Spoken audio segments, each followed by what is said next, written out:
And so why are these, not really talked about very often?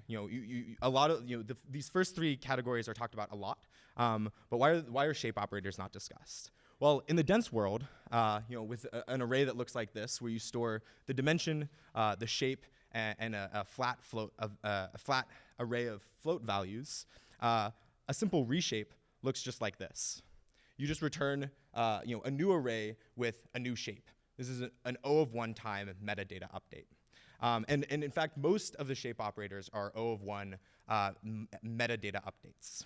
However, in the sparse world, this is not the case. So consider a common sparse array format, the coordinate list. I've shaded non-zero values in gray here. The coordinate list also stores the dimensionality, also stores the shape, but it also stores the number of non-zeros and a coordinate for each of those number of non-zeros, and then a value for each of those non-zeros. So it looks a little bit like this. Reshape for the coordinate list array is far more complicated than just an O of 1 time metadata update. So first, we need to allocate a new list for the coordinates, the updated coordinates. And then we need to iterate over each coordinate, remapping it into the new space, the new 2D space. So this is an O of the number of non-zeros size computation. It's no longer just an O of 1 metadata update because coordinate list arrays do not store O of 1 metadata. They store O of the number of non-zeros metadata. But there's so you might be looking at this and go, AJ, that's 4 lines of code. Like, why do you have a whole paper on this? Why does this matter? The coordinate list array is not the only sparse array data type. There are a lot of sparse array data types. There are compressed sparse columns, compressed sparse rows, and hash formats, diagonal lists, and like this goes on. There's always more papers on new sparse data structure formats. And so for every operation that I talked about beforehand, you need to implement any operation that you care about for all of these data structures for like a good sparse array programming system. And so we're not the first, like by far, to try to tackle this problem. So the Taco compiler published in OOPSLA a few years ago, figured out how to map tensor algebra to a large number of these data structures. Follow-on work at OOPSLA a few years ago, figured out how to map arbitrary semirings onto these data structures. And if you stick around for the next talk, you'll see how to map convolutions onto these sparse data structures. But for now, I'll be talking about shape operators. And perhaps most importantly, shape operators fused with other operations on this list, fused with compute operators. Also, if you're curious, we call this system burrito because it extends taco, and a burrito is what you get when you reshape a taco, which I'm very proud of. So getting back to this, what is the real benefit that these systems offer? Well, when you have n operations, k operations, and n data structures, a naive implementation of just implement all of the operations on all of the data structures requires a quadratic amount of work. These compilers each implement some sort of intermediate representation that linearizes this term into developer work per each data structure and per each operation. But this is not the only solution. You don't have to go through a compiler to get this sort of like linearized work. So here's what the state-of-the-art libraries do, like SciPy sparse and PyData sparse. They define n conversion types to a common sparse array format. In this case, the COO matrix that type that I showed you before. Then they define a shape operator for the COO matrix. They define each shape operator for the COO matrix. And then they have n conversions from COO back to whatever type that you want. So if we want to, for example, implement a reshape of a CSR matrix and produce a CSR matrix, we first convert the input CSR to COO, perform the reshape, and then convert the output back to CSR. So this is great. This means that we've done O of k plus n work, right? Like this is great for developer productivity. But this is not good for performance.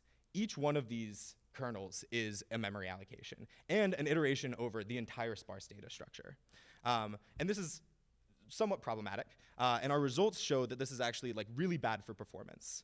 So this is just a sample of the results in the paper, but on 3 sparse shape operators, we show an order of magnitude speed up over SciPy. These plots are log scale, blue is us, time is on the x-axis, and the number of non-zeros is on the y-axis. And so you can see that we're an order of magnitude faster than SciPy, and we're close to 3 orders of magnitude faster than PyData, which is pretty bad. And the only benefit to our system here is that we generated code specialized to the data structure and removed these expensive memory allocations.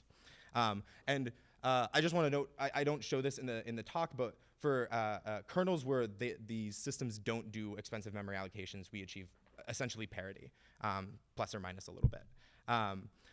But there are more benefits than just data structure specialization. And the other benefit is operator fusion. So consider stacking 2 matrices, B and C, and doing a matrix vector multiplication on D. That looks visually something like this, where to compute one element of the output, we iterate over all of the row of B and C, and the entire column of D. And we just keep stepping forward. But consider the case that D is sparse. We only have 2 elements now in the beginning chunk. To compute the first element of A, we only need to iterate over B, right? We can completely skip iterating over C. And that's the case for all of the elements of A. If we do not perform fusion, and we first compute a temporary that is equal to the concatenation of B and C, and then multiply the temporary by D, we have to construct this temporary that iterates over all of B and C. And that can be really expensive. So we also show in the paper some performance benefits of fusion. These performance benefits are a little bit more modest, but they're still good, and together with data structure specialization can become even more powerful. Once again, Burrito is in the blue, red is SciPy, and yellow is actually Burrito code that's unfused. We wanted to show sort of just the benefit of fusion, not the benefit of our code generation over other systems. So hopefully, these results are a little bit motivating in terms of like a compiler is good for this problem. But I want to emphasize one further point. Fuse code is super messy and extremely complex. And I don't expect you to read this. I, in fact, made this so small that you can't read this. But this is just one of those kernels from beforehand. And there is a ton of complex control flow. It's very hard to generate this, to handwrite this code. And in fact, like handwriting a lot of this code sometimes would get it wrong. So it would be great if if a compiler can generate this code with some reasonable correctness guarantees. So the way that we do that is via a compiler that extends the Taco compiler. So we first extend Taco's input language with shape operators. Then we extend Taco's intermediate representation for representing iteration spaces with some operators that are specific to shape operators. And then we have a novel IR and some optimizations and a code generation technique. And in gray is illustrating our contributions into the Taco compiler. But today, I don't have time to talk about all of this, so I'm really just going to focus on code generation and the new IR for representing sparse iteration spaces. And so please see the paper for more details. To start, though, I'll talk about what Taco, before this paper, used to represent iteration spaces. So for a simple vector addition or vector element-wise multiplication, Taco represents these iteration spaces as intersections and unions. If you're adding 2 sparse vectors, there is a non-zero coordinate in the output anytime either of the first 2, the upper end vectors have a non-zero coordinate. If you're element-wise multiplying, there's a non-zero in the output only when both inputs have a non-zero coordinate at that location. So we spent a lot of time thinking about how do shape operators fundamentally transform these iteration spaces over coordinates. And this is what we came up with. So consider a 2D matrix on the left and a flattened iteration over that 2D matrix on the right. If we label the iteration space of the rows by I and the iteration space of the columns by J, the iteration space of the flattened or reshaped matrix, it looks something like a Cartesian product. And in fact, we define this product operator to be a strided offset formula applied to the Cartesian product of I and J. And this accurately represents a non-zero coordinate in the flattened vector, or flattened vector, anytime there's a non-zero coordinate in the original matrix. And so we actually define operators, set operators like this for coordinate spaces for all of the sort of primitive shape operators that can be used as building blocks for more complicated shape operators. So we have the product operator. For concatenation, this is a disjoint union. For splitting, which is the inverse to the product operator, so it's not flattening, it's unflattening, this looks like a set projection. And slicing is a simple filter on the coordinate space. And so I just want to emphasize this IR is used to represent iteration spaces over, so like the iteration space of a loop. So in one of the fused examples that we had before, if you want to flatten a 2D matrix and element-wise multiply that by a compressed vector, which looks like this visually, we generate, or we label the rows by I, the columns by J, and then the iteration space of the vector by K. The for loop over this computation looks like this, where we iterate over all K in the product intersected with K. And then perform a multiplication. So this code is a very simple and non-sparse way of thinking about the iteration space. Like nothing here is sparse so far. This is just an intermediate representation for thinking about iteration itself with shape operators. But we still unfold this into a massive amount of code with a lot of complex control flow. So I want to talk a little bit about the intuition behind how we do that, how this one for loop unfolds into the code that you see here. And we do it via a rather old idea, the iterator model, which comes from, I think, from the databases community, or at least I've traced it back as far as the 90s in the databases community. But you can really think about this as the iterator model in most programming languages that you can think of, like C++ and other programming languages, where you initialize an iterator, you have a valid check to see if the iterator can keep going. And then there are a couple of other extensions to the iterator model that I won't talk about today, but you should read the paper for more details, like locate and evaluate. And then you want to get the next value of the iterator. So let's walk through how to do this on the product iterator. If I want to iterate over a product B, how do I initialize this? Well, I first initialize A, and then I initialize B. And then if B is initially empty, then I iterate over each of the elements of A, resetting B until B is non-empty, or A is completely empty. And so this basically finds the first non-zero element of A product B. Now, how do I know whether or not to keep going? Well, I keep going if A and B are both valid. And how do I get the next non-zero coordinate? Well, it's very similar to how I initialized. I step B forward to get the next value of B, and then if that has stepped B off the edge of being valid, I keep going until I find the next time that B is non-empty. With that, I'm getting signals that I'm running out of time, so I want to close with some final thoughts.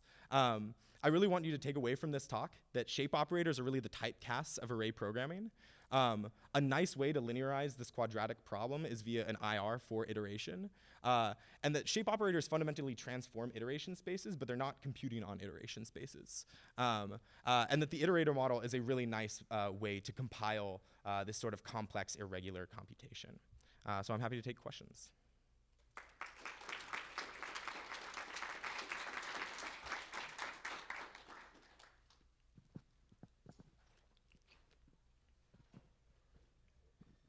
Very interesting work. I was wondering, so you've mentioned the database community. So for the problem of fusion, actually, they have two models. So one is the iterator model, one is basically the so-called push model. So, and it is kind of well known there that the iterator model causes the control flow of the generated code to be very complicated. So did you face with that issue during your code generation, or it was okay? I did not. I mean, the control flow generated is rather complex. It's not code that I would ideally like to write by hand. Each of those, initialize A and initialize B unfolds to actually initializing a sparse iterator, and that code gets really complex. But the iterator model itself is so nice to reason about that like it's very easy to check correctness just based on like assuming A is correctly initialized, like the initialization of A product B. Like correctness is very easy to check without like knowing how A and B unfold, like initialize A and B unfold. So I didn't like the generated code is kind of messy. It might be better if we followed the push model, but it's just not how we ended up implementing it. So. Okay, thank you. Thank you. Hey, thanks for the talk. So you mentioned earlier that there are a lot of different sparse data formats, and how did you choose which ones will be integrated into the IR as new ones emerge? How are you going to integrate those? That type of stuff. Yeah, so that's an excellent question. So we actually did not change anything about how Taco represents sparse data structures. So basically for each individual sparse data structure, Taco represents them as if you have like an n-dimensional matrix, you say that like, oh, this dimension is dense, this is compressed, this is dense, this is compressed, etc. As long as each of those like level formats are defined via the iterator model, our code generation algorithm can generate code for them. So it works for anything that Taco works for. So yeah, yeah, no problem. So I had a bit of a question. So it seems like one of the core foundations for this, and maybe some of the other operations within Taco, is based primarily on the iteration of it. So there's two things I'm wondering, coming from the performance angle, is there any kind of consideration that could be applied to the same model for when not all of the same memory has the same access times? You have something like non-uniform access times to a locality element basically, where some regions of the array are faster to access than others, and similarly, is there any kind of consideration that could be incorporated in for some form of parallel operation on the arrays, where you might have like say multiple threads trying to work together? Yeah. So let me answer the parallel question first because that's easier. All of our generated code is like embarrassingly non-parallel. This is really complex control flow that is like not easy to parallelize. Nothing that we compare against does anything parallel either, besides some minor like vectorization, but no like parallel loops or anything like that. I think that it's very non-trivial to parallelize sparse code in general. I think a lot of papers figure out how to parallelize a single sparse operator on a single like sparse data structure, and there still needs to be a lot more work in figuring out how to parallelize arbitrary sparse computations on arbitrary data structures. To answer your memory models question, I have placed no consideration on that. One of my very, very excellent lab mates, though, Olivia Shu, who conveniently is on the academic job market, by the way, does think about this and is working on models for analyzing programs via like memory access patterns and stuff, like memory latency times and stuff like that. So you should look at Olivia's work, and yeah. All right, so let's thank AJ again. And let's bring up our next speaker. Oh, wait, he's already here. So this is an AJ doubleheader. So today, AJ will be presenting his second talk on compiler support for sparse tensor convolutions. Yeah, sorry if you're sick of me. Pei-Ming could not attend, unfortunately. But this was more work done with the Google Sparsifier team, spearheaded by Pei-Ming, who should get all of the credit and all of the hard questions. So I put his new email because the email on his paper is no longer accurate. He's busy working at Chris Latner's new startup. So that's why he couldn't attend today. And this was also in collaboration with Anlin Ying, my advisor Fred, and Art, who headed the Google Sparsifier team. So why do we care about sparse tensor convolutions? Well, convolutions are everywhere. They're extremely common operations in image processing and machine learning, and they're more traditionally looked at as blurs and convolutional layers, but they also appear in max pooling and average pooling. So they're really these like windowed computations over an array. In the language of tensor algebra, which I showed in the last talk, they're represented by these compound index expressions, where I've highlighted in red the places where an array is indexed not by like a loop variable, but by multiple loop variables. So, this is why convolutions, where convolutions exist, but why do we care about sparse convolutions? The answer is typically sparse machine learning, but the way that sparse convolutions show up in sparse machine learning, there are multiple ways. So one is the sparsity can be produced by an activation function like ReLU that produces a lot of zeros. Or they can be inherent to the input. So this can look like sketches, like convolutions over sketches, or convolutions over point clouds. But why, so this is where they show up. Why are they difficult? Well, I want to start with what a dense convolution looks like. So with the 1D example that I showed on a previous slide, the dense computation looks like this nested for loop. Where there's an iteration over n, the length of I, and an iteration over j, with a summation here. And so this is an O of n times k, iteration. But what if I is sparse? The naive thing to do is to just insert a check where, if I has an element here, then do the accumulation. But this still gets us an O of n times k runtime. And this is not ideal because one of the benefits of sparsity, besides the memory saving benefits, is actually saving in computation when the input has 0 values. So we're not the first people to notice this, and there was actually a paper last year, Taco UCF, in MLSys, which is some great work by Juan et al. And they figured out how to lift that if statement to really sparsify the J loop. And so what that looks like visually is they iterate over a 1D vector, applying this shaded 2 block is f, and the sparse thing is I. And they iterate and repeatedly have a skip computation when there's no non-zeros in the section that they care about. And so they keep going, and this achieves a better runtime, especially when k is quite large. This asymptote is quite nice. If the fractional math looks scary, it's just the average work per iteration of the sparse J loop. But we can actually go a little bit further. So we can sparsify both of these loops. And that's what this work presents. And we show how to do this via multiple iterators, so it's no longer just one iterator per loop.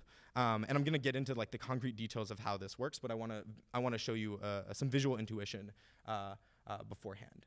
So when we're iterating over I, we first compute one element of the output here, and then we sort of skip forward to the next non-zero subsection. So notice that I'm not saying the next non-zero, I'm saying the next non-zero subsection. So this is a case where f applied to I, some element in I is non-zero. We're not just skipping to the next non-zero. And then we step forward. And this gets us a pretty nice runtime that is completely devoid of n. This is a runtime based on the number of non-zeros and the dense value k, which is typically far less than n. And this really highlights the key idea of this paper, which is that we want to iterate over non-empty subsections, and you can do that. And I'm going to show you how, but first I want to show that this actually leads to some pretty real-world speedups. So we evaluated ResNet 50 with MLIR sparse, which is this work, compared to Taco UCF, the prior work. And we show some modest like 2x speedups at around 90% sparsity, all the way up to 20x speedups at high sparsities. And this can get even larger at much higher sparsities. But you might be asking me, why is this hard? Why are solutions only coming out, this within the last 24 months? If you remember from the last talk, any solution to a sparse array programming problem needs to be polymorphic over sparse data structures, and there are a lot of them. So our solution is, once again, an iterator model. So we define 5 primitives that represent iteration over non-empty subsections. And I'll show you first how we use this in the 1D example, and then I'll show you how these are actually implemented. So in the 1D example, we first start by finding the first non-empty subsection. Not the first non-zero, but the first non-empty subsection of size k. And then we have a loop that iterates as long as we have more subsections to iterate over. We can compute I via this subsect offset primitive, and then we can iterate over j using the subsect iterator primitive. And then at the end of this loop, we would both write to the output and step the iterator forward. So what does this look like on a concrete data structure? Well, suppose we have the following compressed vector that has 3 elements, A, B, and C. The way this would be stored in a compressed vector is we store the 3 values and then their 3 coordinates. If we want to implement the subsect iterator model on this compressed vector, it looks something like this, which I don't expect you to read all of this code. I will zoom in on the important parts.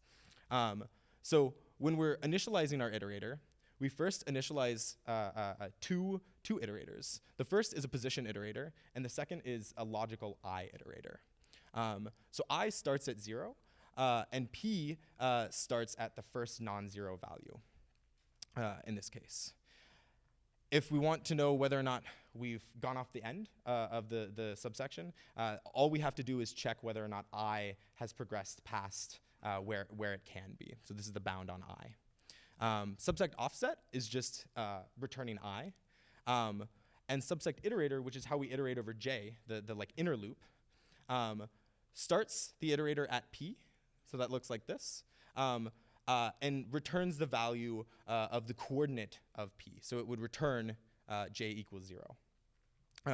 Offset by the value of I. Then we step JP forward here, and that value is more than k away from our current value of I, so this while loop breaks. If we want to get the next non-empty subsection, there's a conditional that says that if I is behind where P is right now, we just step I forward. But otherwise, that just means that there's a big non-empty chunk behind the current position space. In this case, that's not the case. So we actually go to the second branch of the conditional, and we step P forward. And then we jump I forward to the first value of I that we have not iterated over before that is behind P. So that looks like jumping I to the element behind P, behind B right now. And then, if in the next iteration of the loop we want to iterate over all of the non-empty J values, we're once again going to have this JP iterator highlighted in the boxes here. And we yield the value J equals 1 because that's the offset of where P is from I, logically. So then we step forward and we've gone off the end of the array. But you might be saying, well, okay, AJ, that's great. You can compile like a 1D, convolution, sparse convolution. That's nice. Well, we know that that's not all that people want to do. Like I said before, there are a lot of operations that you want to do in array programming, and we develop compiler technology to sort of reduce convolutions to the Taco compilation framework.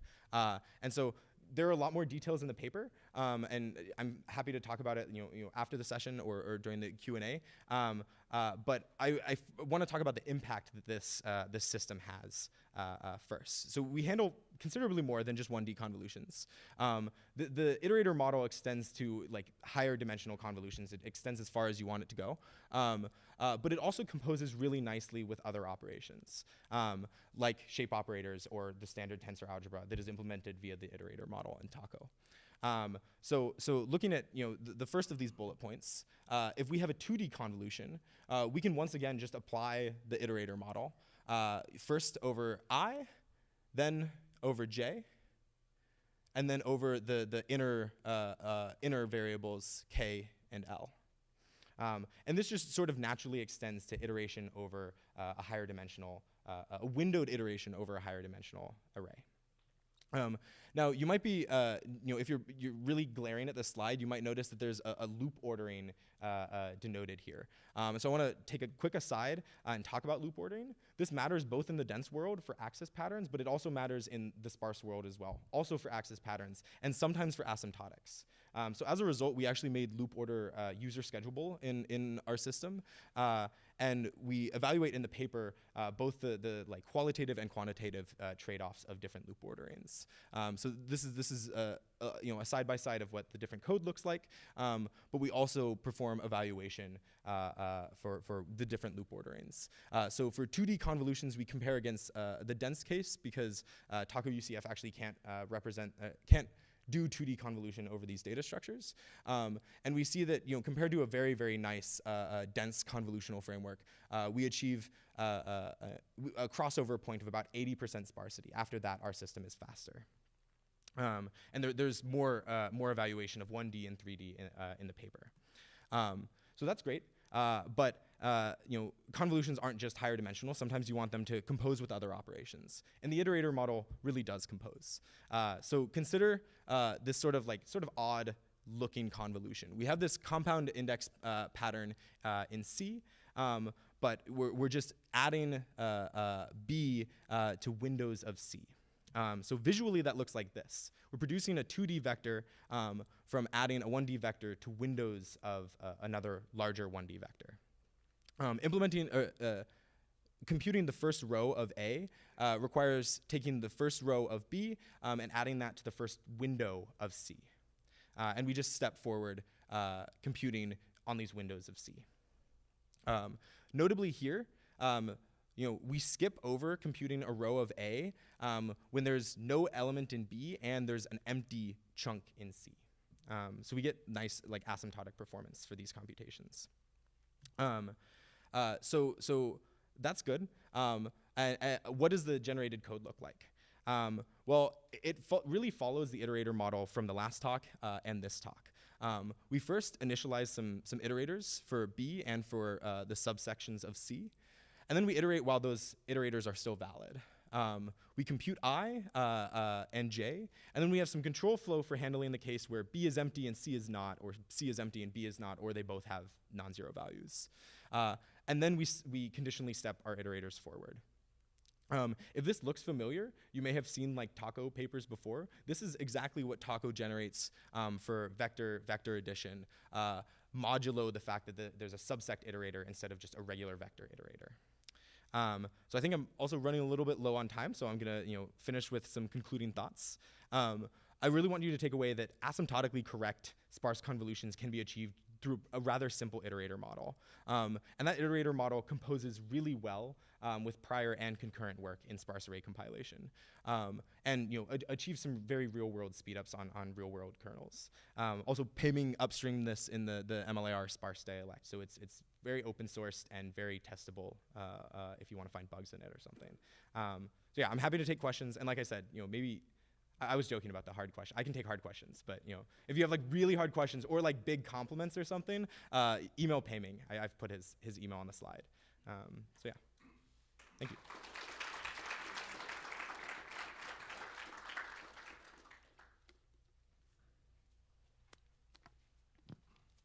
Again, very nice talk. Thank you. So in the performance results that you had, so between the MLIR and the Taco UCF?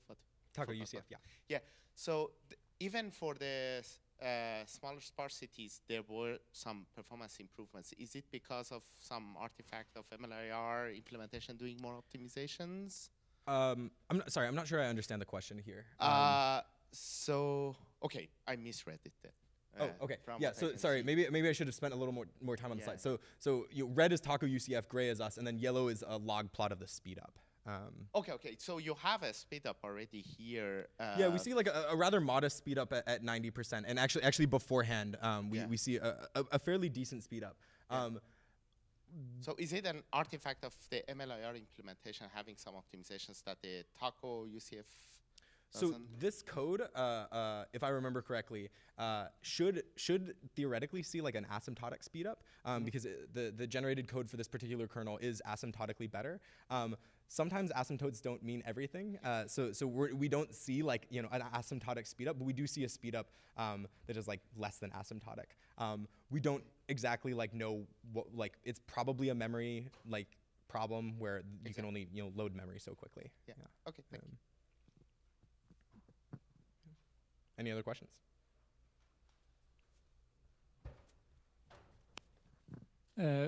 Well, great. Maybe you can comment just again on the on possible parallelisms, not particular with what you're doing here, but in the context in which these kernels are generated. So do you? I guess you somehow need to make use of parallelism. Yeah, so actually, so I don't show this in the slides, but we are able to generate parallel code for this particular implementation, and Piming put a lot of work into that, and Taco UCF also can generate parallel code. The current state of the art for, or at least the way I understand most parallel code generation for sparse systems is whenever you have a dense loop, because like maybe your data structure is CSR and there's a dense loop over I and a sparse loop over J, you can often like parallelize the I loop. There are no like loop carry dependencies or anything like that. So it's really when you have like some sort of like some amount of density, you can perform parallelism, and I believe that's what we do, and that is what Taco UCF does as well. When you have just like rampant, completely irregular sparsity, it's pretty hard to do parallel loops because you don't have for loops, you have while loops. And like in general, we don't really know how to easily parallelize while loops, I think. So we do perform parallel code, but it's like the simple case of like having a dense for loop. Cool. I think there was one last question. Is it okay if I take that, or are we out of time? I guess my question is partially answered in the previous question, but my question is, does it support like Taco scheduling language in general, maybe loop ordering, loop reordering, loop tiling, those kind of advanced optimizations? Sorry, can you repeat the first part of your question? I heard the last part, but. Oh yeah, I just wonder whether it supports the Taco scheduling language. Oh, yeah. So it does not support the full. So MLIR sparse does not support the full Taco scheduling language. It does support loop reordering. It currently does not support like tiling or anything like that. That's just an engineering artifact of like we haven't implemented the MLIR sparsifier team, not me, has not implemented the Taco scheduling language in that system yet. Yeah. Great. All right, let's thank AJ again.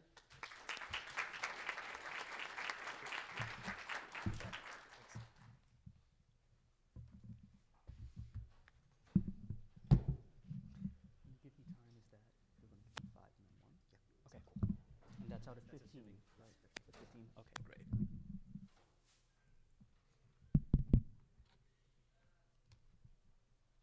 All right. So our next speaker is. Thanks. I'm so used to just talking in front of a classroom. So next speaker is Shiv Sundram, and he will be talking about compiling recurrences over dense and sparse arrays. Hey everyone, I'm Shiv. I'm from the same group as AJ, so I work with Fred Scholstad. And this is also work I've done with Muhammad Usman Tariq. And today I'm going to be talking about compiling recurrences to dense and sparse arrays.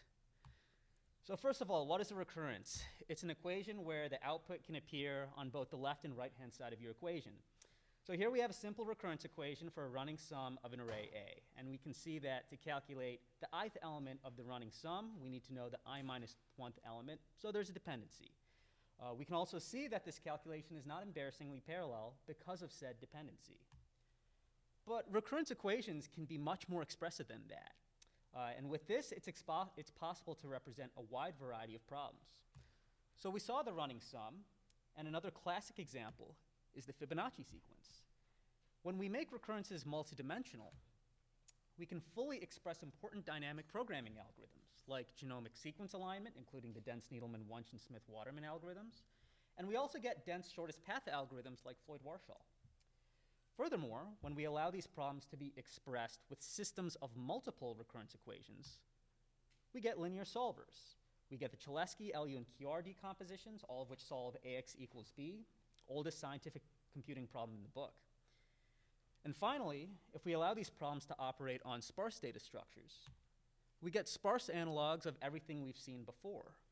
And in addition, we get tensor algebra algorithms like matrix multiply. We get graph algorithms like breadth first search, and even some signal processing algorithms like the sparse-Viterbi algorithm. So this language expresses a diverse set of algorithms, but in practice, their implementations vary significantly because they're optimized so differently, using techniques like fusion, loop interchange, parallelization. And to complicate things further, there are many choices of data structures that can be used to implement these. So we end up with this big 3D design space of problems encompassing different equations, optimizations, and different data formats.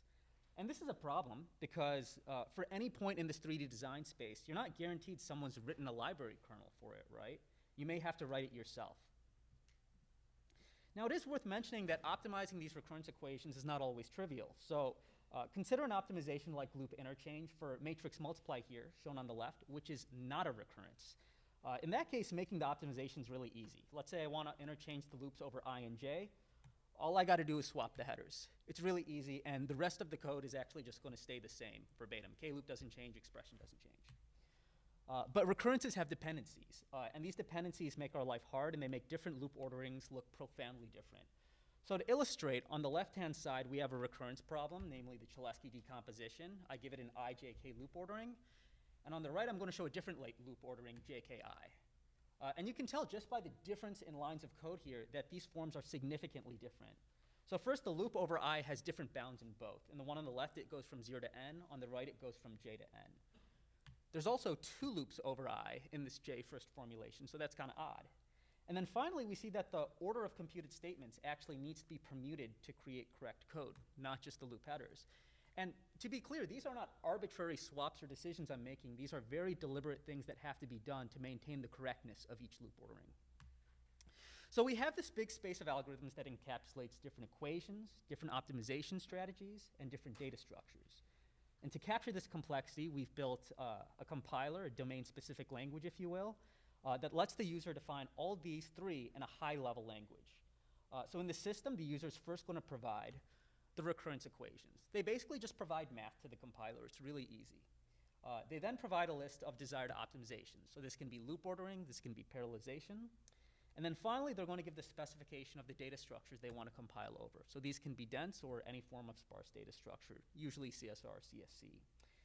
And then our compiler is going to lower all of this to a loop-based IR, first going through dependency analysis, and it's going to lower it to native C that matches the user specifications of data structures, optimizations, and equations shown.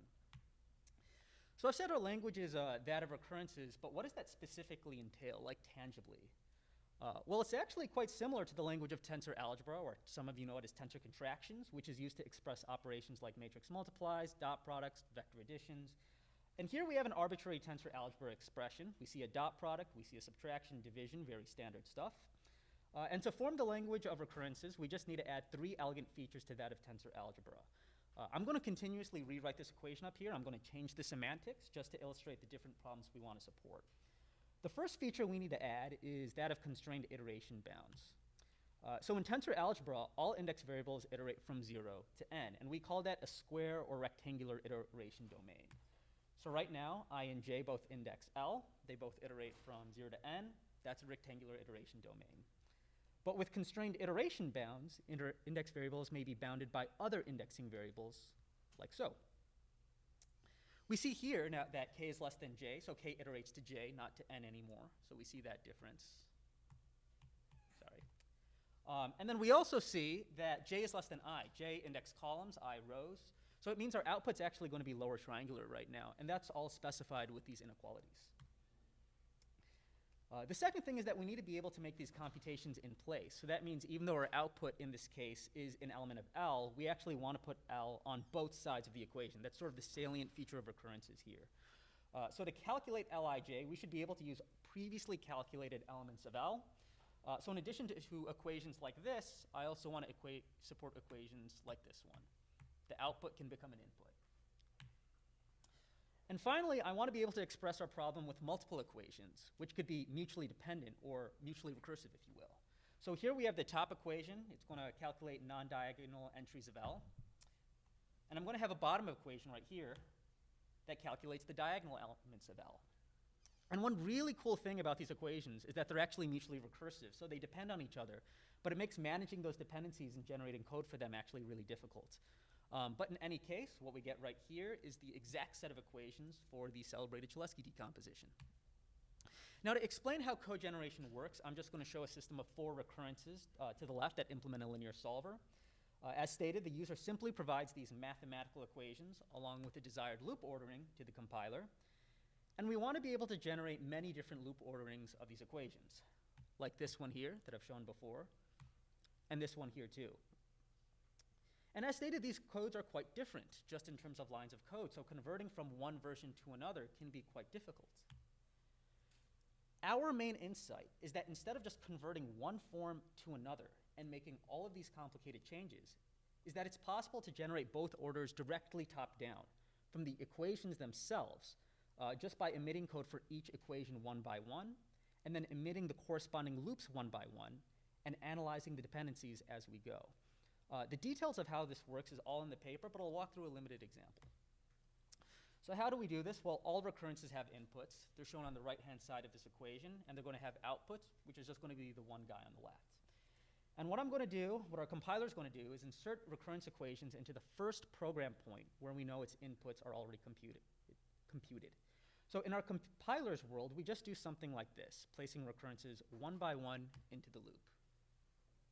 We can have multiple recurrence equations, and they're just going to get placed into the first place in the loop where their dependencies are satisfied.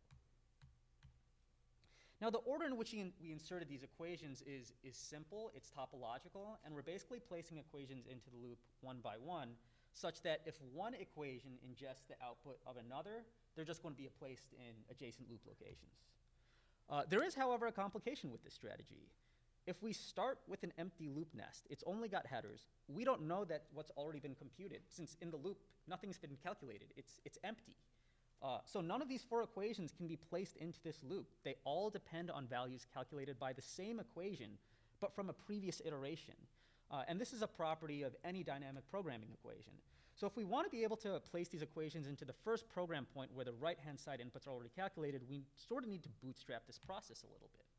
So how do we fix this? Well, let's just look at the first equation the user provided to the compiler, and we'll just reason about that. We have the equation, we have the loop ordering, and we're just going to emit the loops for each variable provided in that headings, those loop headings, j, I, k. And here these loop bounds just come straight from the inequalities provided above. Now, ideally, we'd like to place this statement here that calculates L, but it depends on itself, right? Remember, it's a dynamic program, so it calculates an element of output by reading previous elements from the output it calculated earlier. So at this point, we're trying to calculate and place this statement. We don't know which previous output values have been already calculated.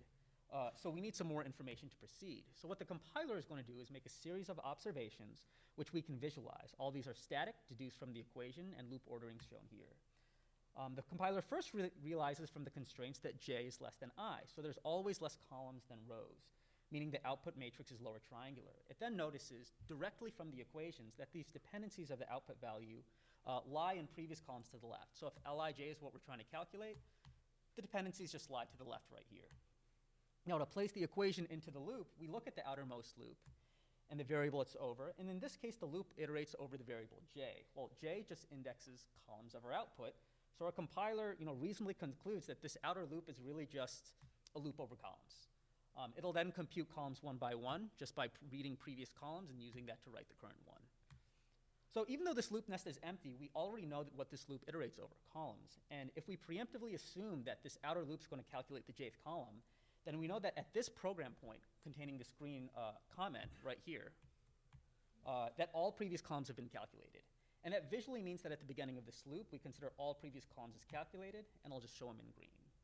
So making this assumption, let us see that both of the equation's dependencies lied in previous columns. They were already calculated, and we can just proceed accordingly and place our statement into the loop. Now, we found that making assumptions over these loops is it's actually isomorphic to making a proof by induction, where we induct over the loop's index variable. Details of that are in the paper. And notably, these assumptions don't always work. If not, that's okay. It just means the loop ordering was not possible. It never would have been possible, at which point our compiler reports that to the user. Sometimes we need assumptions over multiple loops too. And this is important because every loop implies a loop carrier dependency in that loop. So it has implications for parallelization.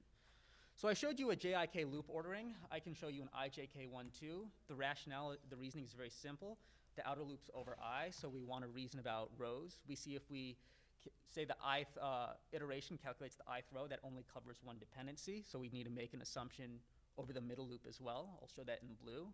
That's enough to cover our dependencies, and that basically means we had to make assumptions over 2 loops, so now 2 of our loops are non-parallel. So it's important to be able to provide different loop orderings to our compiler, let the compiler deduce what the level of parallelization is with each, and then try them, because they can be very useful in different situations. So once we've generated our imperative IR with this dependency mechanism, we can lower it very easily to sparse denser C code. The IR is very similar to the concrete index notation of Taco, so we just use techniques from Taco to lower into native code. One final thing is that because our algorithm places stuff into the first location where things are satisfied, all of our code is automatically fused. So if we were to do, say, 2 triangular solves over the same matrix but different inputs, instead of generating something like this, where we do every triangular solve separately, our compiler would realize, hey, your input matrix L is the same, and we can just generate fused code. And that just happens from first principles based on our compilation strategy. And in this case, we would get just under 2x speedup because we have memory requirements, but the compute requirements still stay the same. And then finally, to gauge the performance of our generated code, we just evaluated, again, in dense and sparse settings against handwritten industry libraries. So we compared our generated code to tensor algebra, Floyd-Warshall, triangular solve, DNA sequence alignment, Gauss-Seidel-Cholesky, just problems from different domains. And we basically just got 1x speed up in every case. You can see there's variability here and there. Apparently we got 0.8 speed up. Apparently we got 1.2. It's pretty much performance parity. And the additional point is that we get performance parity with these other libraries, but we get this extra generality from a compiler as well.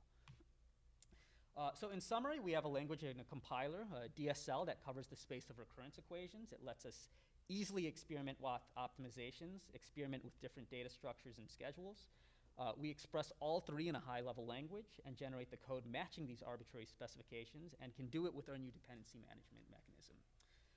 Doing this has allowed us to put dynamic programs, graph algorithms, several of them, and linear solvers onto a common compiler foundation. We get good performance. It's easier for users to generate arbitrary kernels from the inputs. And this lets us also easily share optimizations across algorithms and domains. And then finally, this kind of gives us a path to portability over different machines too, because it's a DSL. So we're working on optimizations like loop tiling and wavefront parallelism as well, which will let us run well on GPUs and then other hardware. And with that, thank you, and I'll take any questions.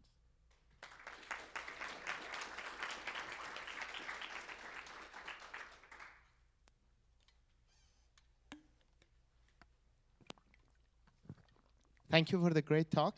So actually, on the previous result slides, Yeah. so do you have the result one? Yeah. Do you have any kind of estimation of how much performance you're going to get if the data is dense over the dense space implementations? So if I understand correctly, all of these are based on the data that is sparse. Am I right?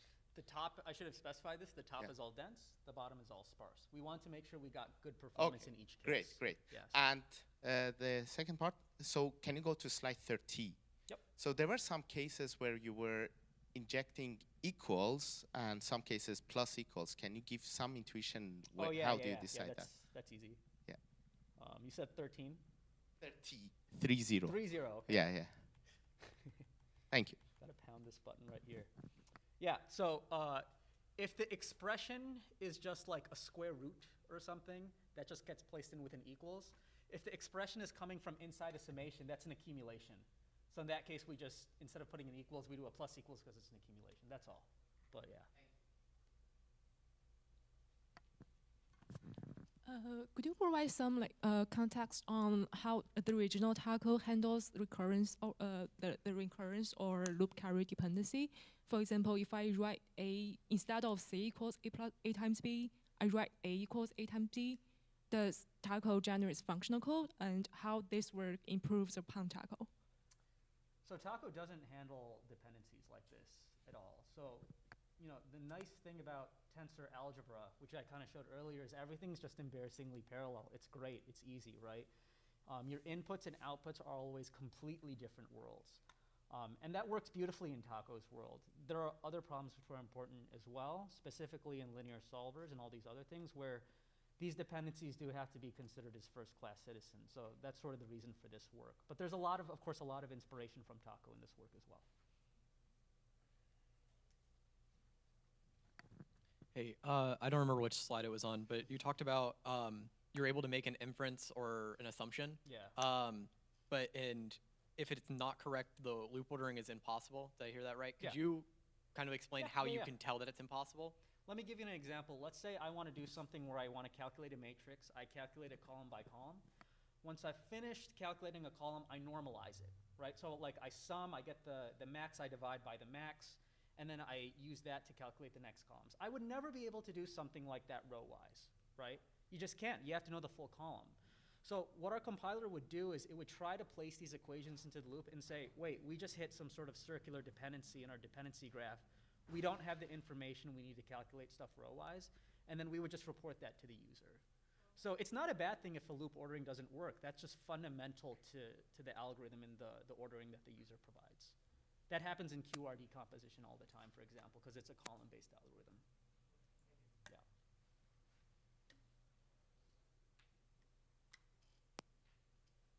Sweet. All right, so I'll ask a quick question. Yeah. So, you know, usually having all these different orderings for the iterations, you know, gives you some sort of like locality benefit, for example. So can you just sort of automate this and, you know, try all of the different, you know, IJK interleavings? Okay. Yeah, we can just try them all. One thing I didn't talk too much about is that in sparse, like, you know, in one case where you see that you had more parallelization in one version for another, in dense world, you'd say like, yeah, obviously let's do that. A lot of those things break down in sparse world. Sometimes in sparse world, you want things with extra dependencies just because it makes other properties of your iteration work a lot better. So it really is important to have all of these axes, not just loop ordering, but to try it with the different sparse data structures as well. Sure. Yeah. Okay. But great. yes, we can just generate them all to your heart's desire. Right. Yeah. Fantastic. All right. Great. Let's thank Shiv. Thank you.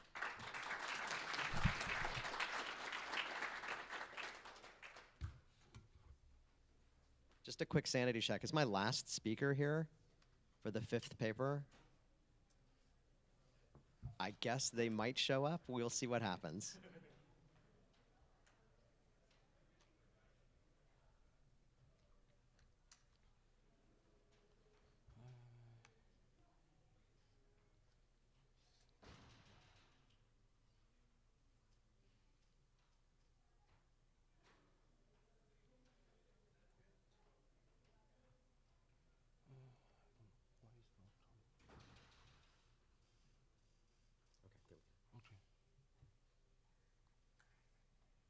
All right, so our next speaker is Ziteng Yang. He's going to be talking about fully verified instruction scheduling. I can't find my curse.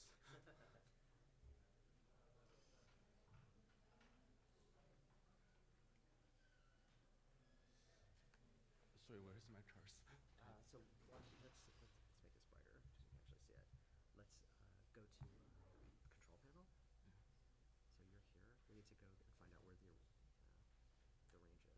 It's the easiest way. Control panel. Do you have it down on the side somewhere? It looks like we're on the side. Here we go. Oh, okay, okay. Yeah. So it's like to the left of your screen. You shrunk it. Okay. Okay.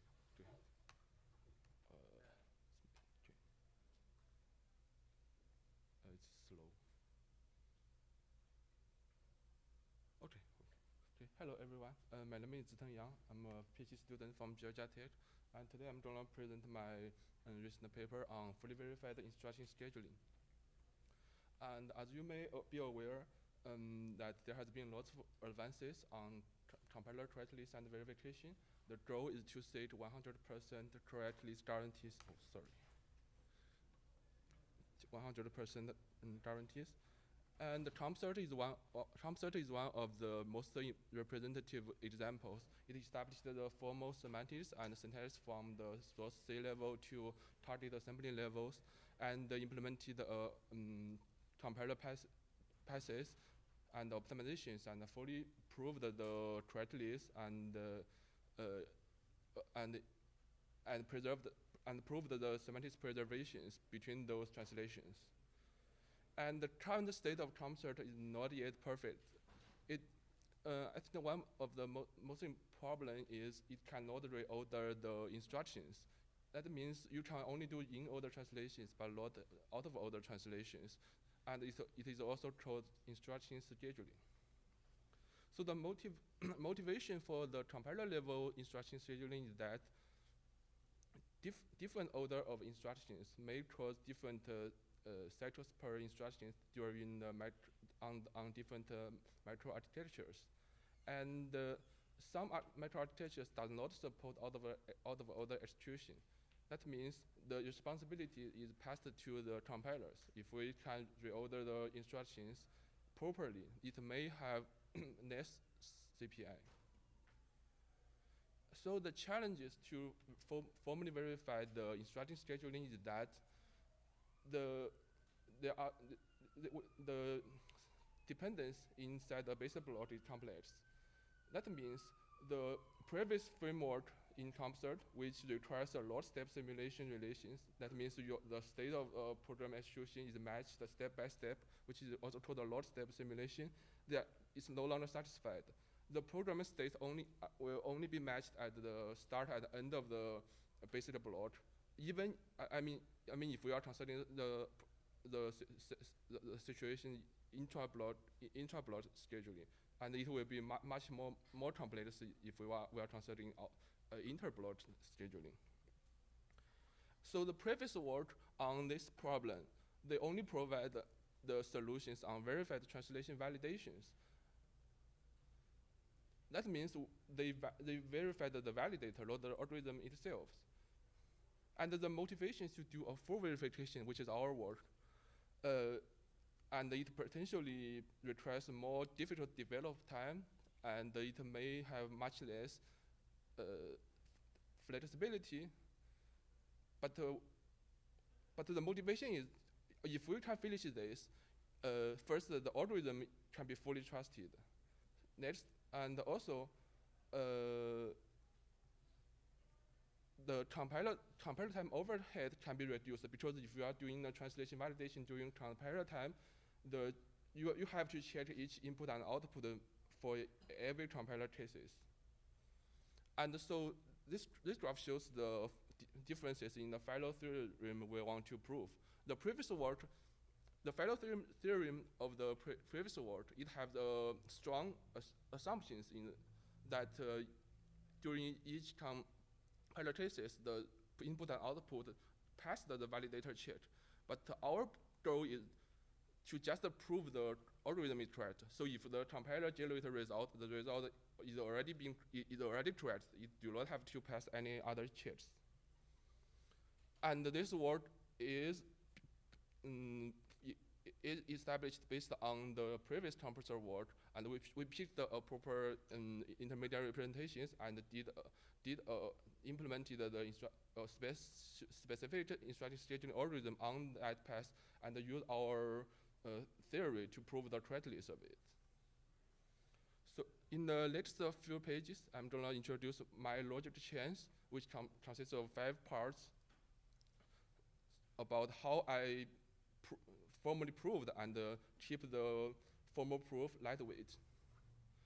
So the first part, which is the core idea of our paper, is using a very simple property. We named it swapping lemma. So the property said if 2 lists are a topological reorder of each other, assuming we already have some relation on them, and if two lists they consist of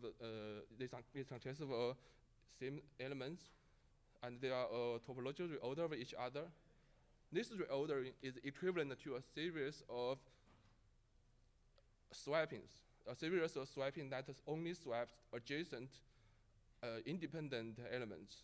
You can look at the right figure.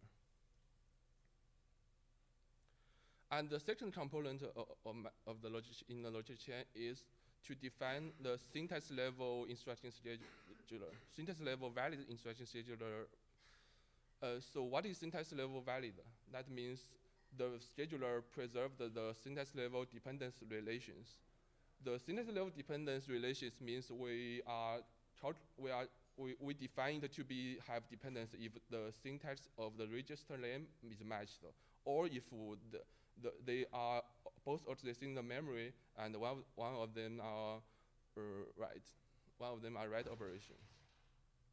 And the memory definition is a strong dependence.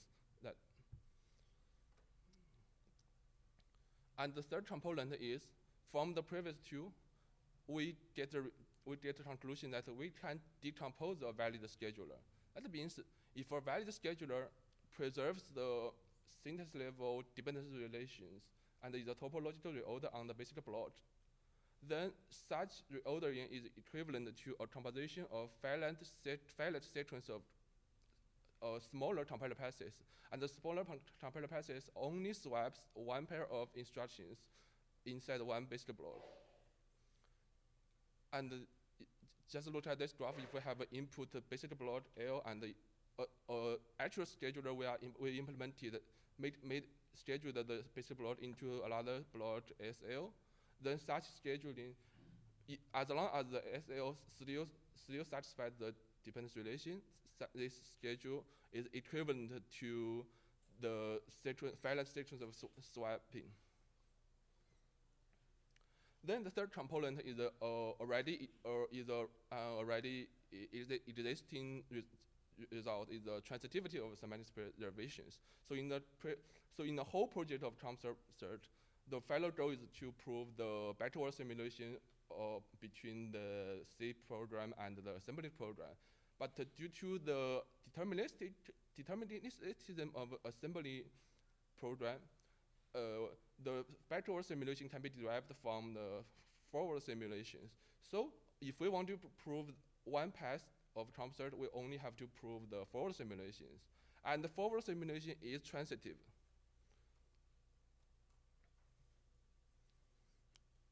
So that means if a path is equivalent to a composition of a finite sequence of smaller paths, as long as all of the smaller paths preserves the forward simulations, the bigger paths also preserve the forward simulation. So I think now it's obvious that what we want to prove finally. We want to prove the semantic preservation of the smaller paths, which we name the simple swappers, that only swap two adjacent but independent instructions. And here's the only places we will go into the semantic details on the execution of a program. The previous part only involves syntax. And so briefly speaking, the semantic details, we lead to reasoning on different cases of instruction pairs, and prove that after 2 steps of executions, the program state still matches. And connecting all the 5 components, we can get the full picture of how our proof idea is constructed. So if we have a list of base instructions and data schedule that preserves the syntax level dependence, we can prove the forward simulation of the scheduler by proving that it is equivalent to a sequence of little swappers, and little swappers preserves the forward simulation. And according to the transitivity of forward simulations, the final scheduler preserves the semantics. So what did we get here? We get a general framework on how to prove instruction scheduling algorithm. The result is, for typo. The result is, as long as the syntax dependence is preserved, the semantic dependence is preserved. So this conclusion is once for all. As long as we implement it in an interactive theorem prover, every new algorithm that trying to reorder the instructions inside the basic block can reuse our previous formalizations. And of course, those framework is already formalized in the proof-assistant code based on the CompSearch framework. And so we also did did the proof on a concrete list scheduling algorithm using this framework. So the list scheduling algorithm is very simple, that you give you a basic plot, we build a dependency graph based on it. Then we iteratively pop the independent loads from the dependency graph and append them on the end of the already scheduled instructions. And also during the picking, we may have multiple correct choice. So we may also need heuristics to ask which one to pick is the best. And this heuristic does not affect the correct list, but it only affects the performance of the compiled program. And the basic idea to prove the syntax dependence preservation is basically prove that it preserves an invariant during such iterative picking. And it says that the already scheduled list and the remaining dependence graph, they are exclusive from each other, but the union of them are exactly the same as the original list. And the already scheduled list L is always kept top-sorted during such scheduling, during each step. But the concrete formalization has more, slightly more difficult than this slide. But everything is formalized and checked in code. And we also incorporate it into Thompson project and made it possible to just compile a C program into some targeted targeted machine program. So we can do an evaluation on this project on two views. The first view is proof engineering. So how lightweight is our work? So we are coding the formal proof using the same coding style as Thompson or previous work. And you can see that we have similar amounts of lines of proof codes, but our final goal is slightly different. But it's all around the thousands of proof codes for the scheduling algorithms. And we also did some simple evaluation on our concrete list scheduler performance on the compiled program based on the RISC-V hardware architecture. And the conclusion is our scheduler did have some performance on the polybench benchmark. So the summary of this paper is we did the first step on how to verify the instruction scheduling passes formally and did a full proof, not translation validations. And also we have I believe we have multiple levels of flexibility. We are flexible on algorithm changes.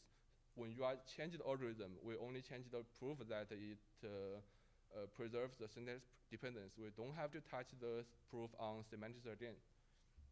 The next level of flexibility is the heuristic is flexible. So if we are doing the optimization on the different scenario, we may need to change the heuristics, but we never need to touch the proofs. And also the implementation is almost machine independent. Only like 40 lines of core code is different between the X85 architecture and the RISC-V architecture. The other proofs are exactly the same. And you also may need implement the different heuristics for different architectures. And the future work, and talking about the future work and also the limitation of this work is, first we are taking the first step on intra-block scheduler. No previous work did even for this simple task. But the harder task is how to verify in the inter-block scheduler. And also we may also need weaker definitions on the memory dependence, because that requires extra work on LSLS or memories. And generally speaking, we also may consider in multi-level parallelism for verified compilers at other levels. This project, I believe, is on the instruction level parallelism. But we may also need to consider in the data level parallelism or task level parallelism. For task level, we may consider in the loop parallelism for sequential program. And if we can try to explore those areas, we may bring Trumpster to the O3 and even O2 or even O3 level optimizations. And that would be all my presentations. Thank you.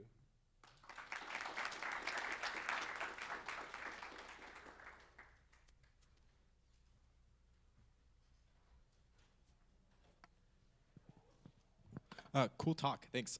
So on the performance benefits that the slide, like, yeah, that one. So how does this speed up compare to in an unverified scheduler? Or like, do you know how this compares to an unverified scheduler if you take out, instruction scheduling? Are these performance benefits similar to the performance benefits you get if you, take out or?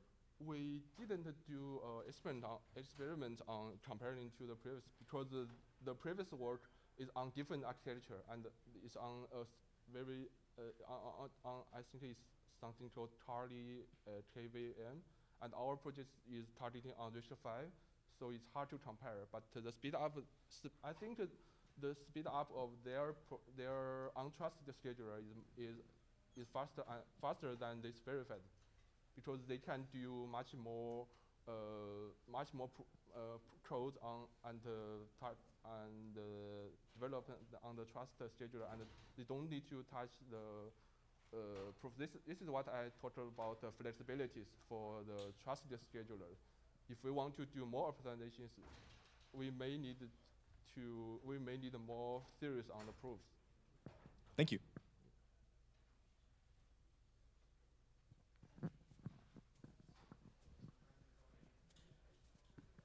Thanks, great talk. One of the first slides, you had a kind of comparison between this work and the full translation validation, and I think the very first slide. Yeah, it was like the second slide. It's fine. I mean, feel free to. There we go. Yeah, we just passed it. So I think there's a row there where they're talking about the performance of both, and I'm ready to believe that like an extracted OCaml function is faster than asking an external, instruction scheduled or do something. But do you have any sense for what the delta is in that third row? Third row? The overhead? Yeah. Yeah, I'm just curious what, like, you're saying the verified translation validation takes more time to compile. Yeah. I'm curious if you have any sense for what the actual difference is. So we actually did some comparison on our papers, but didn't take it on the slides. I think so. We compile the modified Trumpster of the previous work, and I think they may have like 2 times of slower compile time if they are doing if they are doing the runtime validations.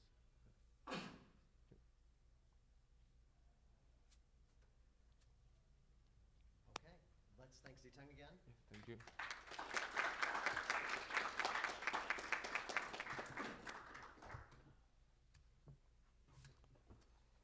So last call, good. Do we have the homeostasis compiler person? Fantastic.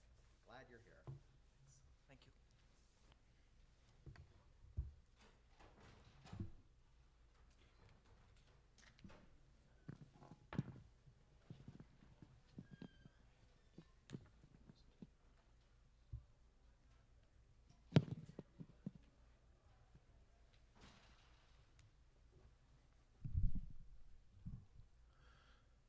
Okay. So, are you Aman? Yeah, Okay. I'm on. Great. All right, so our next speaker is Aman Nugrahia, and he'll be presenting his work on homeostasis. Here we go. Thank you for the introduction. Good afternoon, everyone. All right, so in this talk, I'm going to discuss about homeostasis, which is a new compiler design using which you can create self-stabilizing compilers. What are self-stabilizing compilers? We'll look at it. So this work was done with my advisor, Krishna, who's here at Pace Lab, IIT Madras. So modern compilers typically perform a large number of analysis on a program under compilation. The results of these analysis, which we refer as program abstractions, can be many. For example, AST, constant propagation information, control flow graph, symbol table, and so on. Initially, everything is fine, and these abstractions are stable. We define an analysis to be stable or program abstraction to be stable when it is consistent with the state of the program. Now here comes an optimization. Let's say constant propagation and dead code removal. Typically, these optimizations inspect the state of the program abstractions, and then, depending upon various checks, they perform the transformations. The issue is, as soon as the transformations are performed, for example, here, the pass can easily identify that y is actually 3.0. It performs the replacement, all well and good, but now the abstractions are not stable anymore.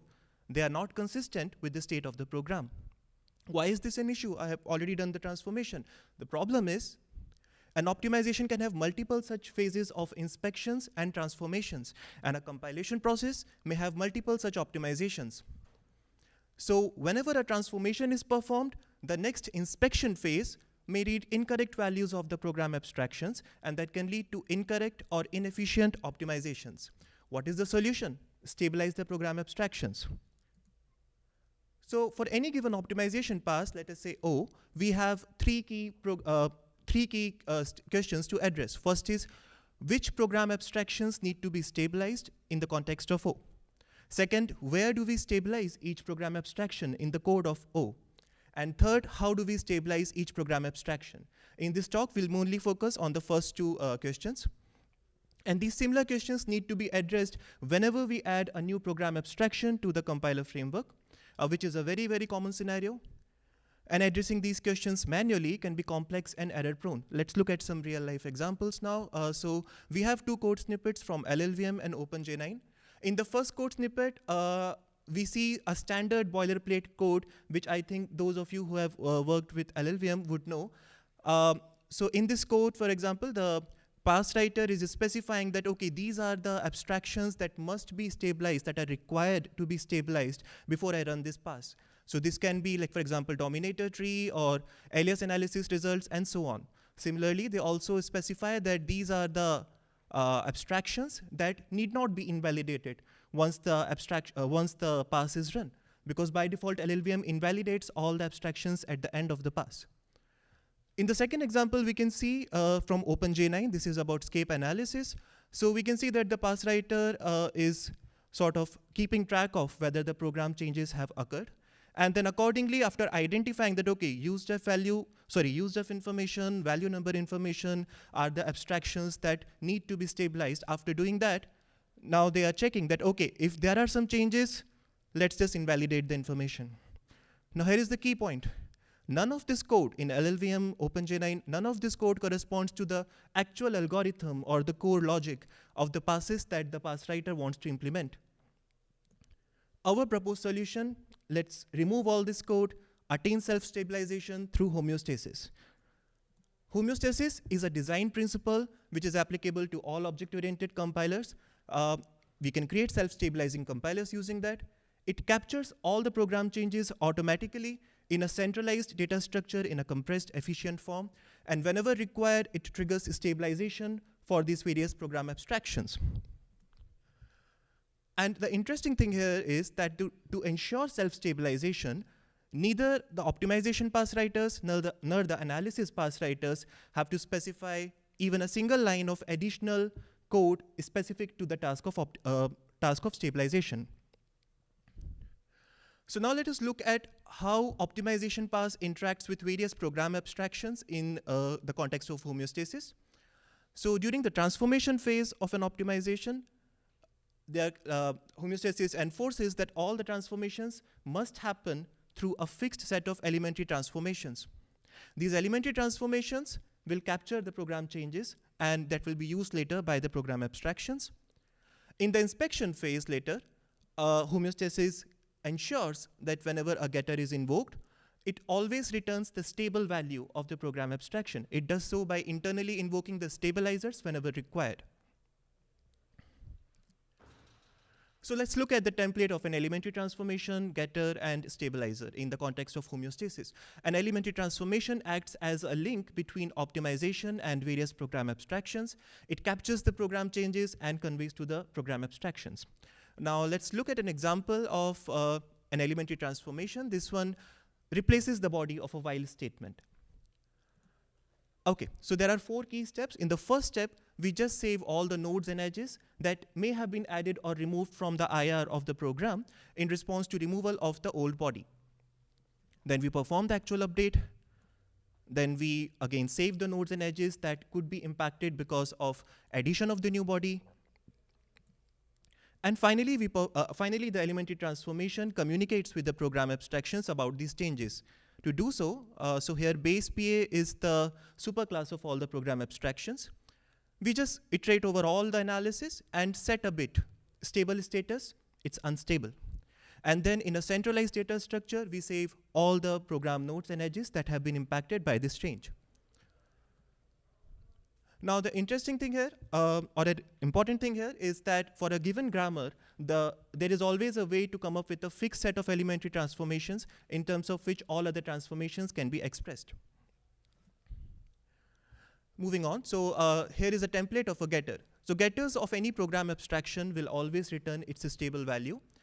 There's a standard template to follow. The rest of the code of a getter remains the same. We just add this simple piece of code here, which says if the stable status is unstable, just stabilize the abstraction first.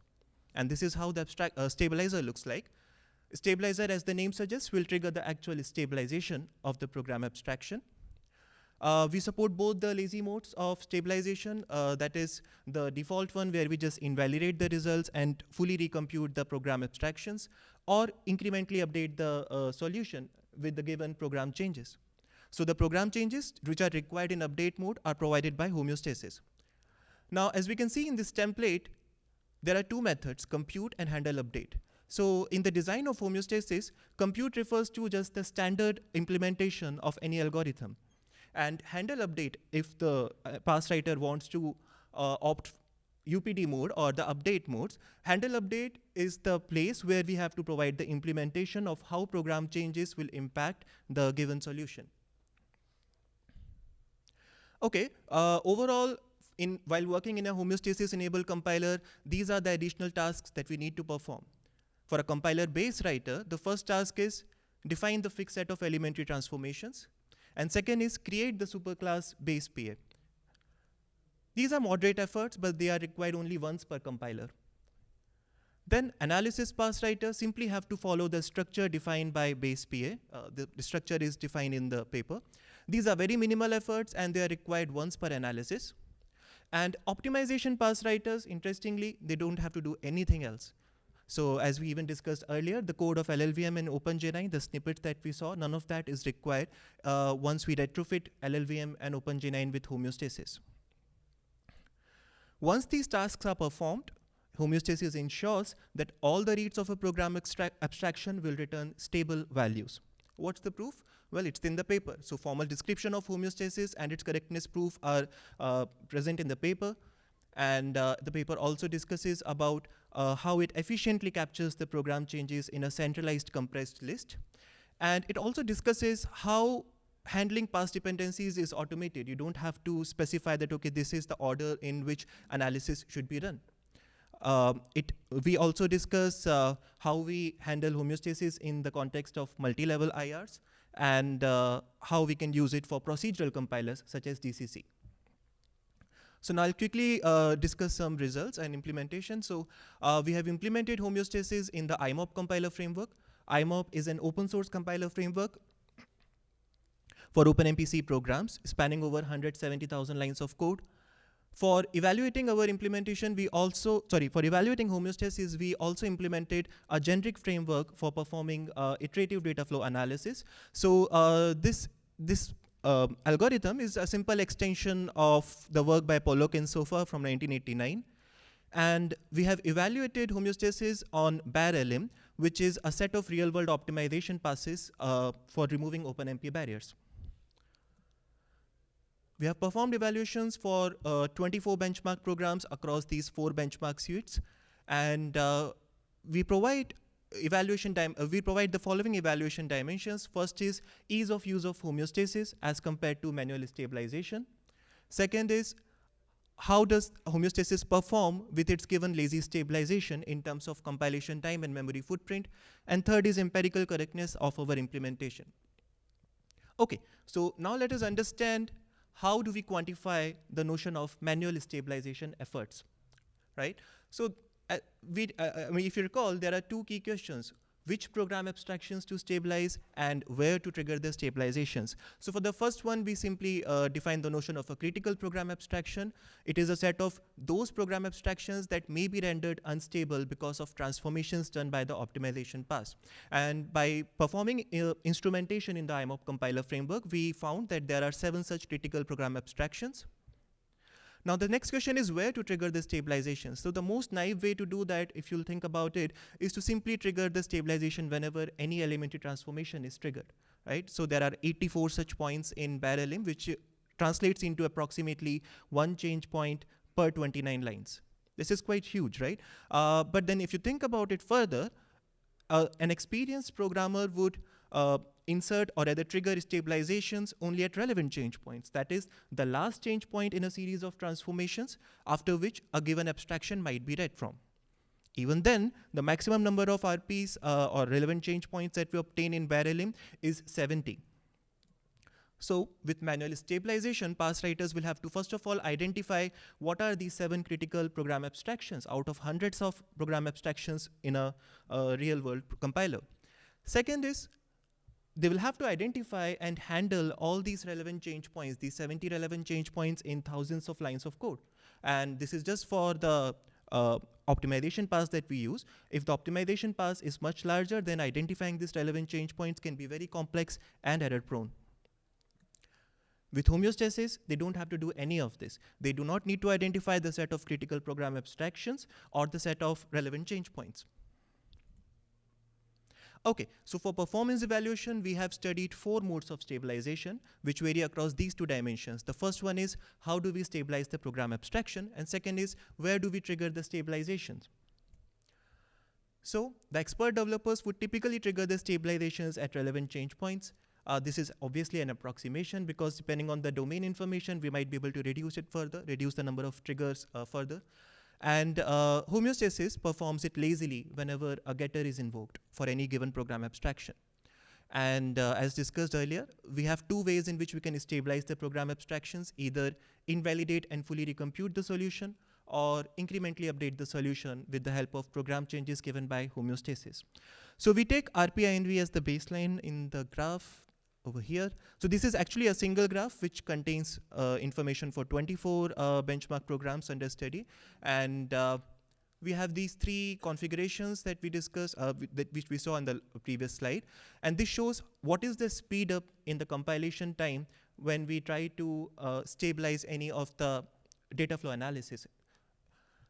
So we can see that the maximum gain with update mode is 30.64 times with the geomean of 8.84 times. But that is expected, right? I mean, the update modes will take much lesser time than the full recomputation mode.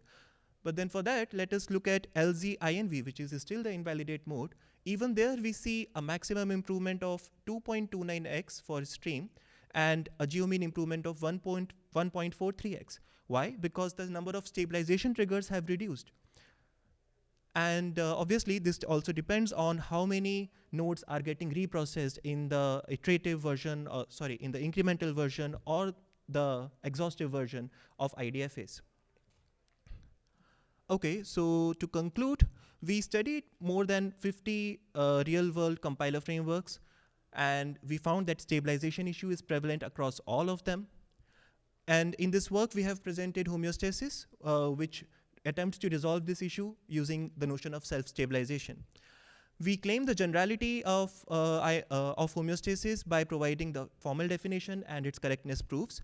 Please refer to the paper for more details on that. And we have affirmed its feasibility by implementing it in the IMOP compiler framework. And we have affirmed the efficiency and ease of use of homeostasis by showing the empirical benefits that we receive with homeostasis while applying it on a real-world set of optimization passes.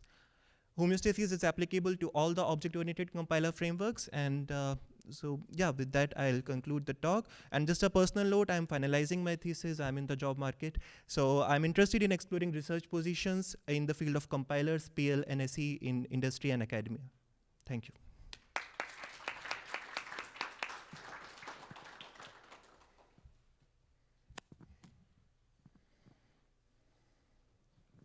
Thank you for the talk. I'm not sure if I missed it. What kind of program abstraction when you keep a reference to?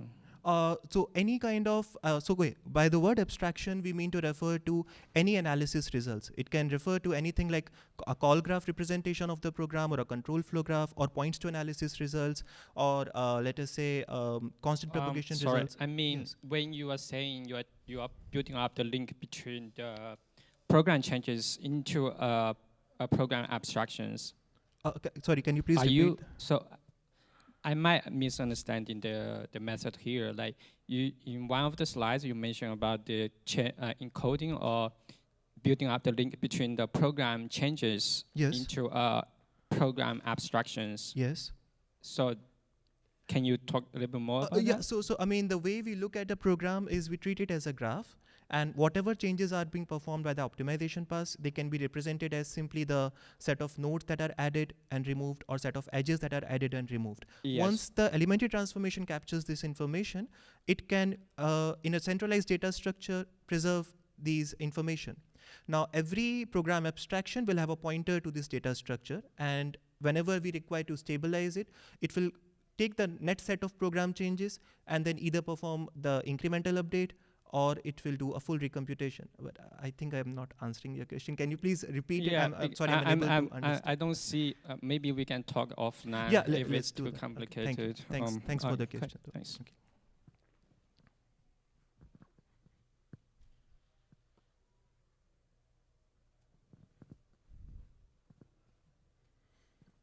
Hi, thanks for the nice talk. Do you have a sense of how many bugs there are in compilers? Because people have to do this manually normally.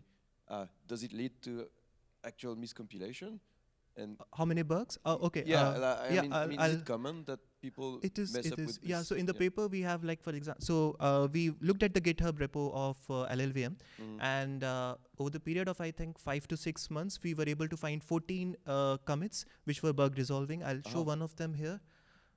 And these are bugs you would have prevented, I suppose. Yes, because there is no code to write, so we cannot add bugs if there is no code. All right, so. Cool. Yeah, so let me go on to the next slide. Yes. So see, this is about a performance bug. So here in fixup state point caller saved.cpp, this file in LLVM, the user realized that they can preserve the CFG. So this is about a performance bug that, I mean, it was getting invalidated, but now they're saying that, no, this preserves the CFG. And here's a correctness bug, where we say that we were not keeping track of program changes correctly. They were saying that, no, there are no program changes, but then later the user realized that, no, it was a program change, and this should have actually invalidated or stabilized the something. Yeah, I mean, I think it doesn't say, but yeah. So whatever is the abstraction that could have gotten impacted, right? It wouldn't get triggered. The stabilization would not get triggered if we are not able to even catch the program changes. So yeah, I mean, this is just an example, but in the paper we have references to more commits. Okay, very good, thanks. Thanks.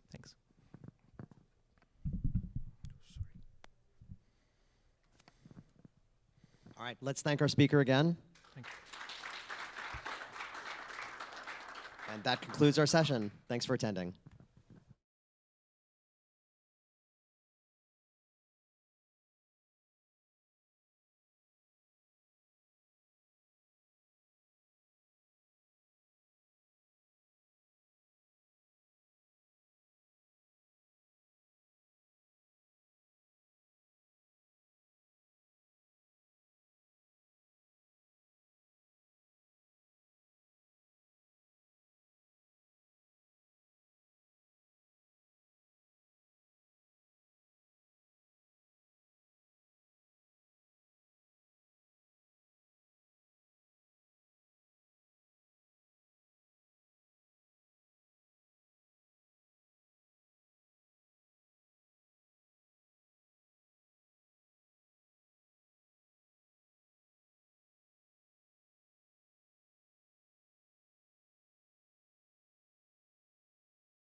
Okay.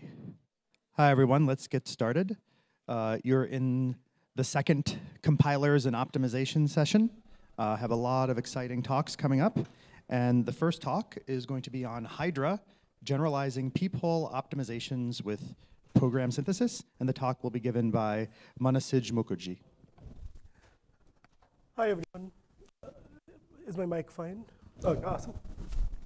I'm going to present our Hydra, which generalizes, or which automatically generalizes peephole optimizations.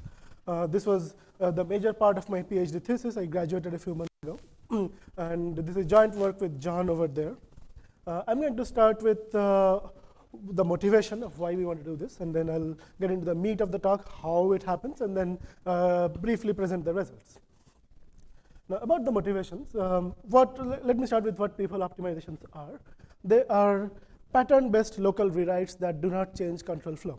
The name comes from an era of compilers where optimizations used to happen on a small sliding window of instructions. That's no longer the case. We match patterns and replace them with simpler patterns. Here is a very simple example of a peephole optimization, which is an application of De Morgan's law.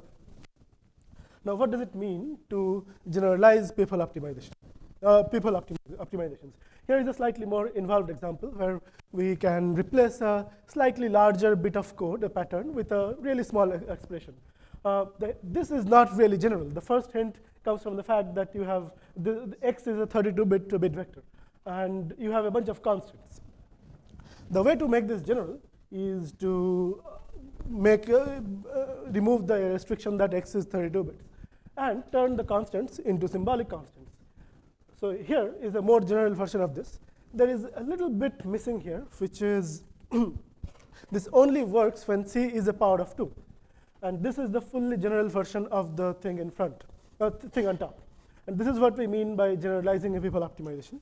Let me take this opportunity to introduce the notation we use. The precondition is on the left, and we have this models sign meaning that precondition is assumed. And then we replace the LHS with the RHS. So why would we need to automatically do this? Like, can a human not do this? Well, humans have been doing this. Like LLVM's peephole optimizer is called instcombine. It is written in 40,000 lines of really dense C++ code. More than 400 compiler developers have worked on it for about 20 years. And this instcombine is still full of bugs. New bugs are found every day. C. Smith has found a huge number of bugs in instcombine. And even if LLVM and GCC exists, can you really do this for the next compiler or the next 10 compilers? So we need some way to automatically construct peephole optimizers. But we realized all these things after most of the problem. So why did we start to solve this problem? It comes from super optimizers. So we worked on a super optimizer called Super for LLVM IR for a really long time. And we realized that the rewrites found by Super were really specific to the code we want the super optimizer to optimize. But a compiler, like LLVM's instcombine, a peephole optimizer, requires really general transforms. So something Super finds would take a significant amount of manual effort to contribute to LLVM.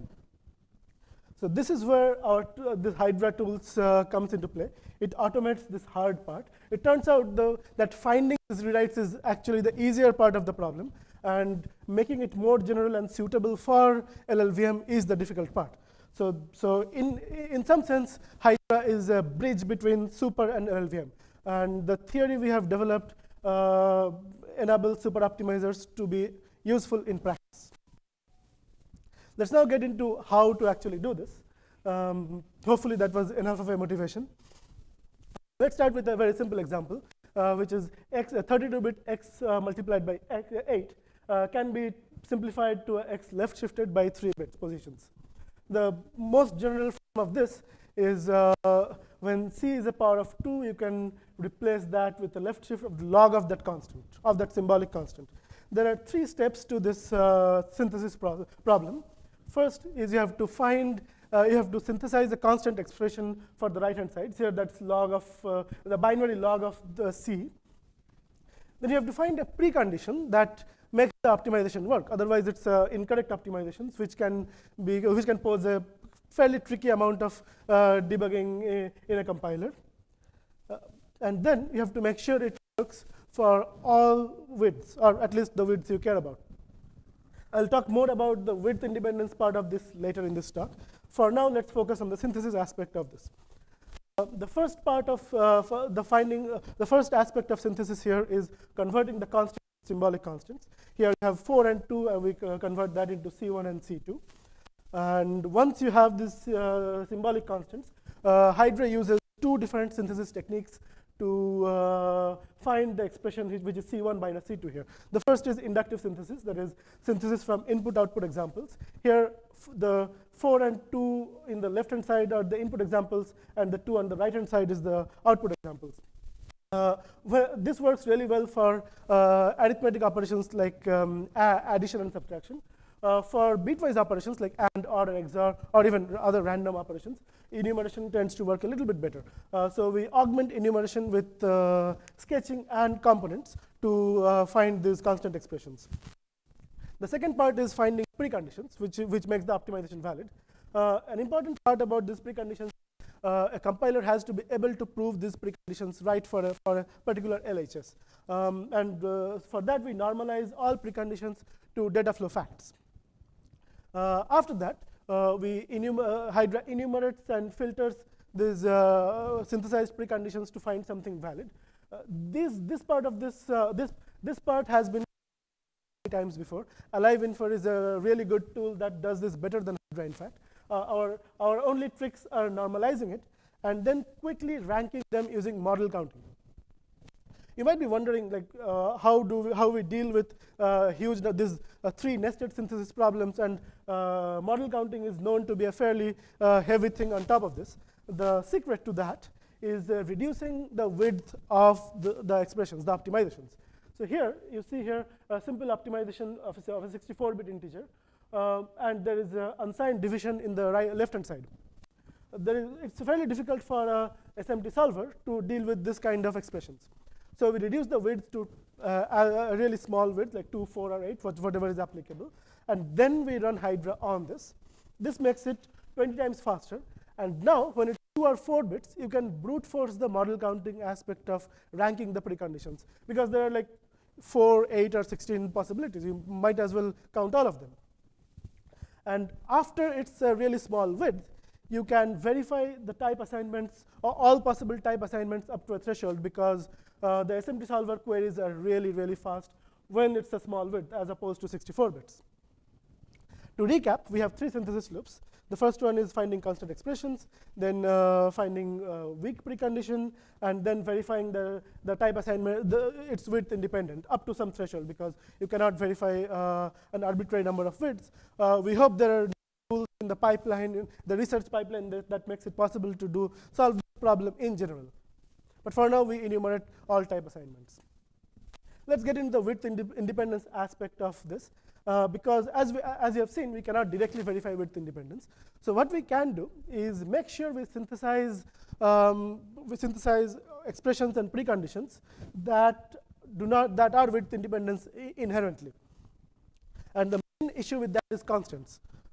For example, this optimization, like it's the same example, x multiplied by 8 to x shifted by 3, works for widths more than 4. If you truncate the values, it no longer works. But the general form of this, which doesn't have concrete constants, it is independent of bit width. So the solution is clearly to get rid of all the constants. And so far, with what we have seen, finding constant expressions and good preconditions, we do this without synthesizing new concrete constants. But there can be constants which are not easily convertible to symbolic constants. For example, here you have x 32-bit variable shifted left by 32 bits. It produces Poisson. Poisson is a form of undefined behavior in LLVM. So shifting past bit width is Poisson. But this is obviously not general enough, because this optimization has to work for multiple widths and multiple constants. The first step towards generalizing is introducing a symbolic width constant. So now x shifted by the width of x is Poisson, but this is not general enough.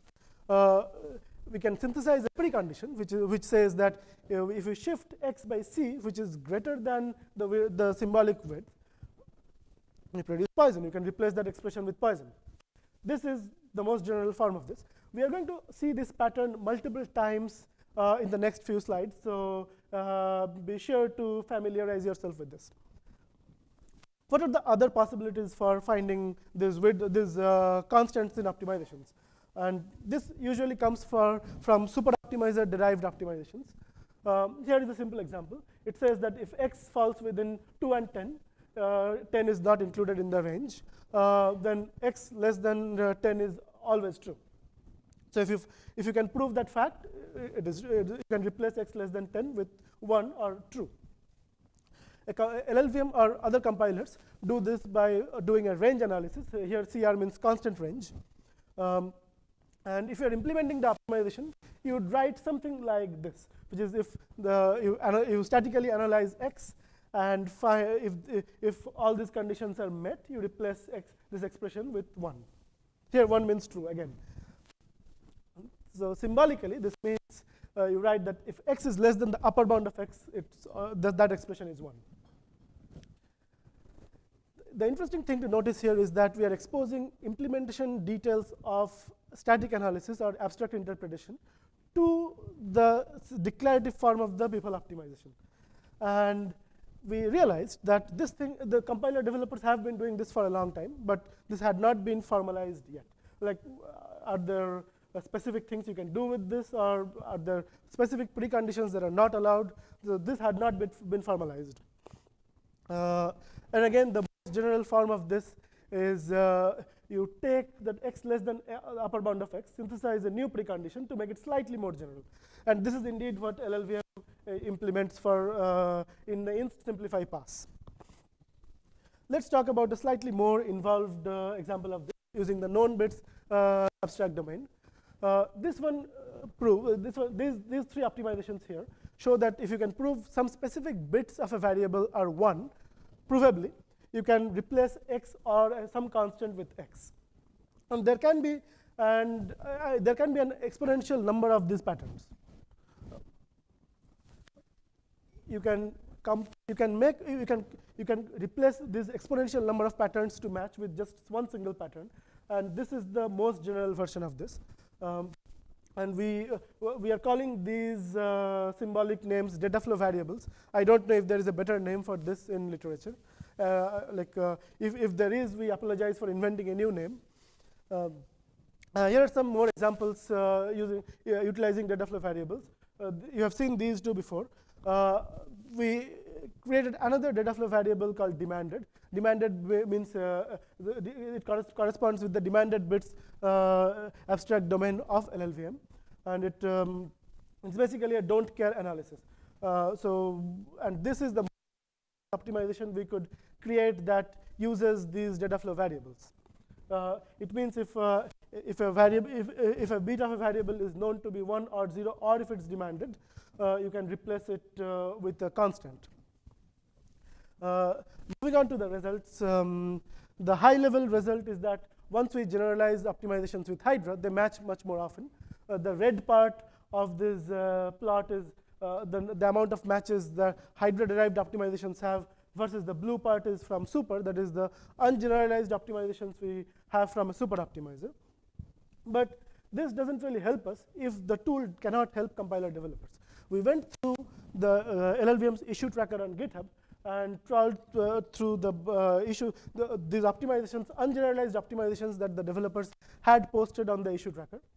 Hydra could generalize about a little bit more than 3/4 of those optimizations. Here are two examples of that. It's a little bit tricky to understand from the slide, but the second one here is the example I had in my second slide.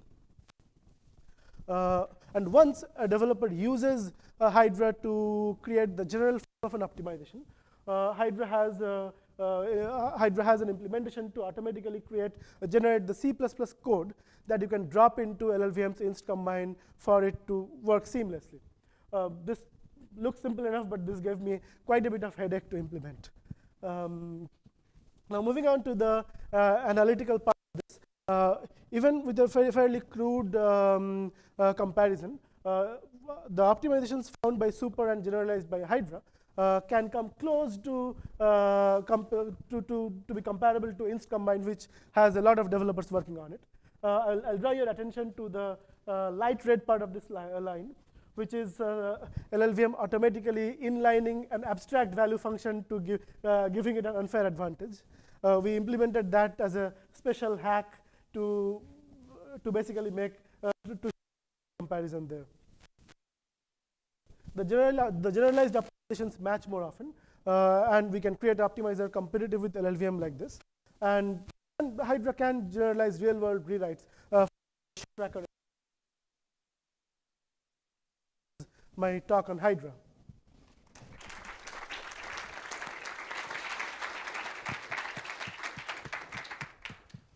Questions?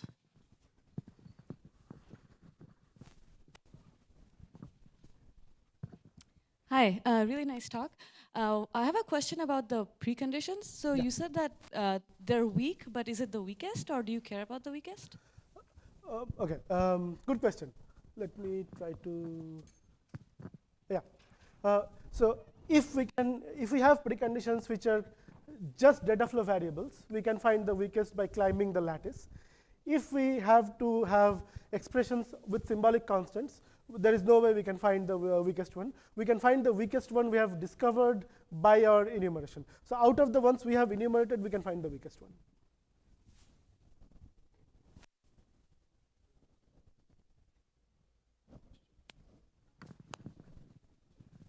Yeah, so great talk. I was trying to understand better within Hydra how much work you have to do for each data flow analysis.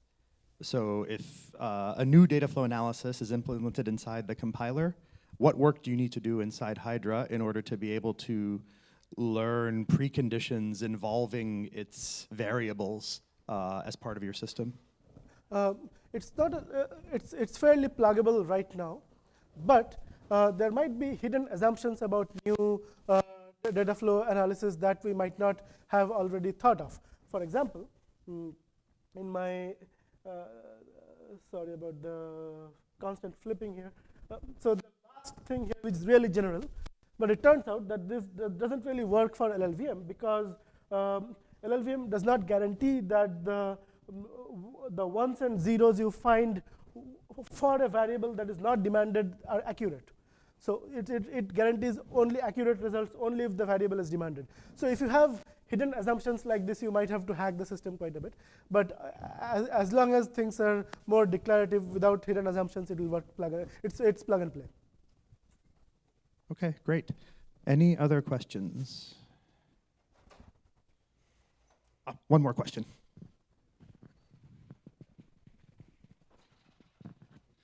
Thank you for your talk. In the results section, you mentioned that your approach comes close to Inst Combine. Mm-hmm. So would you then suggest the developers to switch over to your approach and not work on Inst Combine anymore? So in the long term, I think something like that has to happen because for new compilers, you can't develop a new Inst Combine every time. For now, switching to make immediate sense. But we have not worked on optimizing how fast it runs yet. But assuming you don't care about how fast it runs, you can switch over today. Okay, thank you. Okay, let's thank the speaker again.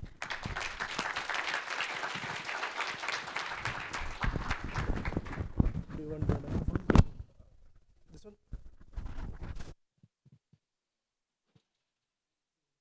Just should pop up in a moment. Just give them a minute and they'll get it.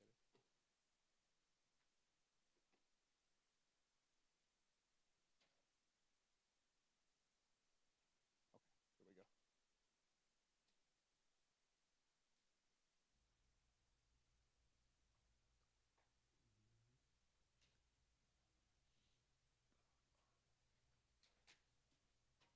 You were able to test this before? Yeah. Okay.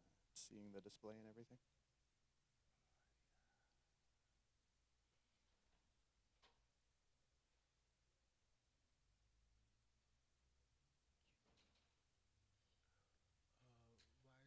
are you getting any signal or no signal? So he's not getting a signal. Maybe try replugging this in.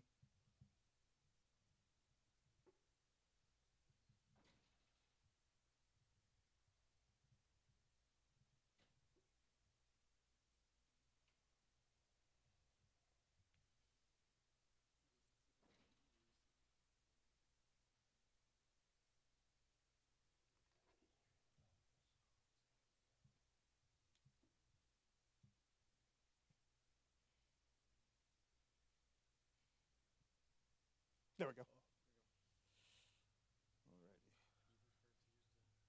Yes, I think so.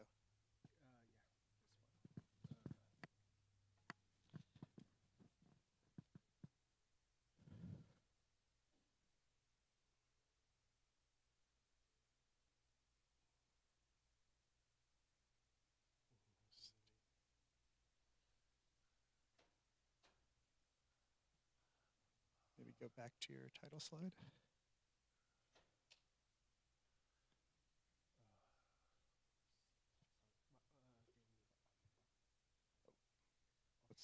Okay.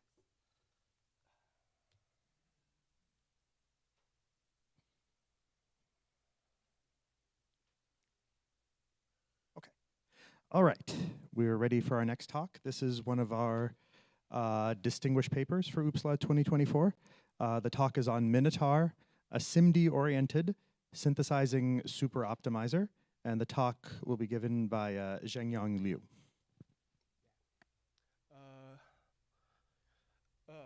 Hello, my name is Zheng Yang. So I'm gonna talk about our paper, Minotaur.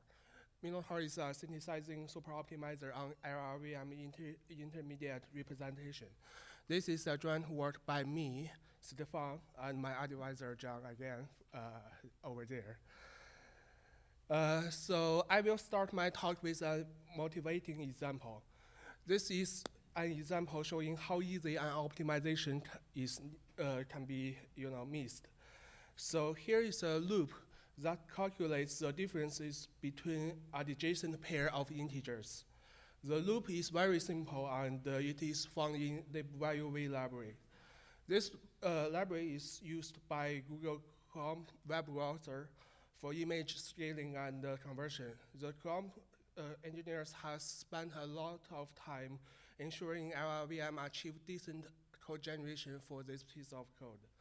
And let's start by looking at how LLVM compiles this code. LLVM generates this code when compiled with -03 with auto vectorizer turned on. Here, we assume 8 integers are already loaded into a 128-bit vector. And what the code does is that it extracts the element in the even lane in a new register and the element in old lane into another register. Then the program zero extends the result, and finally we subtract those two new values to get the final result. LLVM cannot further optimize this piece of code. Meanwhile, Intel SSE2 extension has this next fused multiply add instruction, pmad word. The instruction multiply packed 16-bit integers from 2 vectors and then adds the adjacent result together, and finally stores the result back to the destination register. So if we call pmad word on vector s, and a constant vector containing interleaved positive ones and negative ones, we will get the exact same result as the shuffle zero extend subtract version. So in this case, we need a rewrite rule, as this slide shows, to rewrite shuffle, zero extend, and subtract into an intrinsic call to pmad word. In this talk, we call the slower sequence, or the sequence found in the original program, the left-hand side, and we call the optimized version the right-hand side. The arrow in this in between denotes the refinement relationship. That is, the compiler can replace left-hand side with right-hand side without breaking the code, even when the program contains undefined behavior. In this rewrite, the left-hand side requires 11 macro operations, and the right-hand side only requires 3 macro operations. This rewrite will save us 8 macro operations. Here, a macro operation is a simple and low-level RISC-style instruction to implement more complex instructions such as pmod word. In this work, we use the count of macro operations as the cost of a code sequence. For compiler developers, coming up with such rewrite rule may be very tricky. So we developed our super optimizer for automatic discover useful optimization rules mixed by LLVM. So our super optimizer has 5 different parts. So as real-world programs may be large, and the program synthesis cannot really scale up to the whole program synthesis, we developed a SSA-based cut extractor to split the input functions into small code sequences. Our super optimizer also have enumeration-based synthesizer, which automatically generates rewrites for the generated cuts. The rewrite generated by the enumerator may not be correct at this stage, and the correctness of the rewrite is verified by a refinement checker. Here we use the alive2 checker for this purpose. And we also have a cost model based on the LLVM machine code analyzer, which help to predict whether a rewrite is profitable or not. And finally, our super optimizer caches the synthesis result for later reuse. In the following slide, I will talk about each part in detail, and after that, I will show examples and followed by performance numbers. So here, in this slide, I want to talk about our cut extractor. So to limit the complexity of program synthesis, we implemented a cut extractor that split the input program into small cuts. The cut extractor uses a search algorithm that collects the instruction uses the SSA dependency graph. And our extractor supports extracting both control flow redirections and memory operations. And our extraction algorithm stops at a certain user-defined limits. And all the values that is unknown, or all the operations that is unknown to the synthesizer or beyond the user predefined depth limit are listed as free variables. Here, setting the depth limit is crucial to the performance of our super optimizer. And please refer to our paper for our extensive discussion on this topic. And finally, we call each extracted cut left-hand side.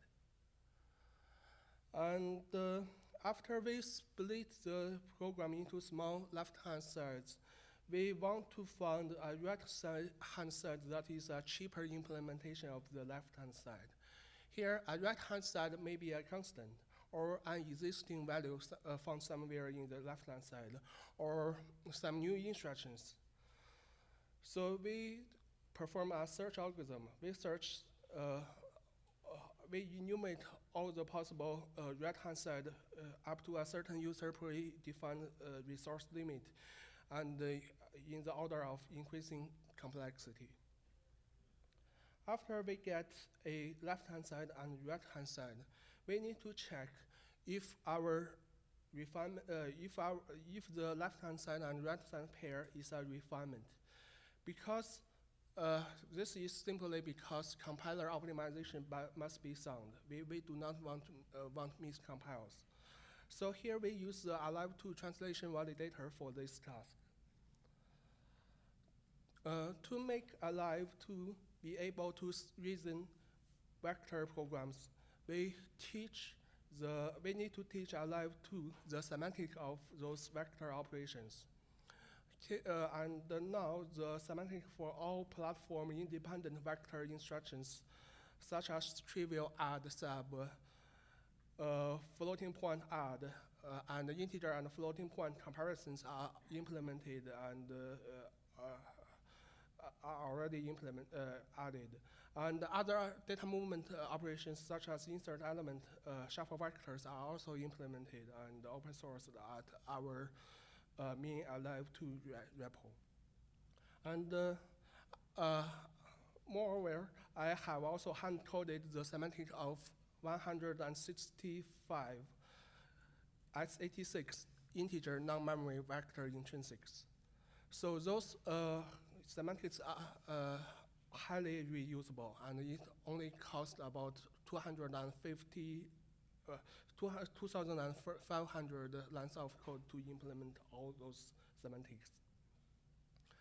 And so here you may ask, how does our synthesizer handle new instructions that has immediate constant in the right-hand side?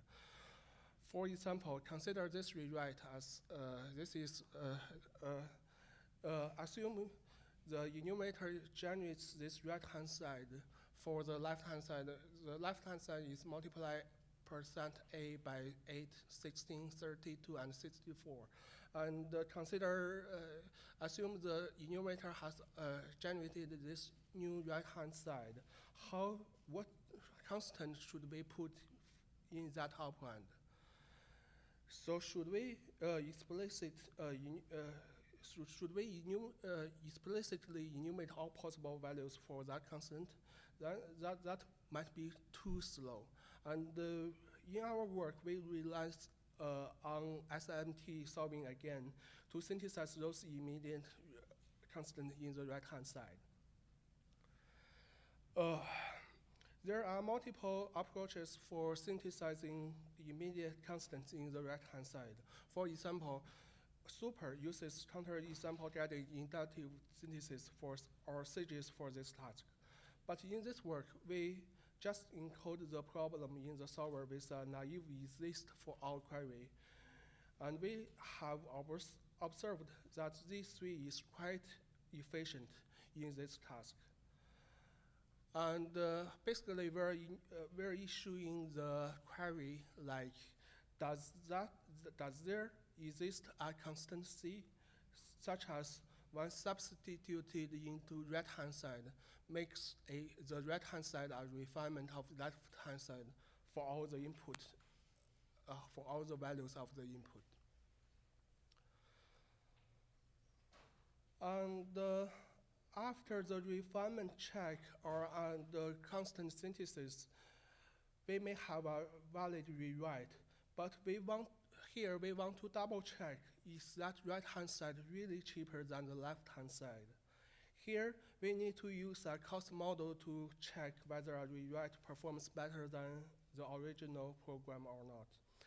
And the LLVM IR itself is not a good choice here for predicting runtime performance.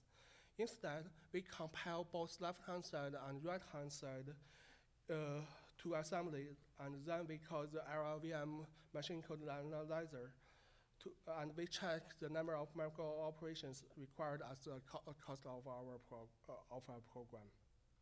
So here, I hope this covers all the details you need to know about our super optimizer. And in the following slide, I will show a couple of examples followed by performance numbers. So this example is found when we use our super optimizer to optimize Perl bench in spec CPU 17 benchmark suite. So that in this top program, it tries to zero extend each lane in both vector from 8 bits to 6 bits, and then it calls the get average intrinsic on those two vectors, and finally it uses the trunk operation to convert the result back from 16-bit to 8 bits. And our super optimizer is found that the round trip is not necessary, and the left-hand side can be replaced by just a SSE2 variant of the get average instruction. This rewrite reduces the cost from 4 micro operations to 1. And this is another example. So this is an handwritten kernel that swaps the endiness of a pair of 16 bits integers. The left-hand side is targeted for SSE2, and it has 3 steps. It uses, first it uses the shuffle vector to permute in the granularity of D word. And then it uses the funnel shift to swap in the granularity of a word. And finally, a B swap is called to do the final bit swap and byte swap. And our super optimizer has found this pattern can be just replaced by a pchef call. By doing this, reduces the number of micro operations from 7 to 1. And also, another example. So although assembly operations are our super optimizer's main focus, we also discover floating point and scalar optimizations. For example, this code from spec CPU 17 benchmark suite computes the differences between 2 floating point values and then checks if the result is greater than 0. It's perhaps surprising that LLVM, even a few months ago, cannot perform this simple optimization, which reduces the cost from 7 micro operations to 1. So this exact optimization has been implemented in upstream LLVM as a part of our work. So we have found many cases that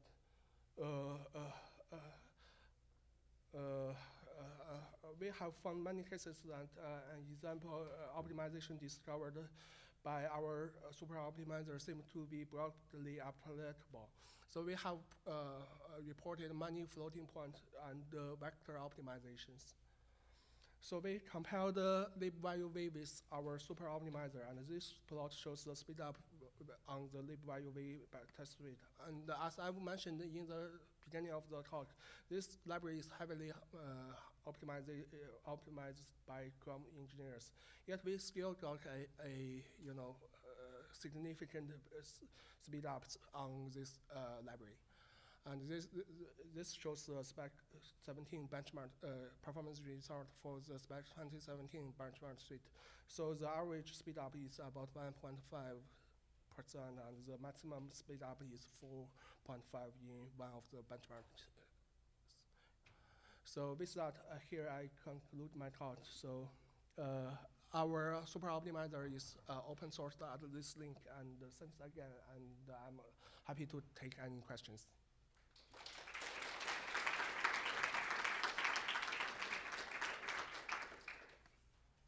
I think we have time for 1 or 2 questions. Okay. Oh, question. Hi, thanks for the talk and congrats on the award. Yep. So you said in the beginning that you are enumerating by complexity, so you're starting with constants and then increasingly more complex terms. Yes. Is that, are you just doing them one at a time? Like first you just try to enumerate constants, if it doesn't work, then you explore more things, or are you just doing it in parallel somehow? Like the enumeration, sorry. So we create,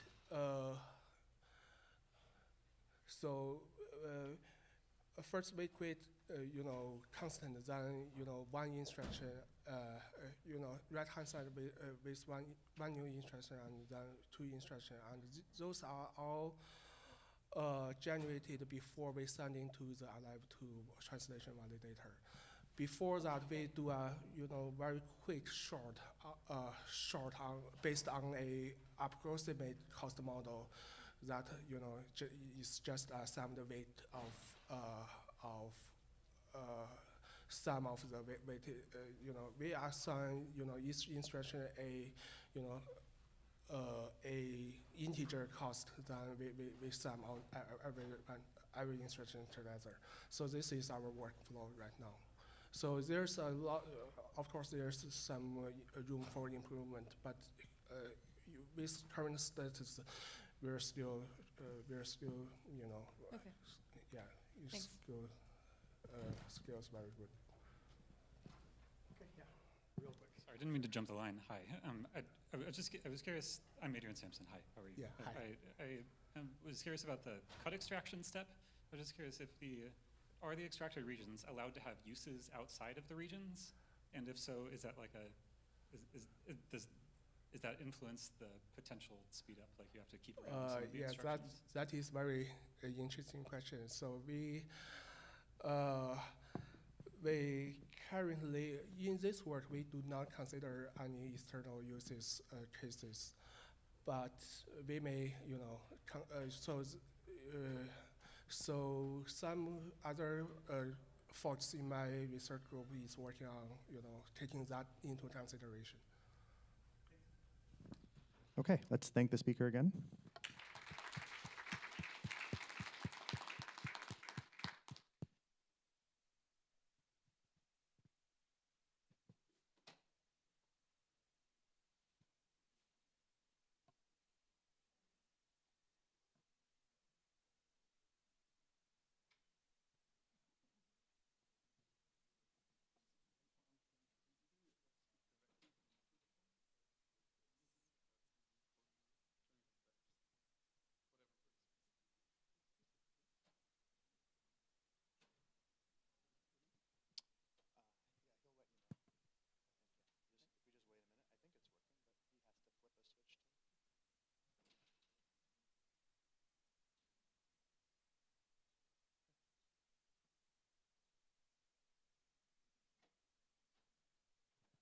Okay. Our next talk in the session is on Polyjuice, detecting miscompilation bugs in tensor compilers with equality saturation-based rewriting. And the talk will be given by Qijin Zhao. Okay. Okay, thanks for the introduction. And hello, everyone. I'm Chijin, a PhD student at Tsinghua University. And today I'm going to introduce our recent research about detecting miscompilation bugs in tensor compilers. And now deep learning is everywhere, and DL compilers plays a very important role in making that happen. And on the one hand, DL compilers applied many optimizations to make DL models faster and more responsive. And on the other hand, the compilers translate high-level DL operations into platform-specific code, so we can deploy DL models on different edge devices. And as a result, many compilers have been widely used, including NVIDIA TensorRT, Torch Inductor, and SLA. But these compilers are not always reliable. They have to do many things for optimization, and as complexity grows, bugs are inevitable. So, and we take a bug in TVM as an example. In the April of the last year, one main contributor of TVM posted a PR showing that TVM conducted an incorrect simplification. Specifically, y minus x mod 2 were incorrectly simplified to y plus x mod 2 minus 1. And it may take some time to understand, but the rewrite is incorrect regardless of whether x mod 2 equals 0 or equals 1. So this is an incorrect rewrite. And finally, it turns out that this rewrite were initially introduced to allow simplification of a special case introduced by this inject software pipeline pass, and but it was wrongly implemented. And there are many rewrite rules similar to this one, and the developers have to go through them to check if they had a similar error. So, okay, now we know such a bug will lead to an incorrect compilation, which is unacceptable for a compiler. But such a bug will not cause any crash. This makes them difficult to uncover. So our paper aims to solve this problem to detect such non-crash miscompilation bugs. And And so we propose a test tool called Polyjuice. Its basic idea is quite simple. First, we have a tensor program, and we conduct an equivalent rewriting so that we can generate tensor programs equivalent to the original one. And then we use a compiler to compile these two programs and to generate two models. And next, we feed the same inputs to the two models and check their outputs. If the outputs are inconsistent, we can confirm that we detect a bug in this compiler. So this is the basic idea of our test tool. And the whole idea is the same as EMI, equivalence modular inputs, which is a famous method to detect CPP compilers. But the key challenge in our case is unique. We want to adjust how to rewrite the tensor compilers efficiently. We need to maintain its equivalence while try best to uncover potential bugs. So how do we achieve this? How do we rewrite the tensor compiler, the tensor program efficiently? And let's take a closer look at the compilation process. Each program goes through a sequence of passes during its compilation, and if both programs go through exactly the same passes, even if one of the passes is incorrectly implemented, we won't be able to detect this bug, right? So our goal is to ensure that the two equivalent programs undergo passes that as different as possible. So in this way, we can increase the chance of uncovering bugs, and this is the goal of our rewriting. But the fact is that before actually executing the programs, we cannot note the passes they will go through, right? So we shift our goal to constructing equivalent programs with highly different data flows. Here we assume that the more different the data flow, the more different passes they will go through. And to achieve this, we first use equality saturation to rewrite a given computation graph. And I will introduce the concept of equality saturation later, but basically this technique allows us to obtain all graphs that are equivalent to the original one, and based on a set of user-defined rewrite rules. So from those equivalent graphs, we select two graphs for testing. The one with the most simplified data flow, and the other with the most complex data flow. So we use these two kinds of graphs for testing, and the workflow is quite straightforward. In each iteration, we start with a randomly generated graph, and we convert it into an intermediate representation, and then we applied equality saturation upon them, and this process will output an e-graph that includes all graphs equivalent to the original graph. And finally, we extract the graphs we want from the e-graph and lower them to test cases for testing. So this is the basic workflow. And before I detail the implementation, let me first introduce the concept of equality saturation. An equality saturation engine takes three inputs: a customized language, and a graph defined within that language, and a set of rewrite rules. So this engine then constructs a special data structure called e-graph, which includes all graphs that are equivalent to the original graph based on the provided rewrite rules. And once the e-graph is built, you can define a cost function to extract the graph you want. And that's how the equality saturation engine is used. And due to the time constraints, I won't go into the full details of how the engine works, but basically the engine iteratively apply the rewrite rules and update the e-graph until it reaches a fixed point, or the whole process reach a timeout. And so that's the basic idea of equality saturation.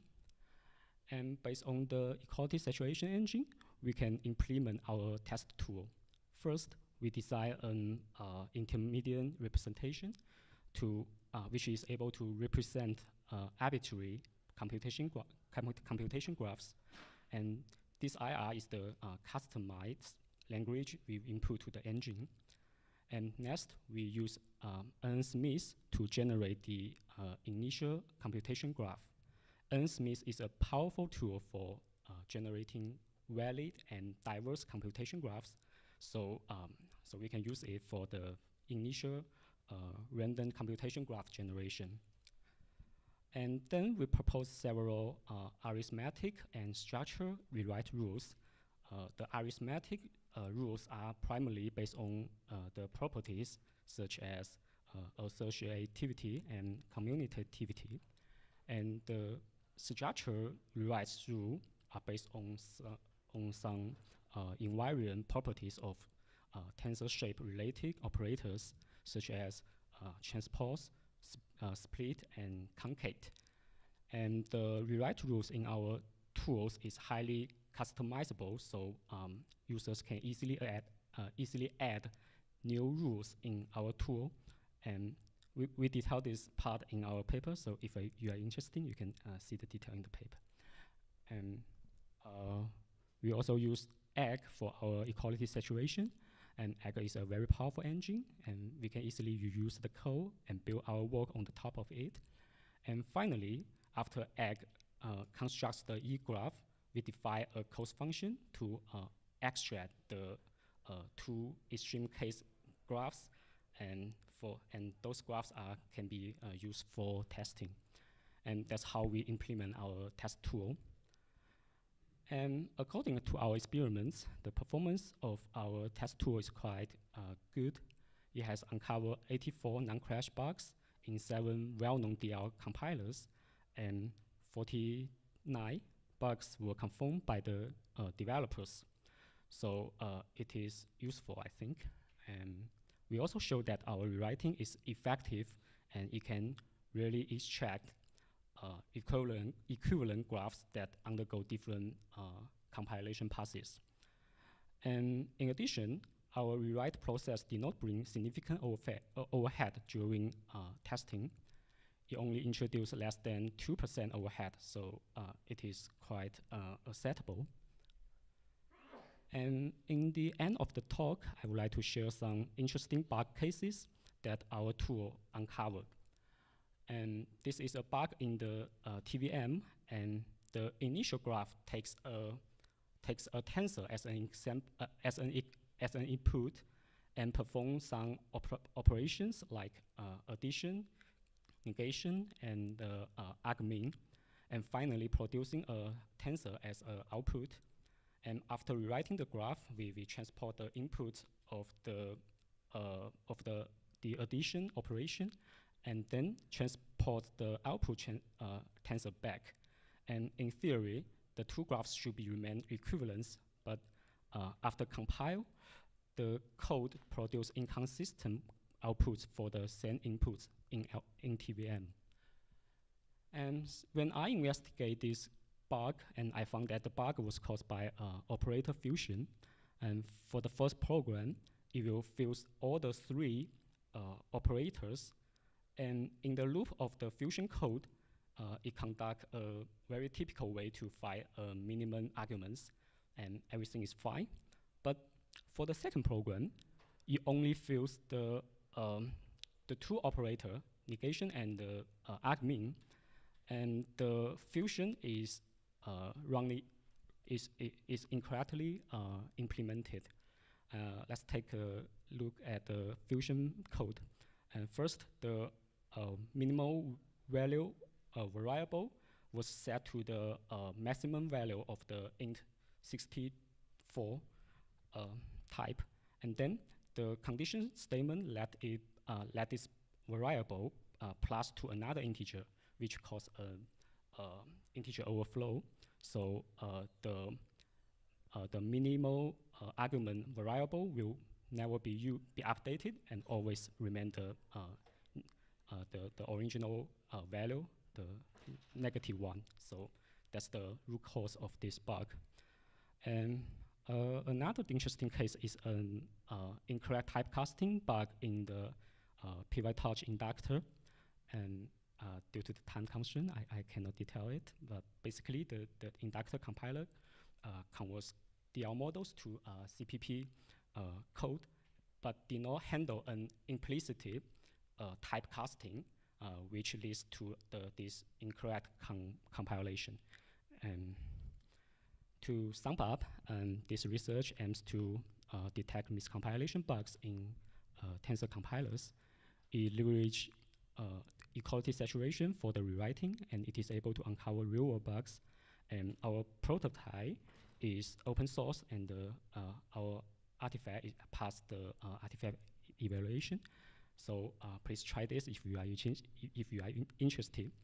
And in particular, we would like to thank the authors of Ernst Smith and for their well-structured and usable code. And we also want to thank the egg community for the well-developed code, well-developed tool, and their responsive. And so, okay, that's all of my presentation. And thank you.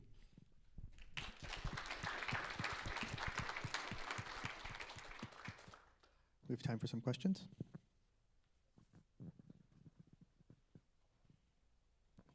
Very excellent works. Quick question. So the insights for the work is about you need to generate the equivalent program, that this equivalent program need to execute as different pulses as possible. So you pick the most complex one and the simplest one. But I mean, if based on the insight, if you want to execute the compilation pulse as different as possible, you should pick the most different graph, right? Instead of the complex and the simplest. You should compare the graph and pick the two most different. Sure, but it is very difficult to find the most different graphs in all of the equivalent graphs. So I choose the simplest one and the most complex one, and I think that's reasonable, kind of reasonable. Okay, sorry, I'm following up questions. So why not execute them all? Because of course we can execute them all, but I made this decision for choosing the simplest one and the complex one because I think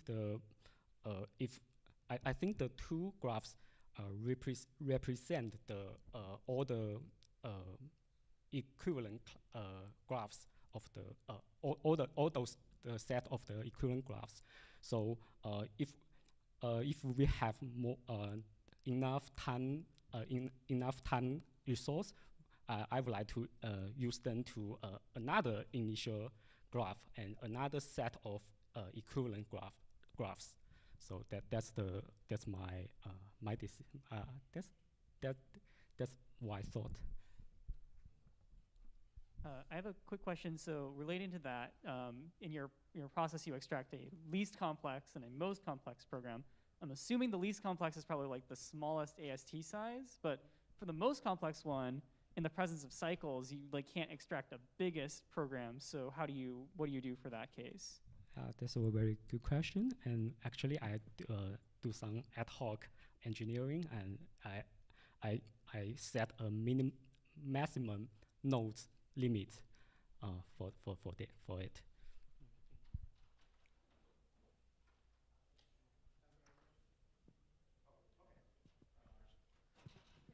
I'll be quick.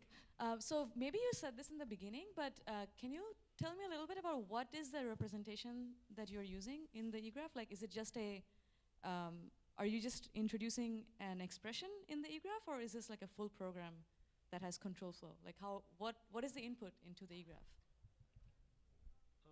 What's the info of the eGraph? No, like what is the representation of the program? Is it just an AST or? You mean this representation? This representation, or? Okay, I guess we can take it offline. I'll ask you. Sorry for that.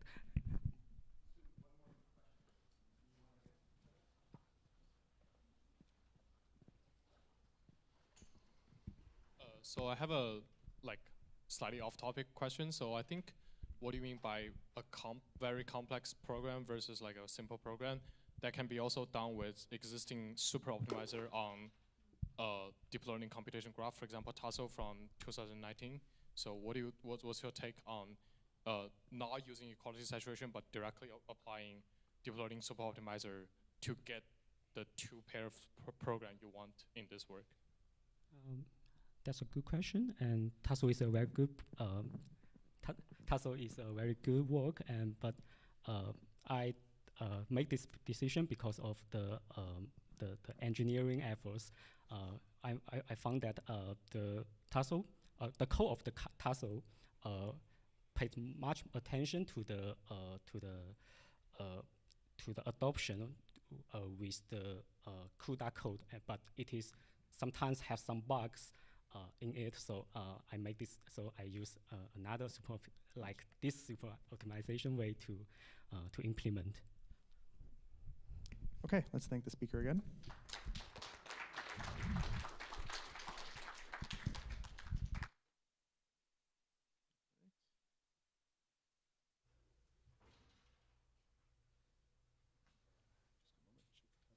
Great. So our next talk in the session will be on sparse auto-scheduling sparse tensor computations using recursive loop nest restructuring. And Aditya Das will be giving the talk. Hello. Good afternoon, everyone. I'm Aditya Das from Purdue University. I will be presenting our work on sparse auto-scheduling sparse tensor computations using recursive loop nest restructuring. This work was done in collaboration with Logan Anderson, Krishanthan Sundaraja, who is also here today, Artem Pelenitsin, and my advisor Milind Kulkarni. Sparse tensor computations are used abundantly in graph neural networks, quantum chemistry simulations, data analytics, and linear algebra applications. It turns out that doing a good job of scheduling tensor contractions is really challenging. Let's look at this tensor times matrix multiplication contraction. For simplicity, let's say all of these tensors are dense. We can realize this computation with 6 perfectly nested loops. We call this materialization a schedule. The asymptotic time complexity of this computation would be O of LMN ijk. For instance, let's say now B is a sparse tensor. I have bolded B to show that it's a sparse tensor. Notice how the loops in the computation have changed with B's index arrays now. When B is sparse, the time complexity of the computation now becomes O of LMN times non-zero values of B instead of LMN ijk. Analogous to chain matrix multiplication, we can split the previous computation to 3 separate tensor contractions and still obtain the same final result. Now this sort of schedule has lesser asymptotic time complexity compared to the previous version with 6 perfectly nested loops. But this splitting process adds extra temporaries. Notice the 2 3-dimensional temporary tensors we have used in the computation. These big temporaries could make the schedule inefficient. Here, we can fuse some of the loops in the previous schedule and obtain an imperfectly nested loop structure. While the asymptotic time complexity of the schedule remains the same as the previous one, the auxiliary memory complexity goes down because after fusion, only 1 2D and 1 1D tensors are used, as compared to the 2 3D tensors we had in the previous version. So now, how do we pick one good schedule or a few good schedules out of all the schedules in the schedule space? To pick a good schedule, 3 things need to be done. The first is enumerating the schedule space to generate all the loop schedules. The second is pruning the search space to a manageable few schedules using asymptotic time complexity and auxiliary memory complexity. And the third part is realizing a schedule. We do this by extending the scheduling language, which I will not cover in this presentation. For details, please read our paper. Let's move on to the first part of the presentation, schedule generation. For this part to work, there are a few moving parts that need to come together. Tensor algebra compiler can generate code for sparse tensor algebra. It can generate the linear loop nest we saw earlier. Then they introduced adding intermediate workspaces to the tensor computation. And later, the branch iteration graph concept was introduced, extending the scheduling language of Taco. In this work, we further extended so that we can apply the transformation recursively to arrive at multiple levels of imperfectly nested loop code. I want to reiterate how schedules are realized depending on the choices we make and how it leads to a lot of different schedules. The first question we need to ask is, where do we break the tensor contraction? For example, in this expression, we see that we can choose to break between B and C, between C and D, or between D and E. If we choose to split the computation between C and D, we would realize the schedule like this. The next question that we can ask is if we should fuse the loops. For example, we can notice that both these loop nests starts with loop L. And this can be fused to reduce the temporary memory. Fusing the loop L can be realized this way, reducing the temporary memory from 3 dimensions to 2 dimensions. The next question is if we should reorder the loops. For example, we can change the order of the loops njk to kjn. The last but not the least, we can ask if we can do the previous 3 steps recursively. Focus on this square. If so, it may lead to multiple levels of imperfectly nested loop code. All these decisions leads to a lot of different schedules, which could be in hundreds of thousands. So in part 2 of my presentation, I talk about pruning this large schedule space to arrive at a manageable few schedules. We can choose to prune the schedule space at runtime, but there are just too many schedules. And if we decide to choose a schedule at runtime, it's just gonna take a lot of time. So we need to come up with a cost model to prune the large search space at compile time. RNs, in their PLDI-22 paper, uses a time complexity to prune the search space. In this work, we also consider auxiliary memory of a schedule to prune the search space. At certain instances, we observe that schedule with better memory complexity and reasonable time complexity can beat the schedule with the best time complexity and vice versa. So there are 5 stages in our TOS scheduling pipeline, 3 stages at compile time and 2 stages at runtime. Let's run through all of these stages one by one. The first stage of pruning at compile time is the memory depth-based pruning stage. This stage uses a heuristic called memory depth. For example, if the maximum dimension of the temporaries in a schedule is 3, we say that the memory depth of that schedule is 3. For most practical scenarios, tensors with 3 or more dimensions are too big as temporaries. So in this stage, we remove all the schedules having temporaries with 3 or more dimensions.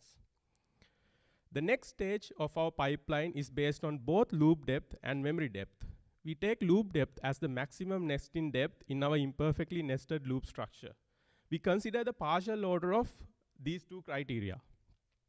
Let's say we have some schedule S with a loop depth of 5 and memory depth of 1. And another schedule U with loop depth of 6 and memory depth of 1. In this case, although schedule U has the same memory depth as schedule S, schedule U has higher loop depth. So we choose to prune the schedule U. Let's take a different schedule V. In this case, schedule V has the same loop depth as schedule S, but schedule V's memory depth is high. So we remove schedule V also from the schedule space. And there can be other schedules like schedule W, where it is better in terms of one of the criteria, and it is worse in terms of the other criteria. So in this case, we say that these 2 schedules are incomparable, and we don't prune any of the 2 schedules. In this step, we use the symbolic expressions of time complexity and memory complexity. For example, a schedule could have a time complexity expression such as LMN times non-zero values of B, and an auxiliary memory complexity expression such as KJ.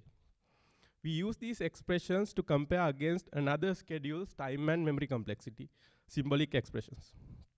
For this stage, we need to have some other inputs as well. We assume that some information about the computation is readily available at compile time. For example, if we are using this in a graph neural network application, we would know that the feature size would vary between 64 and 256. We call these constraints range constraints. Also, we know that the number of non-zero values in a sparse tensor would be lesser than its dense counterpart. We call these type of constraints inferred constraints. And there can be other user-defined constraints. For example, the user could know that index j's bounds is less than 10 times that of index i's. Going back to our schedule space, let's assume there are two schedules S and U with different time and memory complexity expressions. We input these expressions along with the other constraints to an SMT solver. And we ask the SMT solver if time and memory complexities of one schedule dominates the time and memory complexities of another schedule for all considered value ranges. If schedule has lower time and memory complexities for the entire value range, then we prune the schedule U from schedule space. Sometimes schedule S could be better than schedule V for some value range, and for some other value range, schedule S could be worse. In this case, we say that they are incomparable and keep both the schedules for the next pruning stage, and we make sure that we don't over-prune the schedule space. Let's move on to the first stage of our runtime pruning stages. During runtime, we have the concrete bounds of the tensors and information like the number of non-zero values of the sparse tensors.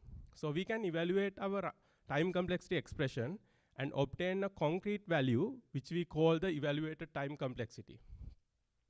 We keep all the schedules with the minimum evaluated time complexity and remove all the other schedules. The second stage of the runtime pruning is based on the cache access complexity. Here, a schedule would have good cache access if the tensor's data access pattern matches that of the loop order in the computation. If they have different orders, then the cache access does not have good locality. So in this case, we first find the minimum evaluated cache access complexity of all the remaining schedules and only keep the schedules with the minimum evaluated cache access complexity. Now you end up with a handful of schedules that are good in terms of both time and memory complexities. Now you can run your computation on one of these schedules. That concludes our pruning stages. Now let's see how well our system compares against other state-of-the-art auto-schedulers and how auxiliary memory affects performance. We evaluate 8 different contractions that can be split to meaningful kernels, such as the sample dense matrix multiplication, sparse matrix multiplication, or sparse tensor times matrix multiplication. And we evaluate these kernels on real-world tensors. We report the execution times and speedups comparing our schedule with Taco default schedules. Results for sample dense matrix multiplication, sparse matrix multiplication contraction is shown on the left. This kernel is used in graph neural networks. We see that sparse auto-selected schedule is orders of magnitude faster than Taco. The plot on the right shows the results after adding gem kernel to the first computation, extending it.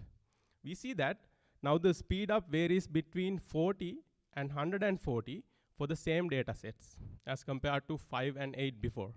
This shows the gains our framework gets by optimizing for asymptotic time complexity. We also compare our framework with Pigeon. We see that we perform better for some tensor contractions. We also see that our framework doesn't do well for some other kernels. We do not always win because our cache model doesn't appear during compile time, and it is not sophisticated enough. So during compile time, our framework could potentially prune some good schedules that could do well in cache utilization. So we stress that having a good cache model benefits an auto-scheduler. We also compare our framework with SPTT and Cyclops by changing the dense dimensions L, M, and N in the tensor times matrix contraction. The auxiliary memory used by the schedule chosen by our framework is M+1, and the auxiliary memory used by the schedule chosen by Cyclops is Mn+n. In both the frameworks, the time complexity is the same. The number of accesses to these newly introduced temporary tensors is proportional to L. We see that Cyclops does well when the temporary tensors are small and they are not accessed frequently. But when they are large and accessed frequently, our framework does better. If we use a bigger data set like Flickr 3D as compared to a data set like NEL2 in the first plot, we see that our framework has clear gains compared to Cyclops. These plots show how the schedule selected by our framework performs when compared with all the other schedules in the schedule space of SPMM gem kernel. We can see that the schedule selected by sparse auto is within the top performing 5% of schedules. The schedules you see in red are the schedules with the lowest evaluated time complexity. We can see that they use a lot of auxiliary memory and do poorly compared to the top few best performing schedules.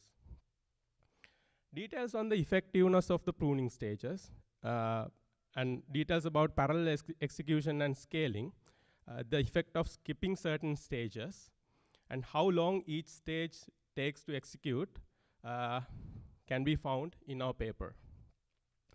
In this talk, we saw how the memory consumption becomes an important factor in choosing a good performance schedule. We saw how the schedule space can be partially ordered based on time and memory complexities to prune the schedule space, and how it can be used to create a robust Pareto frontier and avoid over-pruning. Using an SMT solver with partially known parameters at compile time can further prune the search space, and it can give wins at runtime. We also stress that auto-schedulers would need to consider more criteria, like cache access patterns at compile time. Thank you. I'm happy to take any questions that you may have.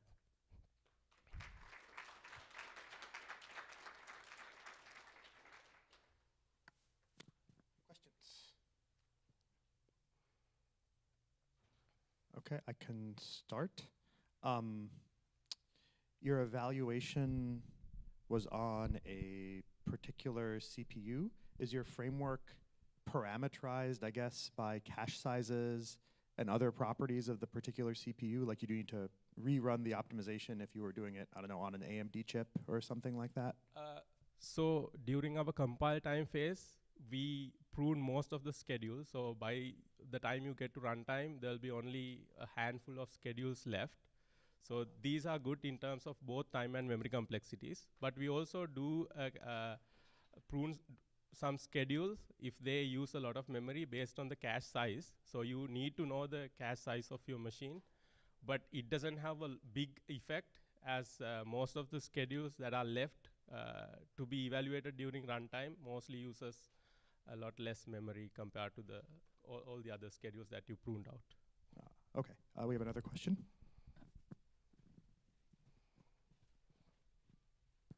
Hey, thanks. I really enjoyed that. There's also maybe some opportunities for tiling and strip mining and this sort of stuff. Have you considered that? Yeah. So auto schedulers, maybe I should.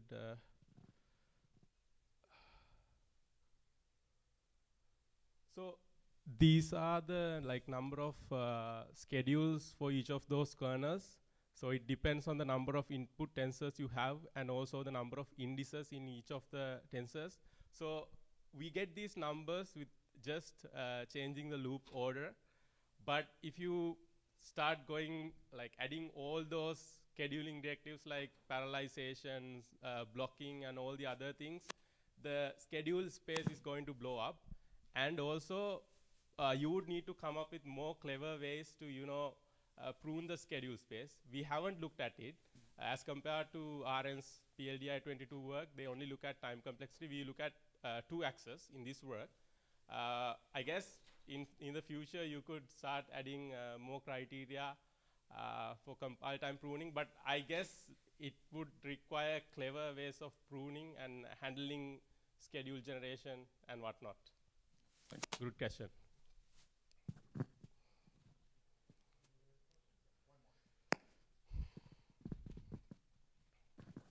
Thanks for the great presentation. I was wondering, at which time do you specialize to the particular sparsity pattern of the data as well as the input dimensions? Is it the completion time or runtime? So in this work, we don't really care about the sparsity pattern. We assume that it is uniformly distributed.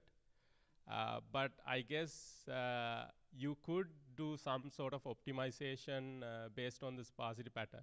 How about the dimensions? Because for different input data sets, you could have priority for another schedule, let's say. Sorry?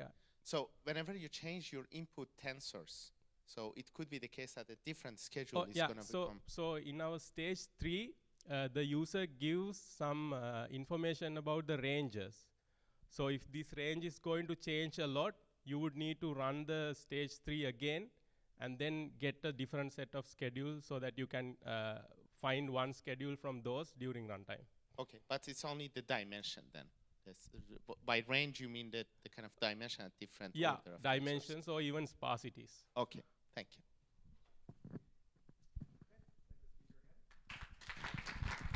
Thank you.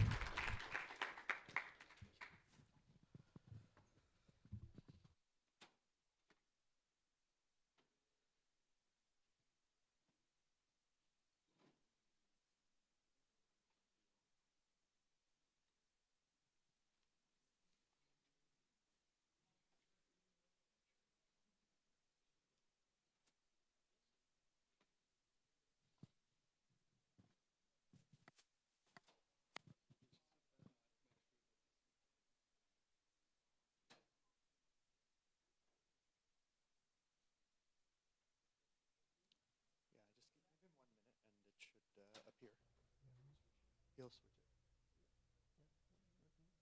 Yeah, he's getting the signal, so it'll get on. Hello, everyone. I'm going to. I can introduce you. Okay, we're ready to go with this last talk on understanding and finding Java decompiler bugs. The talk will be given by Yifei Liu. Yeah, thank you. Hello, everyone. Today, I'm going to present our research that is understanding and finding Java decompiler bugs. I'm Yifei Liu, and I complete this work with my collaborators. They are Wei Donghou, Mingxue Pan, Xuandong Li, and Zhen Dongsu. And my presentation has the outlines. It has 5 parts. And so first, we have to know what is Java decompilation. That is to convert Java bytecode into high-level Java source code. And there are numerous well-known and frequently used Java decompilers with GUIs. Maybe you know, such as the JD GUIs or JEDEX. And there are usually the Java decompilers embedded in IDEs, such as the IntelliJ IDE, Android Studio, and so on. And if you want, you can have a look at the compiled code of the third-party libraries you used in your projects. And furthermore, Java decompilers often work as one of the foundations of program analysis and frequently used for vulnerability detection, malware detection, and ground truth construction. However, Java decompilation seems simple, but is a non-trivial task, and it is far from satisfactions and contains quite a number of bugs. For instance, such pieces of code, if you write them in the IntelliJ IDE and compiles and decompiles it, you can get the right path side. And here is a duplicate definition of the variable var2, and it's quite confusing the users, and such obvious bugs should be prevented. In this work, we wonder what is the root causes of these bugs and whether we can have any solutions to help developers to improve their Java compilers. And in our work, we select the 3 most famous Java decompilers. They are CFR, Fanflower, and JEDEX. To note, the Fanflower is the official decompiler used in the IntelliJ IDE. And we select 300 unique bugs from them as our study subjects. Each bug contains its own descriptions from the issue reporters and has corresponding commits to fix these bugs. And from both sides, we can therefore have a better understanding of Java decompiler bugs. And here, first from the outward appearance, we analyze the characteristics of the Java decompiler bugs, and including the provided artifacts.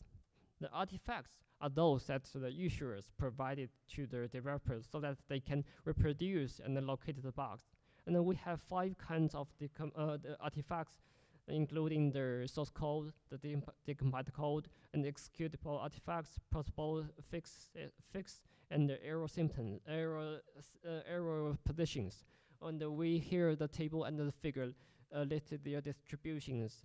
And the 276, that is over 80% of bugs, provide at least one of source code, the compiled code, and the executable artifacts. Furthermore, we have a further investigation of the 80% of bugs, and we found that half of them are from the real-world applications, and 40% of them are in the form of small test examples. Maybe they are potentially written by the issuers themselves. And this finding implies us that small test examples can also be used to help review bugs in Java decompilers. And the real-world programs are not always required. It is the first finding in our study. And now let's move to the second characteristics of bugs, that is the error symptoms. That is how the bugs manifest so that the developers or the issuers think they are real bugs in Java decompilers. And we have 6 kinds of bugs, such as the exceptions, syntactic, semantic configuration, and GUI errors, and the performance issues. And here, the top 3 are exceptions and the syntactic and semantic errors. They account for almost 80% of bugs. And here we can have a look at the semantic errors that they account for over 20% of the bugs. Why we pay special attention to these semantic errors? Because semantic errors are quite dangerous. And if we don't have the source code, we are difficult to review these bugs. Suppose there's an industrial app that is a malware, and we don't have its source code, but the Java compilers tells generate the incorrect code and indicate that it is a good one. Then this malware may bypass the security check and do anything harm, and it can do anything harm while we are unnoticed of these harmful operations due to the incorrect decompilation. And this would and it is a great challenge and poses the security, and we should take care of these semantic errors. It is the second finding in our study. And the last characters of the bugs are the fixing duration. That is the time required to fix these bugs. As the figure shows that 80% of bugs in CFR and the JETIX, the 2 compilers, was fixed within 15 days, while FanFlower, it takes significantly longer time to fix these bugs. Maybe because it has more strict bug checking mechanisms in their bug issue trackers. Now here's the general characteristics of Java decompiler bugs. Now let's talk about the potential causes of these unique bugs. And here we give some interesting cases so that we can they are founded in the fixing commit of these bugs.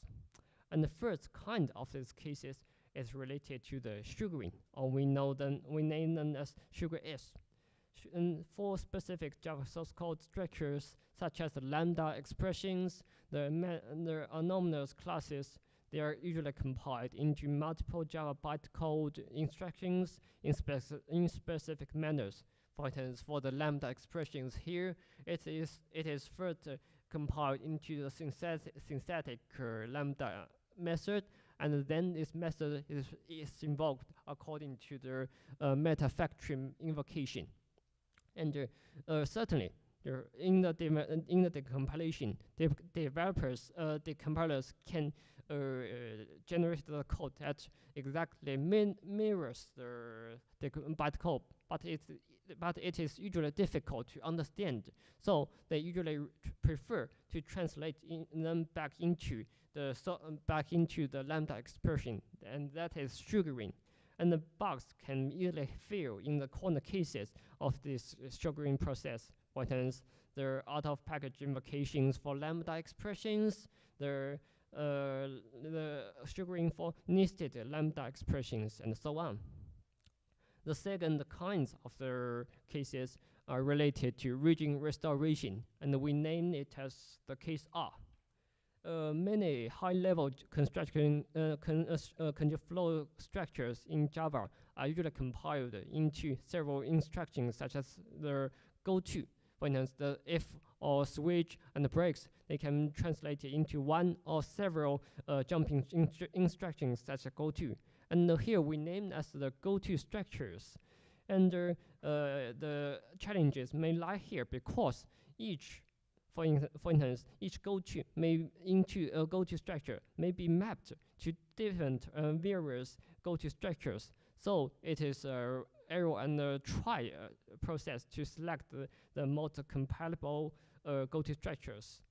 And the challenges may be more tough when under different compilation environments or under the different combinations of go-to structures. And here's a lot of bugs related to the region restoration in the CFR and the JEDEX. And the last kind of the cases are related to type inference, and we name them at the case T. Case T has two parts. The first part is related to the generic types, as we know that the type parameters of generic types, especially those of local variables, are replaced with objects in the bytecode. So in the decompilation, the decompilers should infer which the parameters should be for these generic types according to the data flow associated with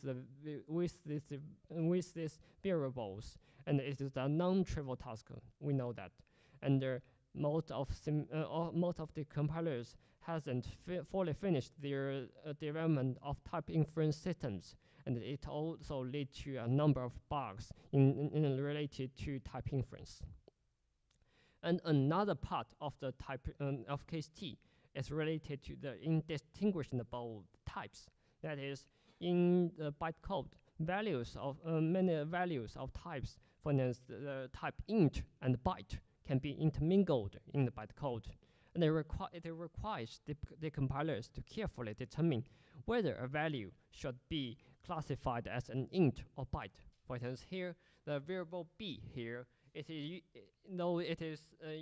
an int in the source code, but in the bytecode it can be used as both int and byte. And even the I to B instruction even indicates that this value can be a byte.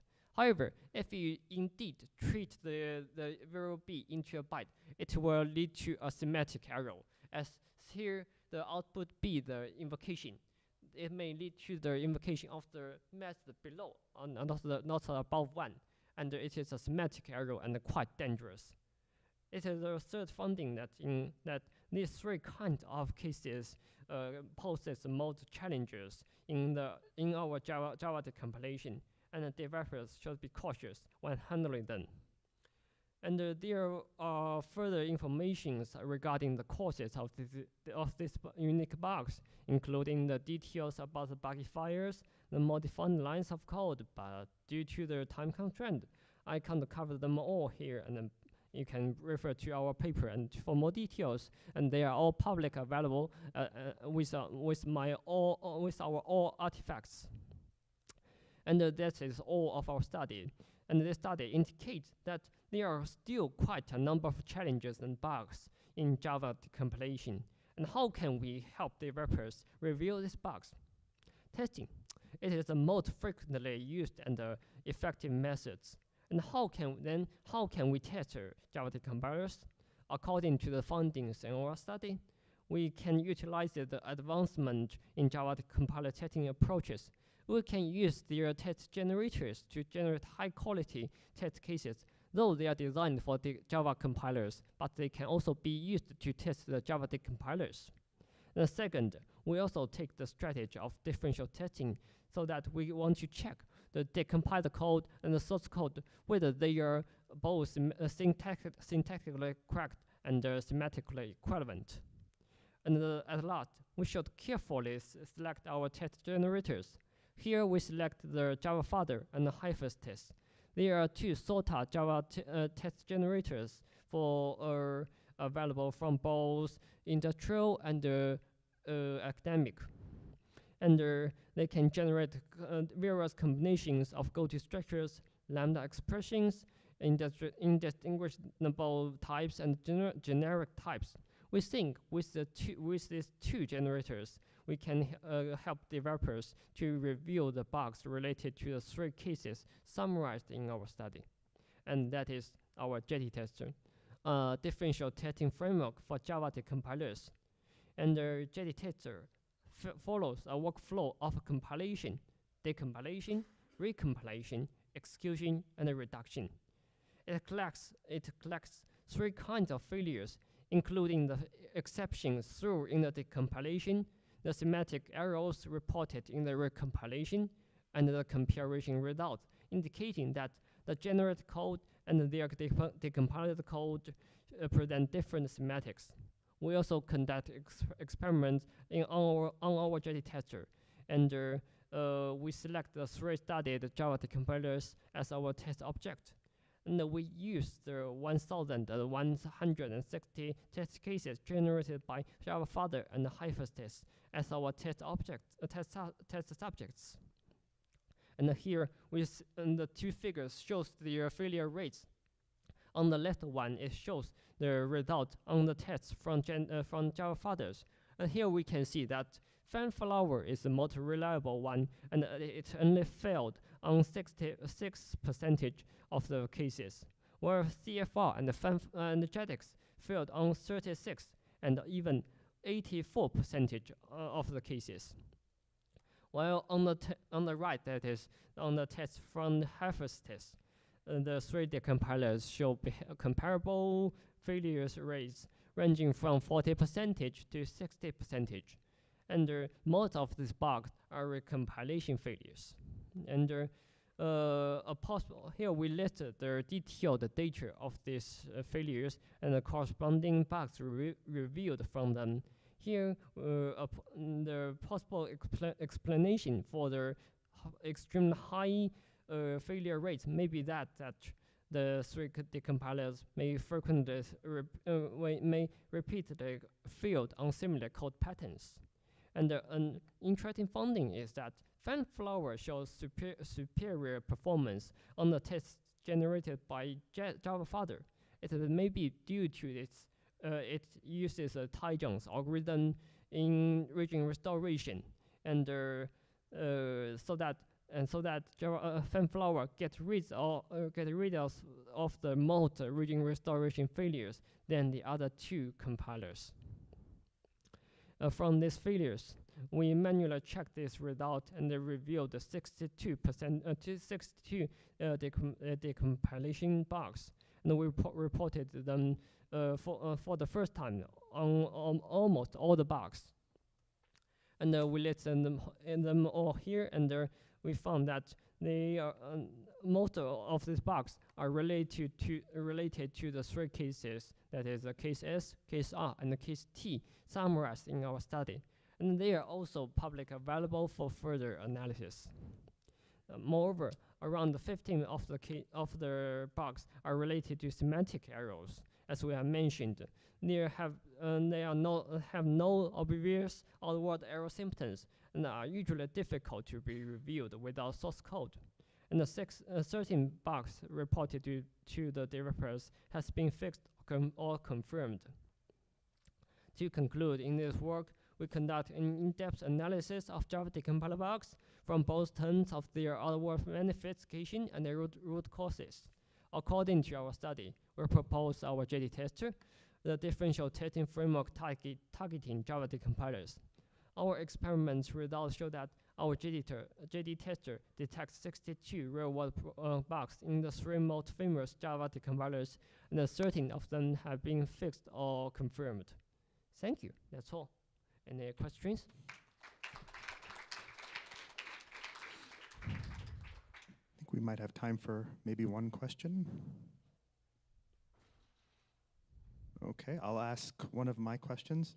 So you mentioned this motivation of malware, Yeah. right? And the Yeah. idea that if you have a semantic issue in your decompiler, Yeah. that you might misunderstand. But if I were a malware author, I might try to generate bytecodes that don't even map to Java source code, right? So I might not start with Java source code because the Java virtual machine can express programs that cannot be written in Java source code.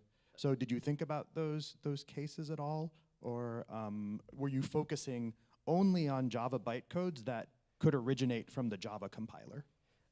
I think first that Java the compilers that do its optimization into the JIT. Yes. I think. Would you please repeat your question? That. So, for example, if I write my code in Scala, yeah, I can get Java bytecodes, and I wouldn't expect these tools to be able to decompile that back to Java code. So my question is, did you focus entirely on bytecodes that can come from the Java C compiler, or did you look at other types of bytecodes as well? In fact, all our algorithms can be used on all languages, and for instance, the Scala and the Kotlin and many other languages, they can use all their bytecode can be transformed to the Java bytecode, and that is a promising process. I think they can also benefit from our work. Yeah. Okay, thank you. Thanks. Any other questions? Okay. Oh, okay. We can do one more question.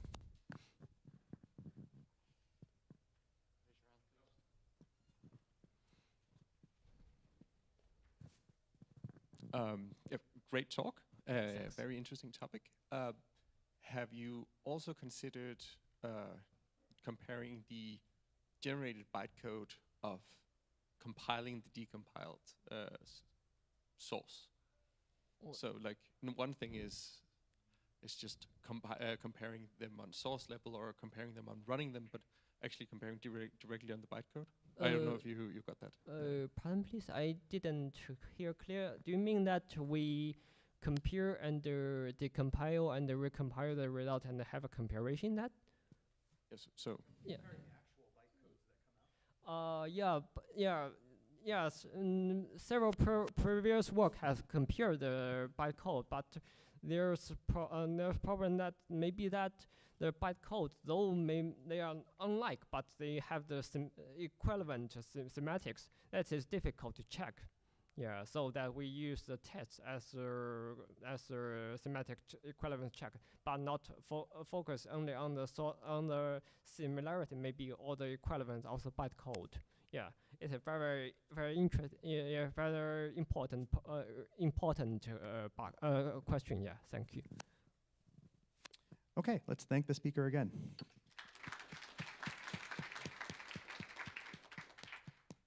Okay, and now we have a break.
Okay, so good afternoon, everyone. So welcome to today's last session on probability programming and analysis. And I'm student chair D Wang from Peking University. Glad to see you. And here's is our first talk. And unfortunately, the presenter will not be here. But we'll just enjoy the video here. First talk is a model type theory of expected cost in higher order probability programs, presented by Vinit from University of Kent.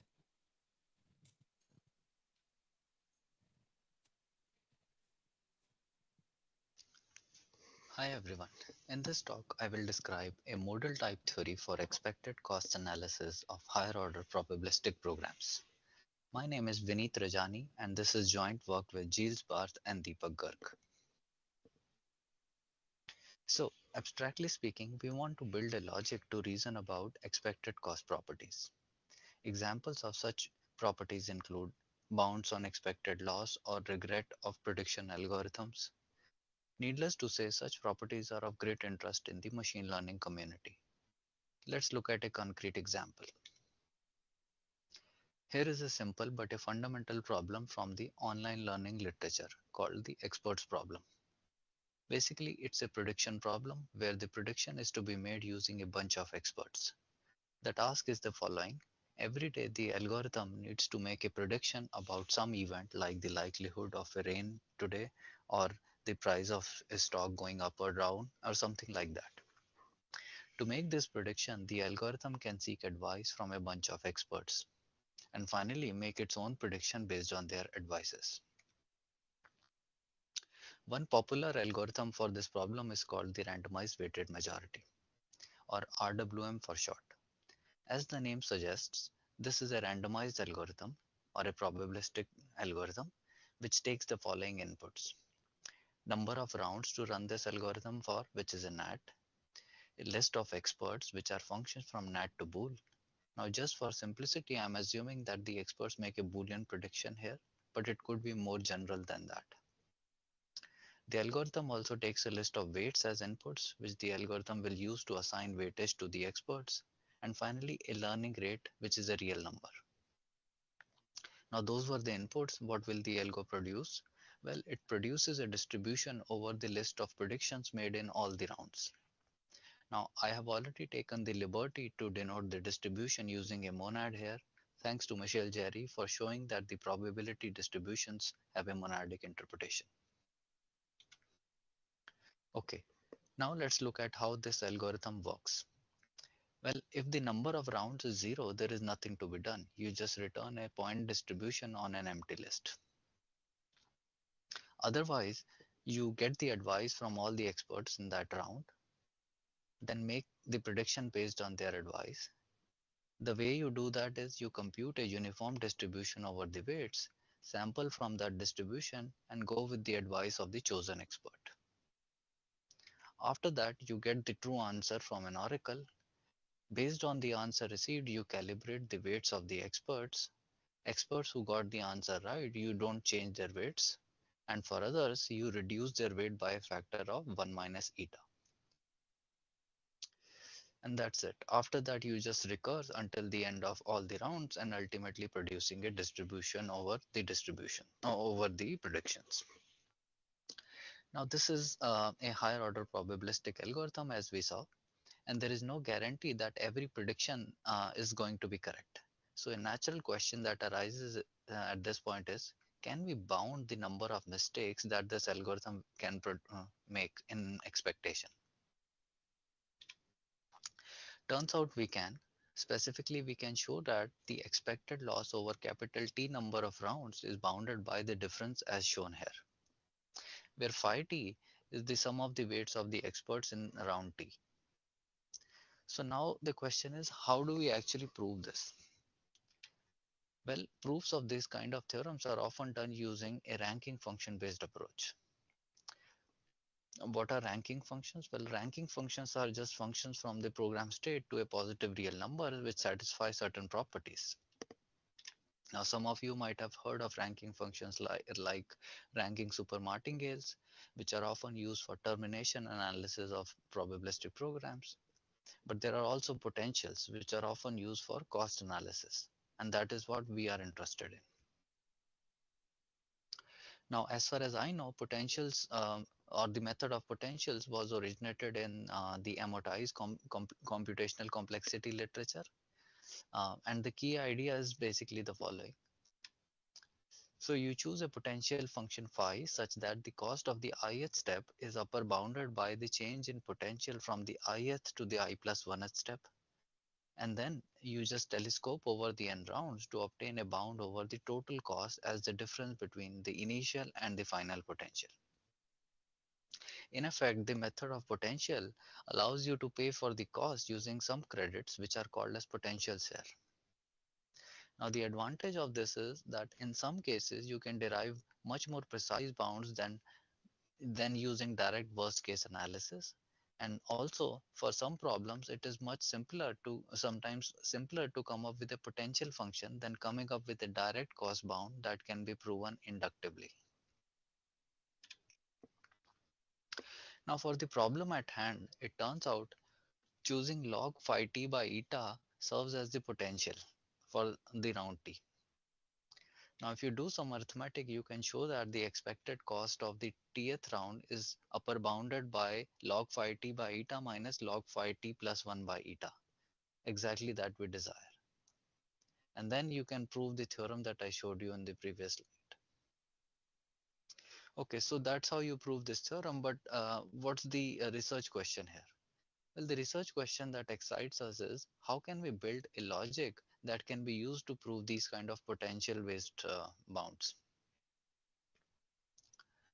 And that's the goal of this project. So we achieve this goal by building P lambda MR, a graded model type theory for proving these kind of bounds. P lambda MR builds on our prior work from POPL 21 called lambda MR, where we tackled the similar problem of cost analysis in a deterministic setting. Now there are several ingredients that go into building P lambda MR, and today I will only talk about two of them, graded modalities and probabilistic coupling. Now there are three graded modalities in P lambda MR, a graded monad, which is a doubly graded version of the G-raised monad of probability, a modality for capturing potential, which is a reinterpretation of the potential modality from lambda MR, and a graded comonad, which is a refinement of the comonad from bounded linear logic. Let's look at the first modality, the probability cost monad, or PC monad for short. So the PC monad is graded with mu, which is a symbolic distribution over static indices like natural numbers, and kappa, which is an upper bound on the expected cost of a computation of this type. I just want to mention here that the actual monad in the paper is a bit more refined, as I have shown here in the footnote. It allows a variable a denoting a sample from the distribution mu to appear free in tau, but I will ignore that refinement in the remainder of this talk for the sake of simplicity. Okay, now let's look at the return and bind of this monad. Well, return just takes a non-probabilistic and cost-free term E and puts it into the monad. As a result, it grades the monad with a point distribution and a zero cost. Now, bind is a little tricky. Bind describes composition of two distributions where the second can depend on the first. So basically what happens in bind is you sample a value from the first distribution mu1, and for each such possible sample you analyze the continuation E2, thereby giving you a probabilistic tree of computations. And that is why mu2 and kappa2 are not a single distribution and cost, but a family of distributions and cost indexed by every value in the support of mu1.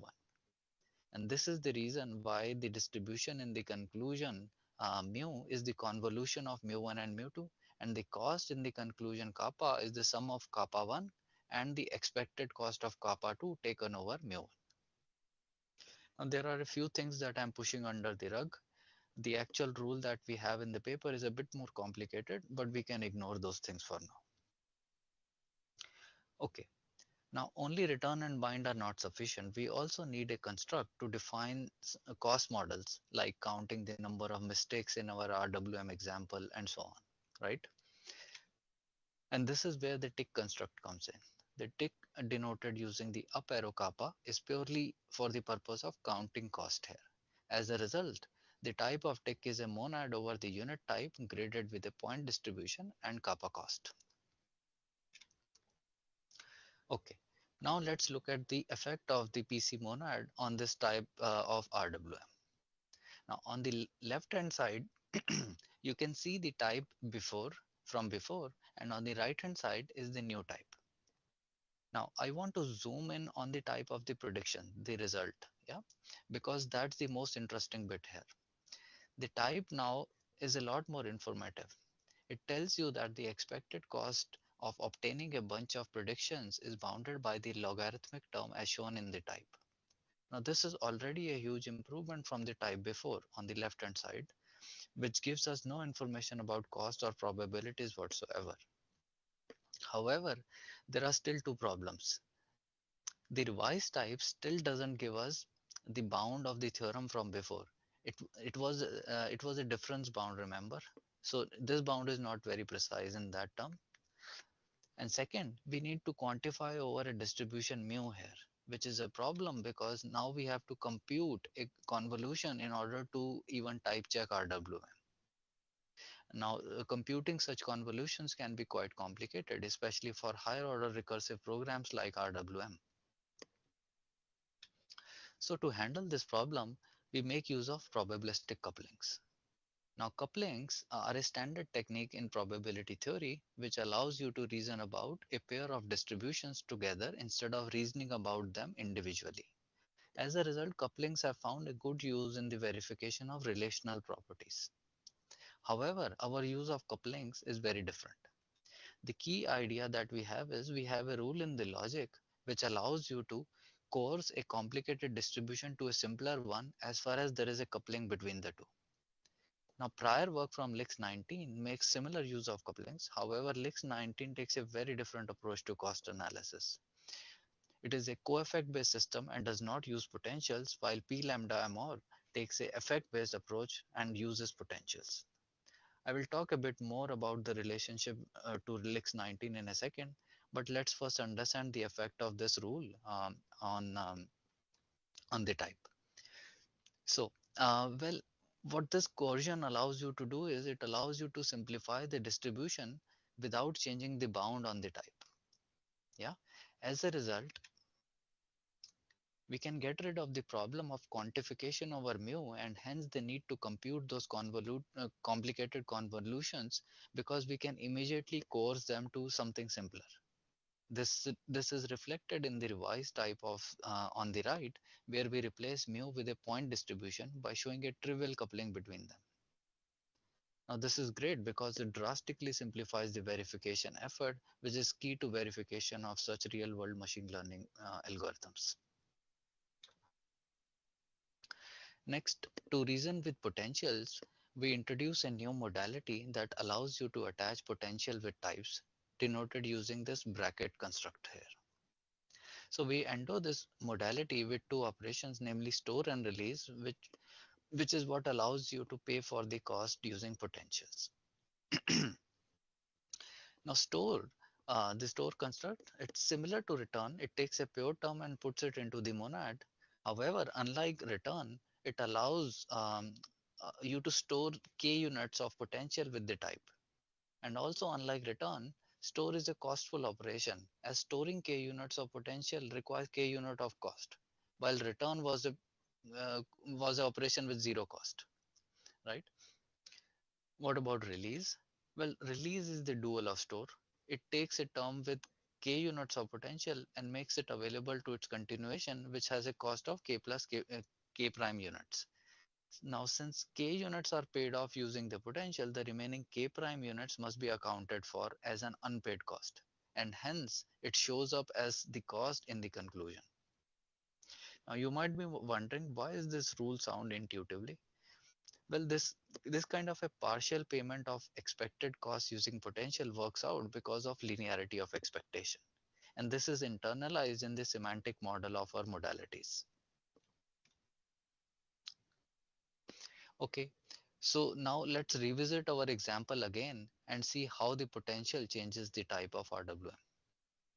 So now RWM takes an additional argument for the input potential, namely IP, and also returns back the remaining potential, namely RP here. And the rules of the type system will make sure that the cost of RWM in each round is bounded by the difference of IP and RP as desired. Now this is also reflected in the type, as the remaining cost is now 0 units because the input potential is enough to pay for the cost, which is exactly what we want. So essentially we have seen everything that is needed to reason about cost using potentials now. Now, very quickly, let's just talk about the relation between these two modalities that I've shown you. So, we have seen two ways of reasoning about cost. One is a direct way of accumulating cost using the cost monad, shown by the type here. And there is a second way, which is an indirect way of paying for the cost using the potentials, which I have shown here using a function type, which takes k units of potentials and returns a computation which has no additional cost. So now the question is there a formal way to relate the two modalities? Well, turns out if you have a term of the left hand side type, it can be coerced into a term of the right hand side type and vice versa. And additionally, the composition of these coercions gives you an identity. As a result, the two types are actually isomorphic. Now, this isomorphism is not only interesting from a meta theory point of view, but also plays a crucial role in the embedding of LRPCF, which is a co-effect based system, into ours, which is a effect based system. Finally, I want to briefly touch upon the semantic model and the soundness bit. Like many modal logics, we build a possible world model of probabilistic lambda MR, which we encode using the technique of Kripke step index logical relations. Now in the model, we define another coupling, which is a coupling between the static and the dynamic distributions. Now this is required to prove the soundness of the coupling rule that I showed you earlier. And then we use this model to prove the soundness of P lambda MR, which basically states that if an expression is well typed, then it will adhere to its cost bounds. Additionally, we can also show that the runtime and the static distributions can be related via a coupling. Similarly, because of the isomorphism I showed you earlier, we can also obtain same guarantees for the isomorphic type.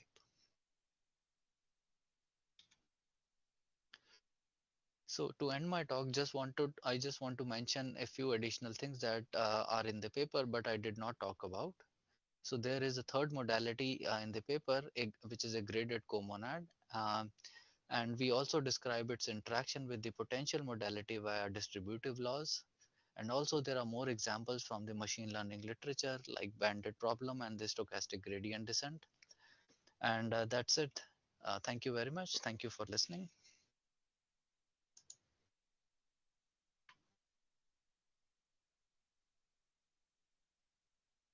Presenter is not here and is not on the Discord channel either, so maybe we'll don't have a chance to have a QA session, so maybe you can just sit up here. Yeah.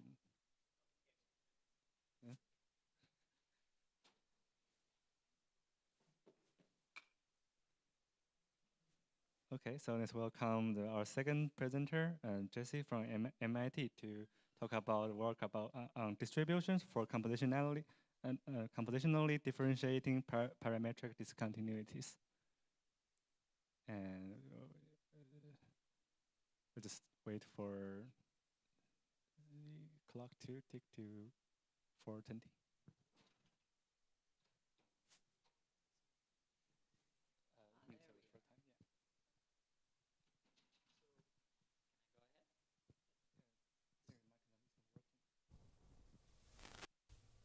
Testing. Okay, good. Okay, so hi, I'm Jesse Michel.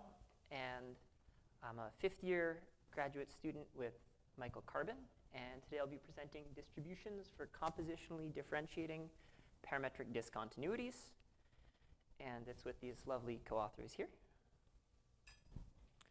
So automatic differentiation, or AD, is the automated computation of a derivative.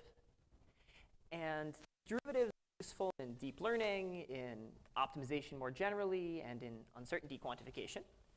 And it's useful because it preserves program structure, producing an efficient derivative. So there are many libraries used in the wild, for example, PyTorch. And we give some example of the derivative of a sigmoid function here. So now let's see what these libraries do with a discontinuity, right? So we know that something isn't going to work out because discontinuities don't have a well-defined derivative at the point of the.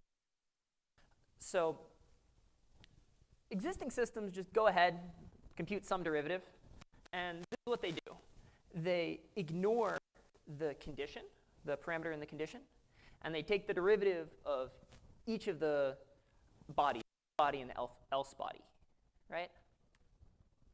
So what if we want to differentiate an integral, right? So the integral is in the specification for the problem, and it computes the area under a curve, right? So this region from 0.5 to 1 is what we're computing.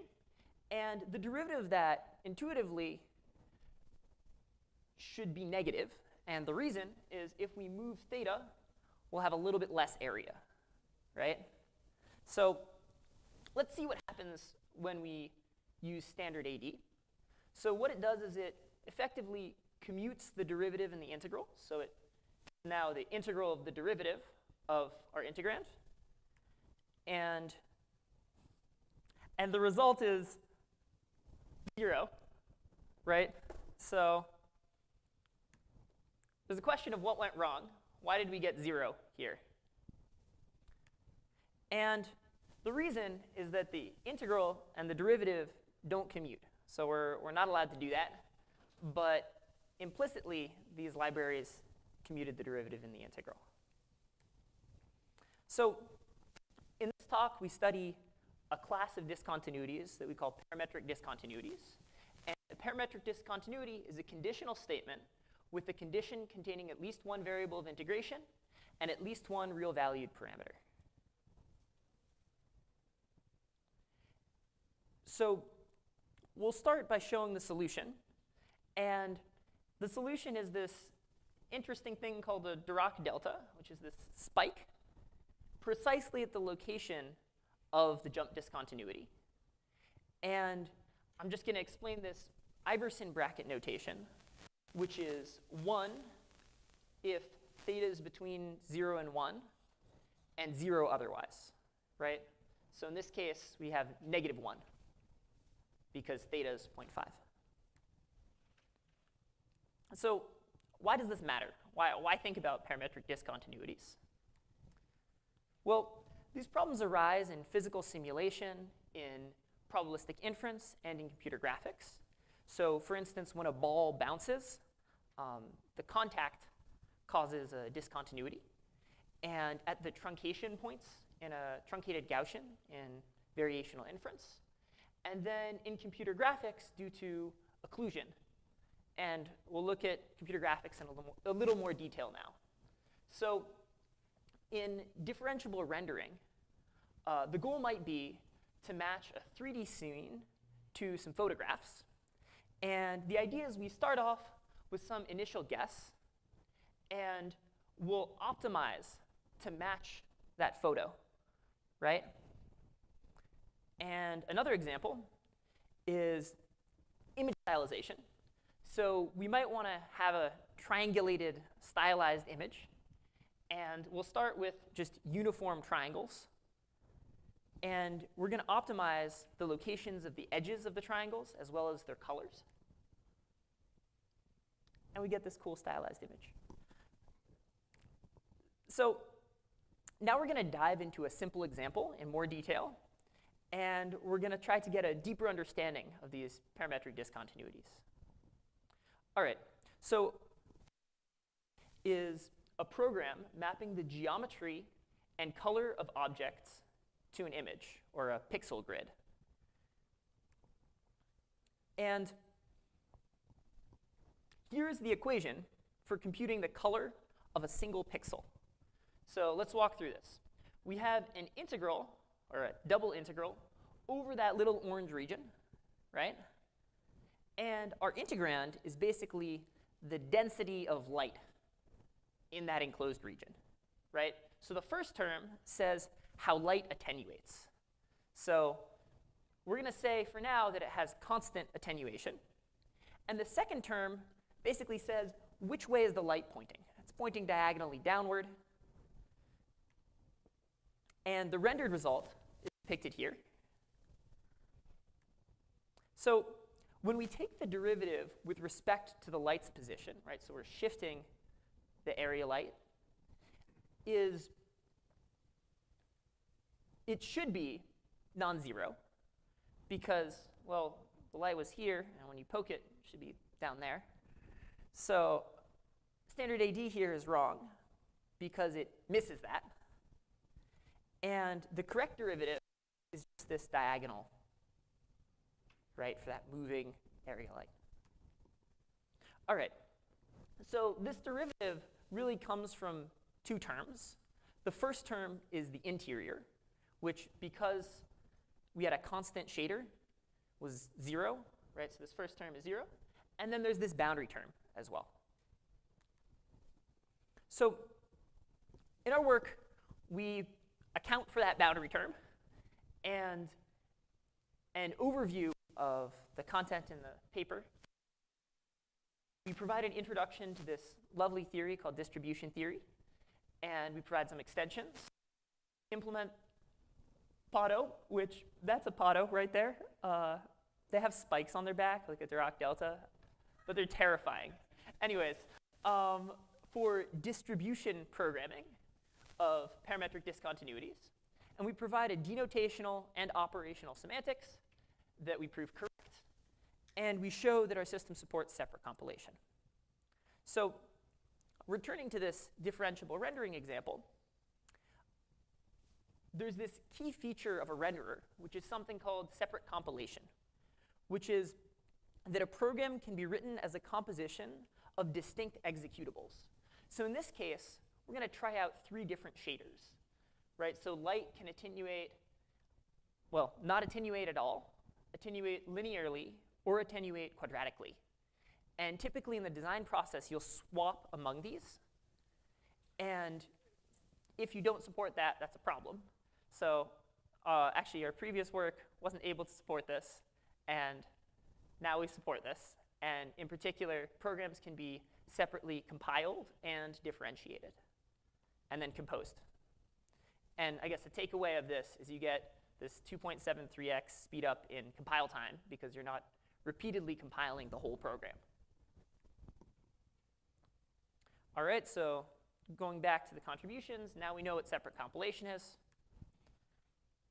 So let's revisit our previous example. And what we're going to do is simplify it a little bit more. And we're going to ask this question. Is there a of the Heaviside step function? So here's going to be our approach. We're going to take a sequence of smooth functions to approach that step function. And we're going to take the derivative of each of them. And we'll see sort of these derivatives slowly become more and more spiky until we get a function that's 0 everywhere, except at 0, where it's infinite. So this isn't a real valued function. And there's a question, how do you make sense of this, right? So it's something else, and it's called the distribution. And we're now going to give some intuition, right? So informally, a distribution is a generalization of a function that satisfies these nice properties. It's closed under limits and under a generalized notion of derivative.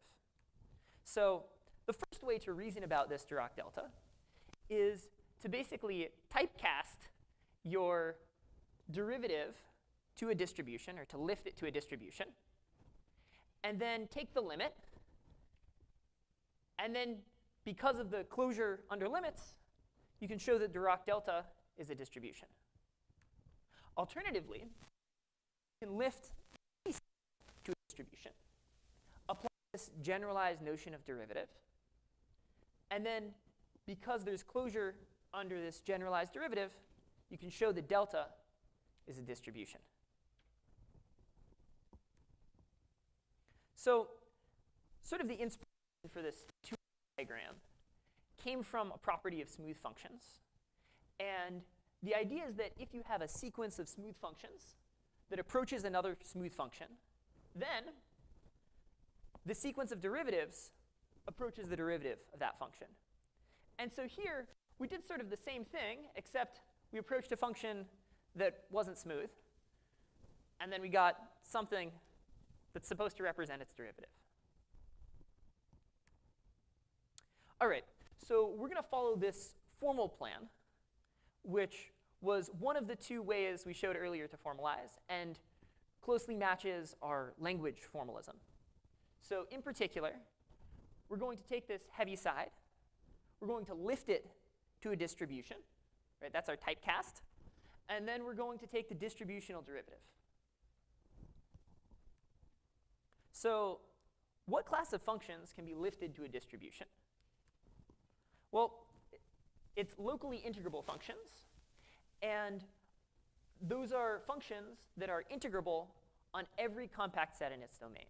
So the one function is not integrable because the integral from negative to infinity is infinity, right? So not integrable, but it is locally integrable. And the singular function is not locally integrable. So this t operator takes in a locally integrable function, and it works by integrating that locally integrable function against a test function, which we'll talk about later. And we discussed how to lift a function to a distribution. And so what is a distribution? And why is T sub h a distribution? Well, I'm not going to go into too much detail here, but it's a continuous linear functional. And the main thing, well, quickly, a test function is a smooth function with compact support, right? So its distributions are over the space of test functions. Test functions are smooth functions with compact support. And it's a functional, which means that it takes in a function, in particular, a smooth function with compact support, and it returns a real number. And that's why I was lifting. We're really changing the type, right, from a function to an integrator. It's linear, and it's continuous, which basically means the limit is preserved through distributional application. All right, so now we'll define a distributional derivative. So this generalizes the traditional derivative, and it ends up being the negative distribution applied to the derivative of the test function. And we have some derivation here from first principles. You don't need to follow it. Where the main takeaway is that we can derive, using just these rules, that the distributional derivative of the heaviside function lifted to a distribution just point evaluates the test function at 0. OK? So we've defined distributional derivative. And now you might be saying, what's the relationship between this delta thing you wrote and the distributional derivative of this heaviside distribution? Well, it's really just convenient notation. So this is like a generalized notion of integral that is paired with this Dirac delta and that acts by point evaluating the function you integrated against, right? OK, so these two notions point to the same functional. And this informal picture and this formal picture coincide. All right, so how does this all relate to programming? Well, we have some little language with some arithmetic terms, as well as an conditional and an integral. And we're going to look at the same example as before.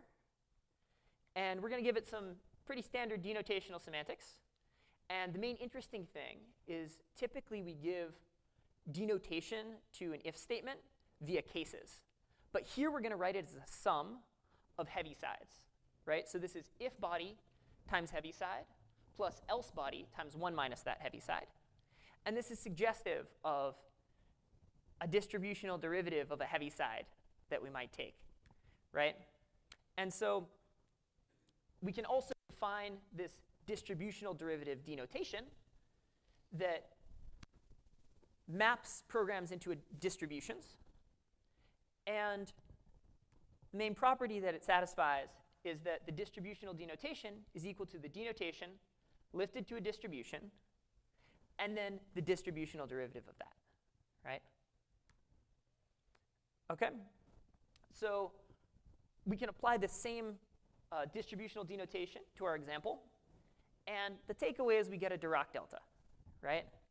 So in conclusion, our formal picture and our semantics match up, right?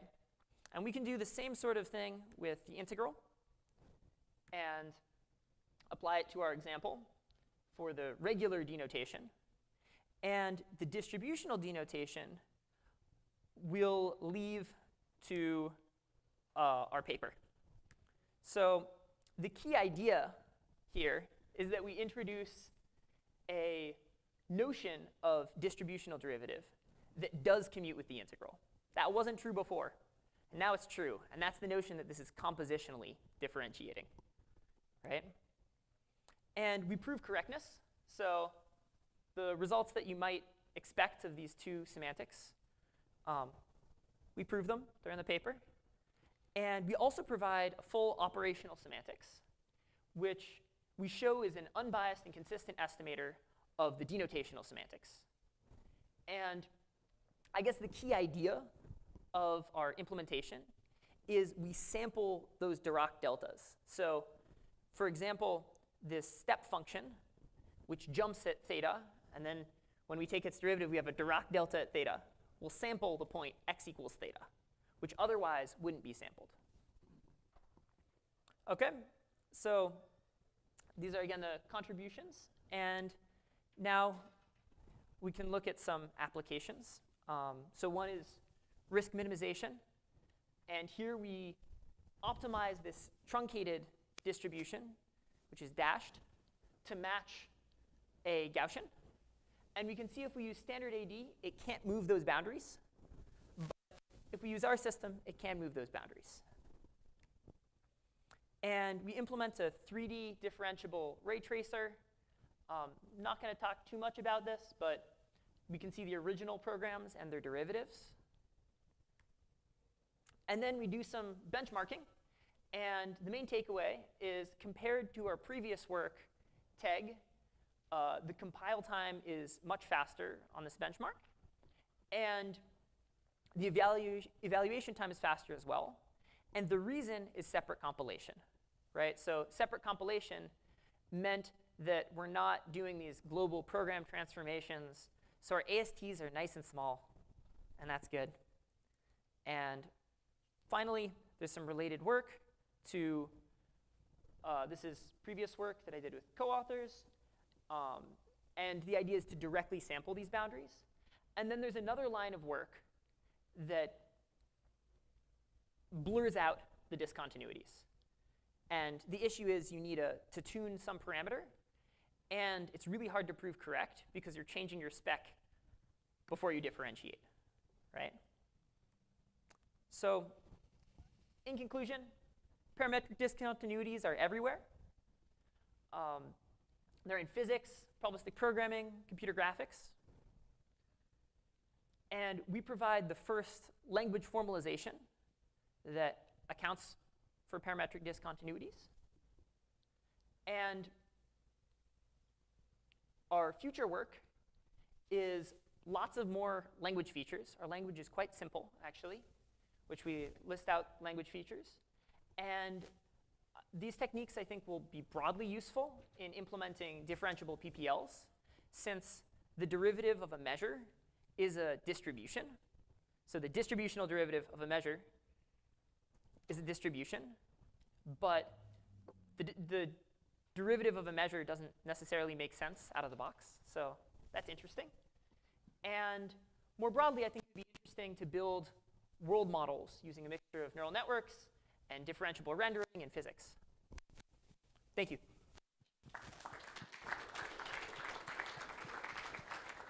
Okay, maybe one quick question from the audience.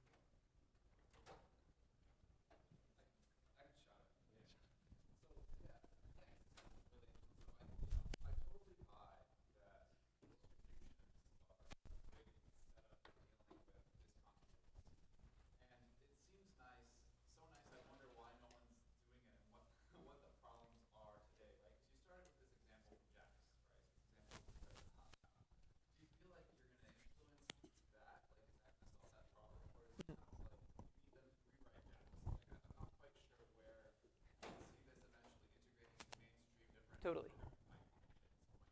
Right. So maybe it's worthwhile I went a little quickly.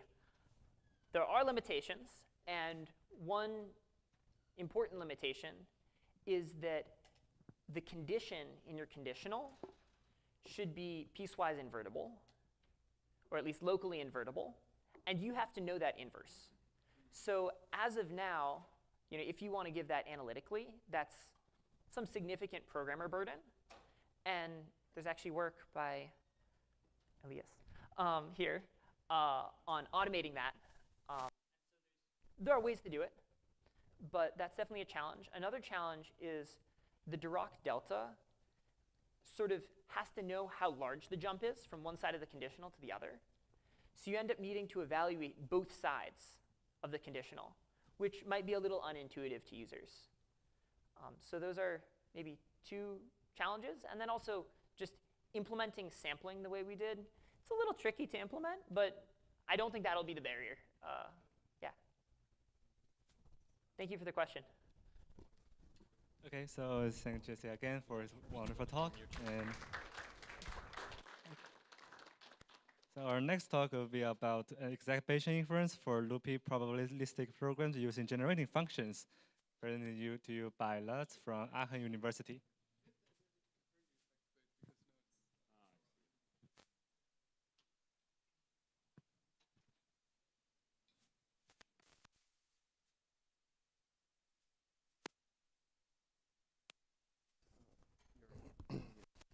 Good.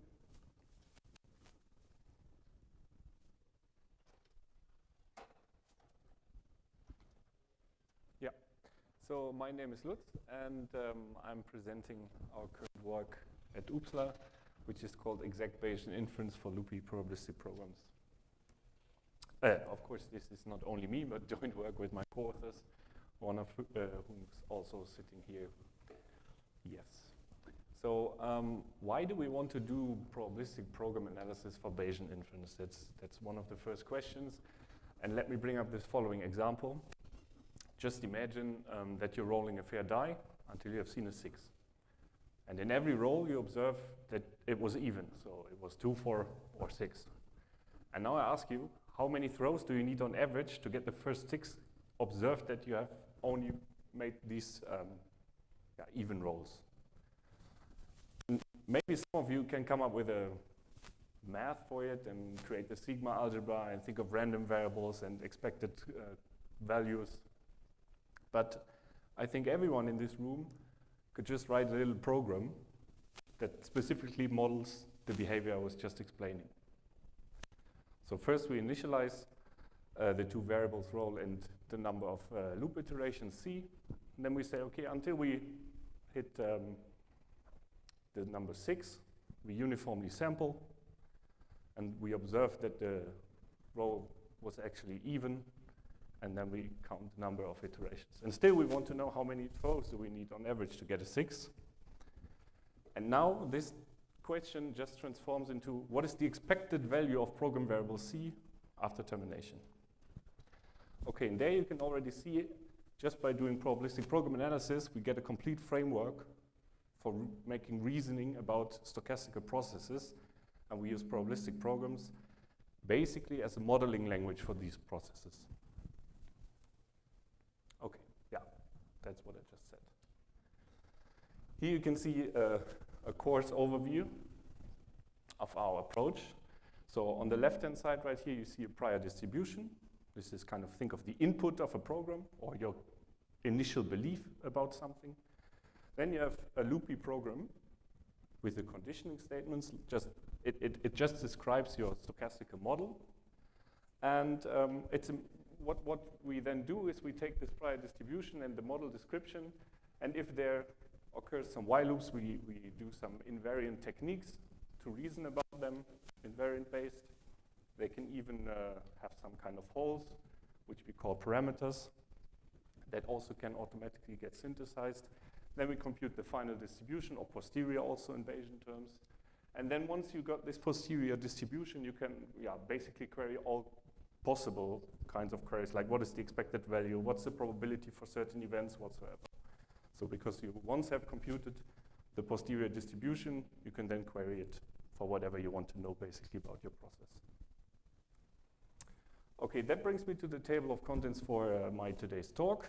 And first I want to give a brief recap about Bayesian inference and how we deal this with Bayesian inference encoding in ePGFs, which stands for Extended Probability Generating Functions.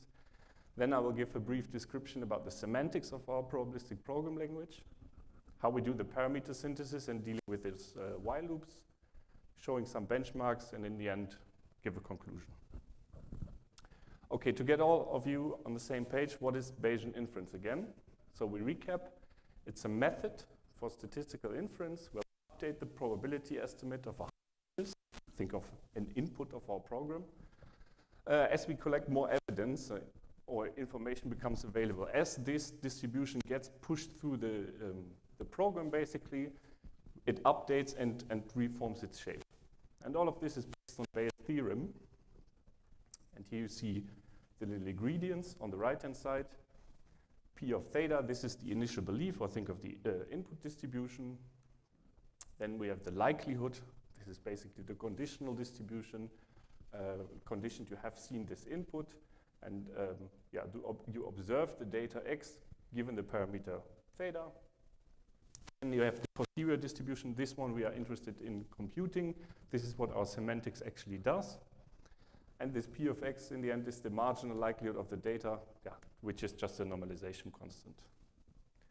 And this kind of reasoning allows us to continually update the beliefs as more data becomes available, or think of it allows us to transform initial distributions into posterior distributions in a compositional way throughout the program. Let me give you a quick example. Let's say we have a coin and we throw it 10 times. We want to estimate the number of times that theta, lands heads out of these 10.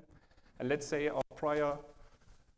our initial belief is that most likely when it's a fair coin, it should be roughly around 5. So we say it's maybe a Poisson distribution with parameter lambda is equal to 5.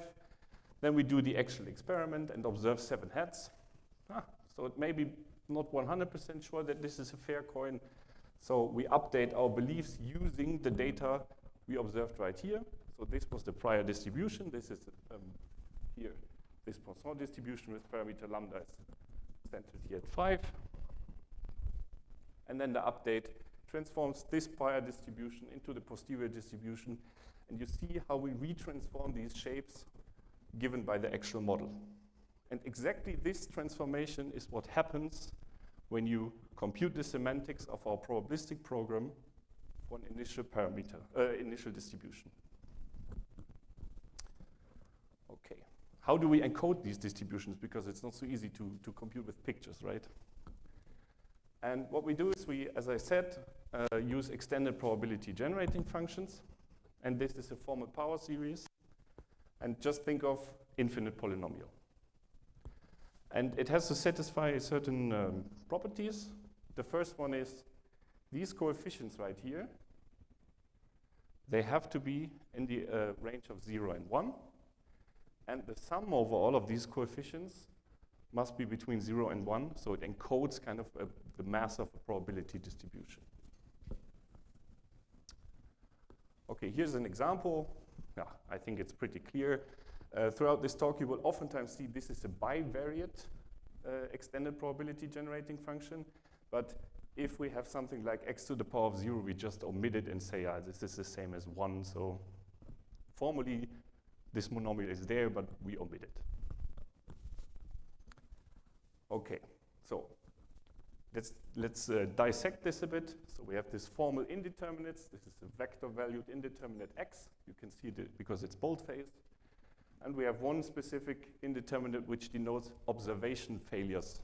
So it might be the case that you roll a die and your program says we observe that the die roll was value 7, but the die has only 1 to 6 as possible values, right? So there is no probability mass which can satisfy this observation. This leads to an observation failure, right?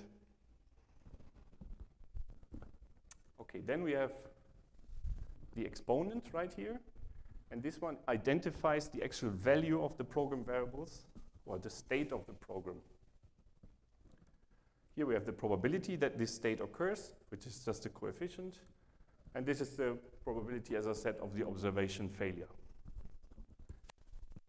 Maybe we make this a bit more concrete. So here, let's say we have a geometric distribution in X. Of course, I cannot draw all infinitely many possibilities, so I truncated it. How would you translate this into a probability generating function? With probability 1/2, X has value 0. And probability 1/4, X is value 1. Plus with 1/8, X is value 2. I think it's clear how it continues, right? So it looks like this. And maybe the main point of doing this encoding is actually that for a lot of these sums which occur in discrete probabilities, we have closed forms. And we have just one fraction which allows us to reason over an infinite state distribution. That's the reason, amongst others, why we use ePGFs to represent these distributions.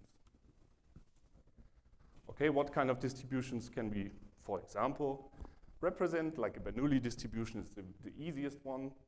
A geometric distribution you have just seen.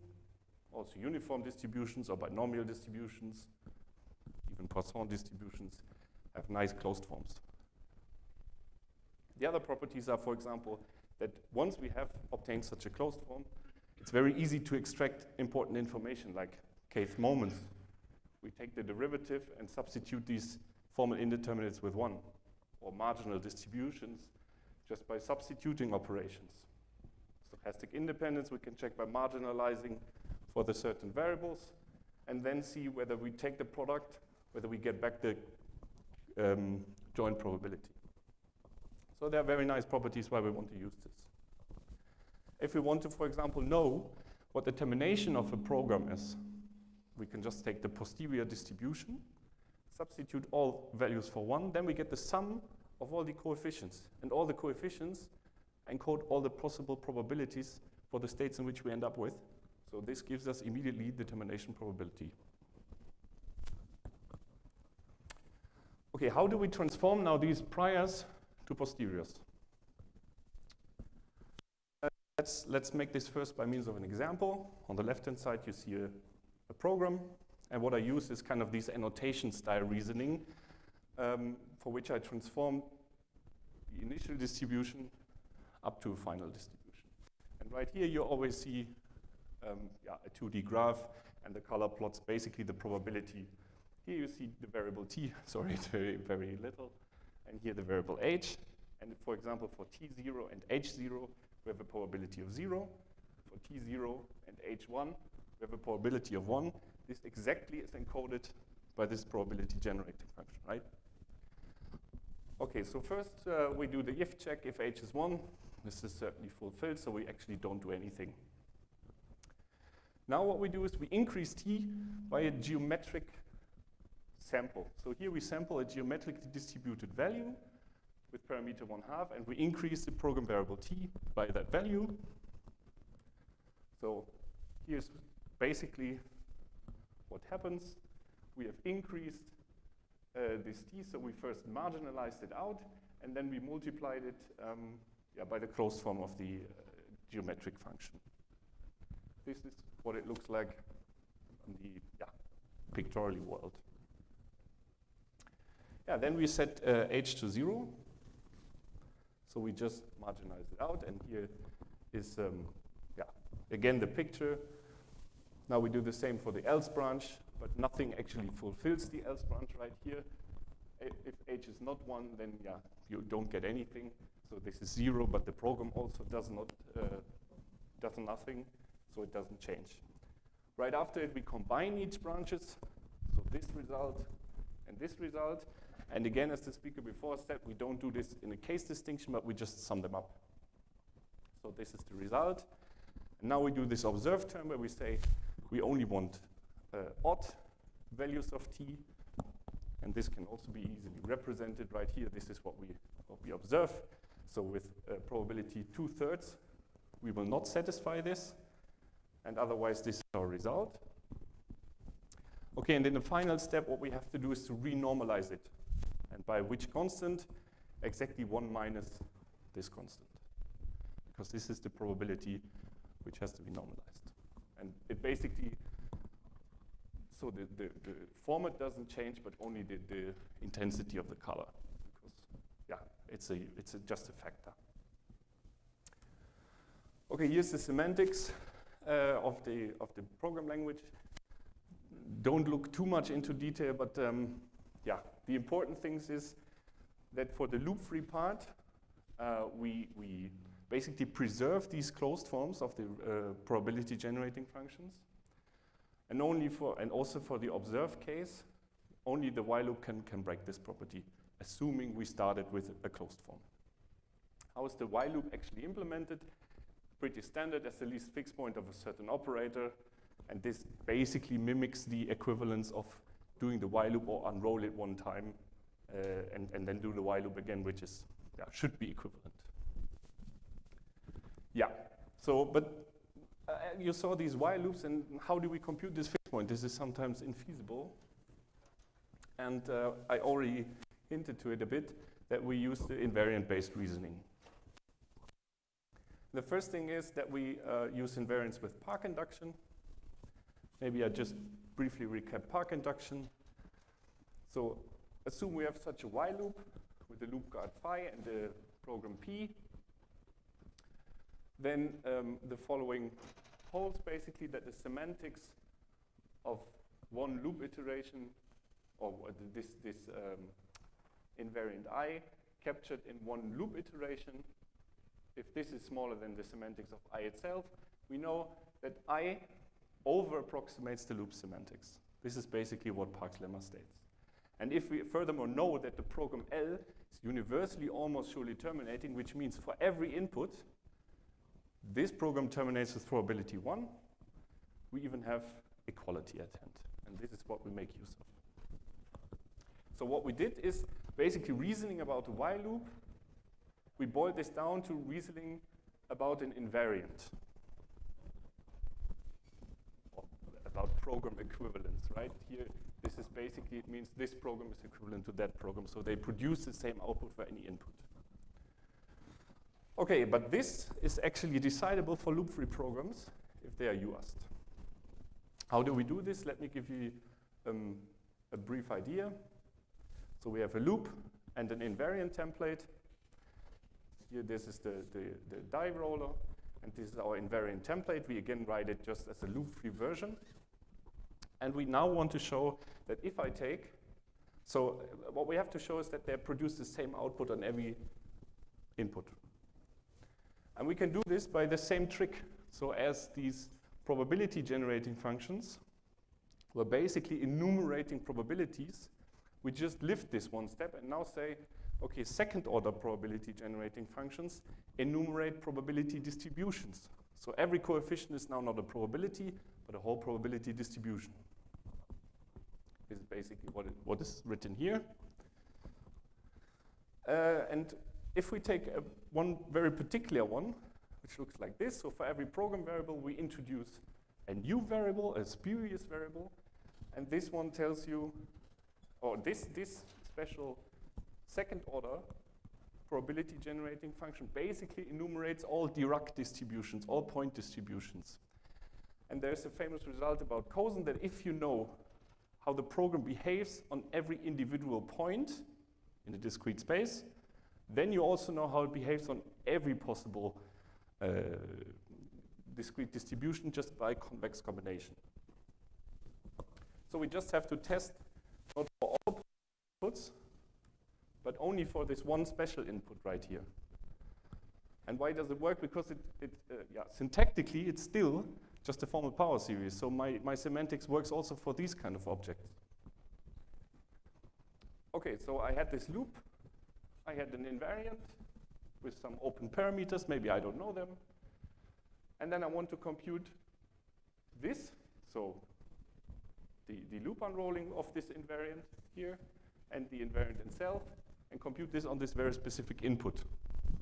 And if those two things coincide, we know that they are actually this equivalent. And then by this Parkes lemma, we know this is also equivalent to the while loop, and we can compute the actual posterior distribution. Now, this is what's written here again. So if we have two programs, they're equivalent exactly if they're equivalent on this one specific input, because it captures all possible ways the program can behave. Now, in this case, you have to trust me or look in our paper. We can see that for these two things, it's exactly the same if we take for P the parameter value 2/3 and Q 3/4. And this can be automatically derived by a tool we have implemented. So it gives you these parameter instantiations for this. You just plug in some invariant template and it computes you these kind of things. Yeah. And this is then also decidable. Once you give me this invariant template and a loop, and I want to check, is there such a parameter instantiation? It's decidable. Okay, does it scale? So we have an implementation which does all these kind of things, and the answer for this is maybe. So first, let me say that this is the first program and first approach that is able to do this exact Bayesian inference for loopy programs. There are other ones which do not consider loops, and it works fine for them.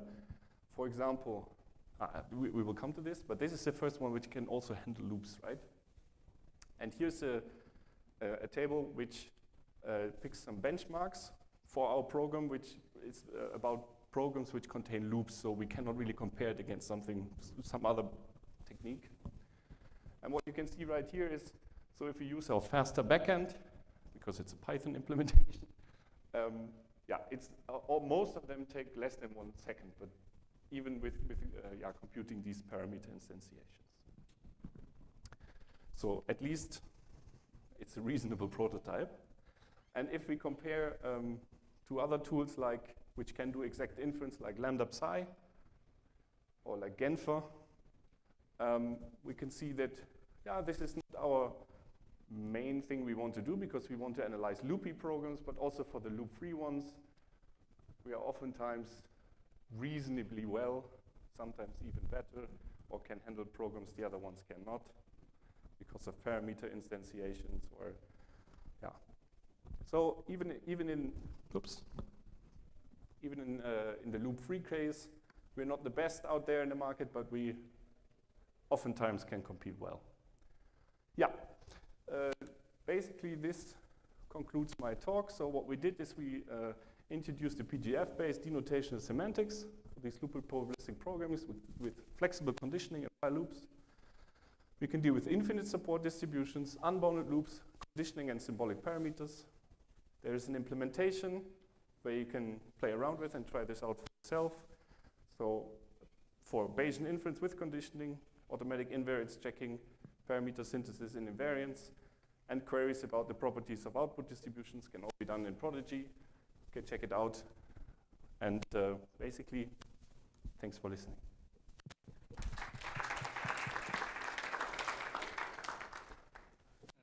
Thanks. So, the time has run out, so maybe Martin can set up here, and we can take a very quick question. Thanks for the talk. So if one component of the method is specified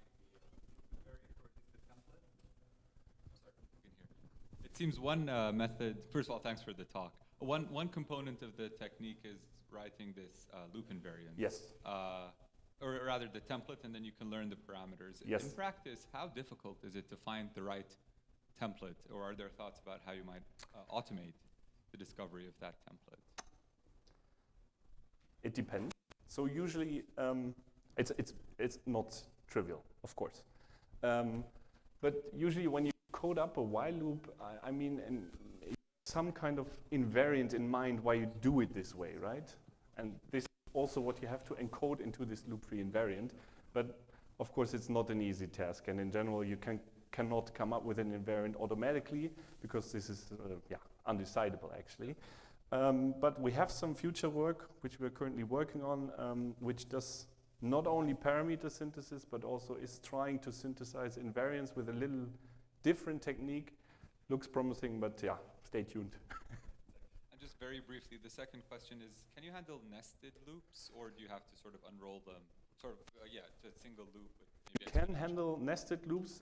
You start with the inner one, do this equivalence thing, because once you know this is equivalent, for example, to such a loop-free code, you can literally substitute it in there, and then you only have, so you de-nest it basically, and you end up with one loop-free program, which basically does the same thing you want. Yeah.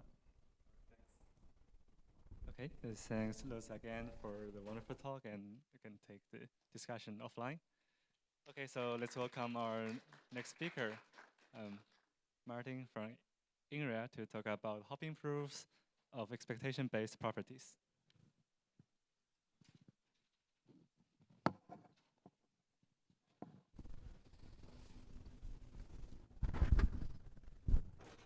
So I hope you can hear me. Thank you very much. So I'm going to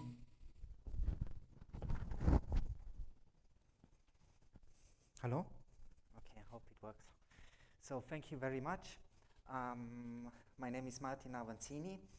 I'm going to present joint work with Gilles Barthe, Benjamin Gregoire, Georg Moser, and Gabriele Vanoni.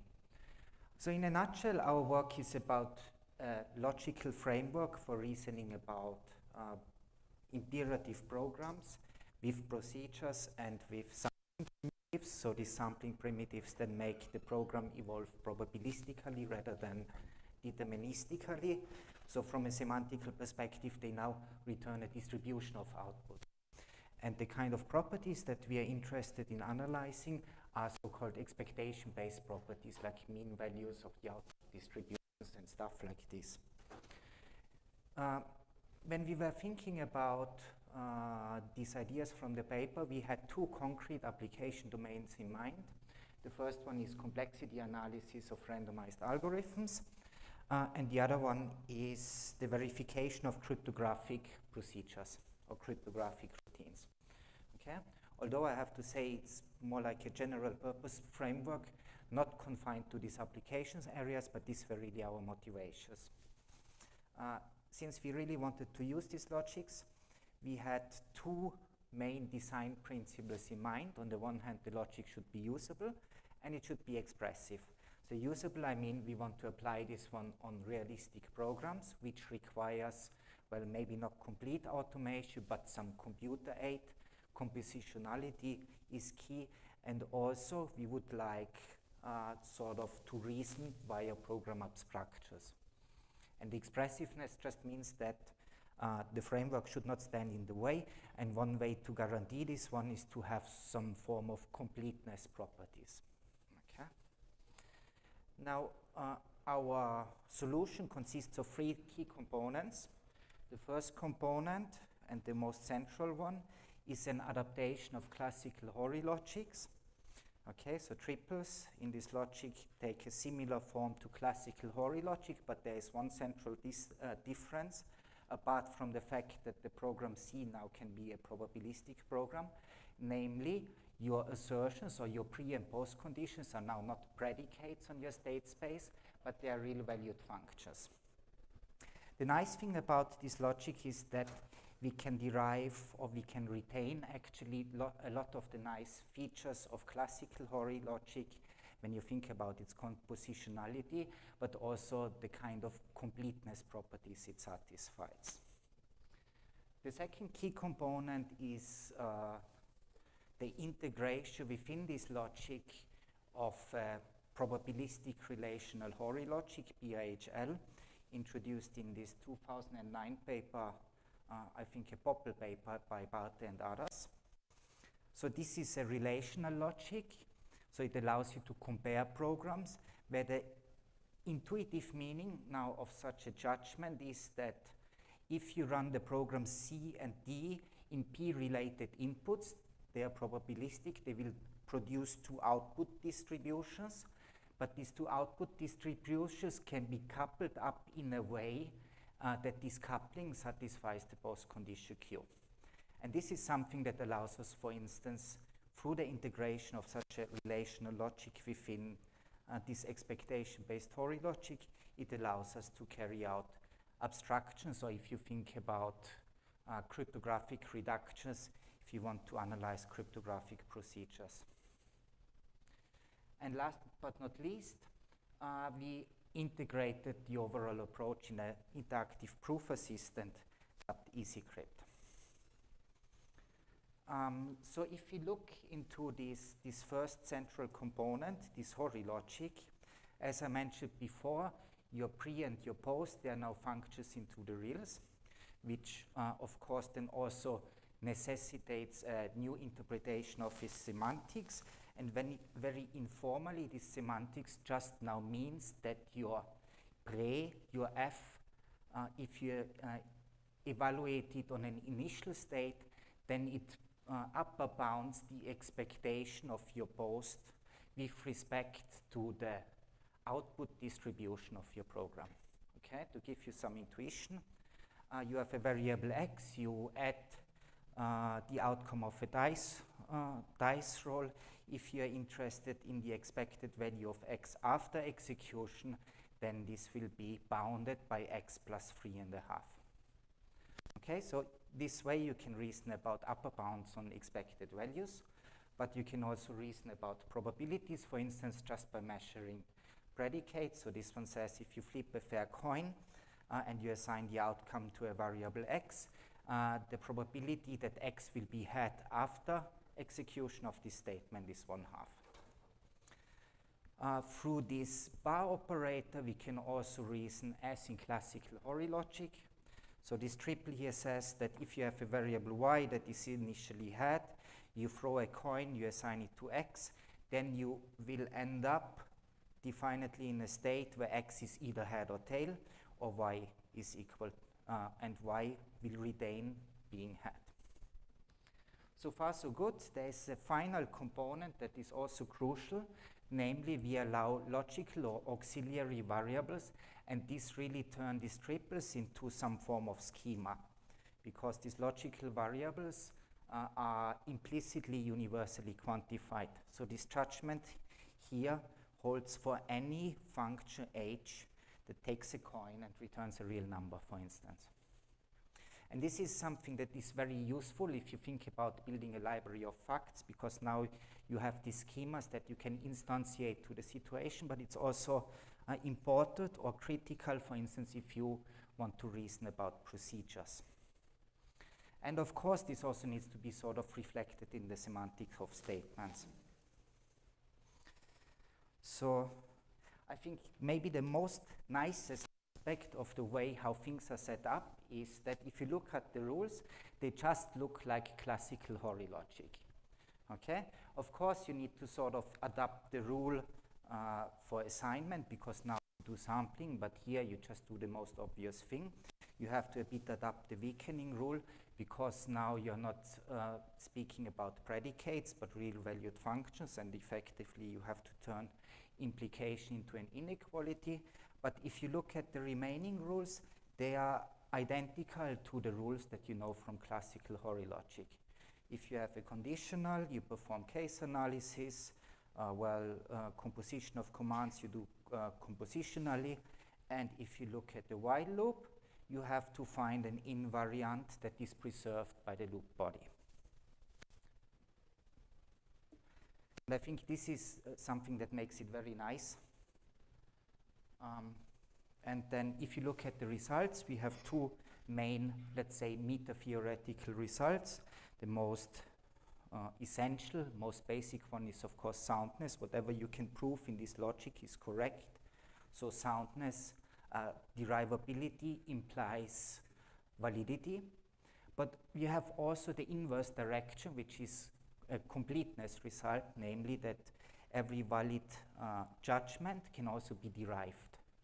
And of course, this is sort of a relative completeness result because it's relative to the deductive system that you use for reasoning about these side conditions that you get. Okay? But in this way, the logic is really not standing in the way. The inference rule themselves don't stand in the way of proving the property you're interested in.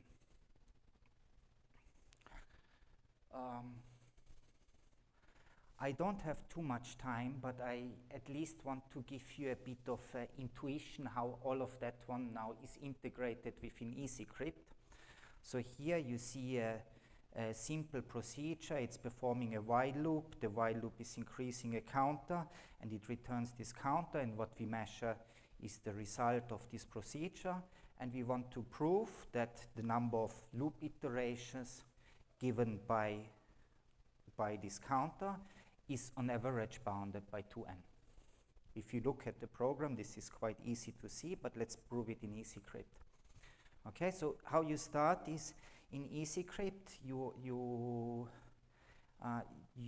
open, so to say, a proof or a EHL judgment with such a EHORI instruction, where essentially you specify the triple that you want to validate in the syntax of EasyCrypt. And now this brings you into a proof mode that keeps track of the goals that you want to prove. This is our initial goal. And then you have a tactic language or tactics that allow you in an iterative fashion, usually in a bottom-up style, to apply the rules of EHL in order to iteratively build such a proof. Okay? I don't want to say too much, but there is a bit of automation going on, or there are things, let's start the other way around, there are things we cannot automate. For instance, when you have a while loop, you need to specify the invariant.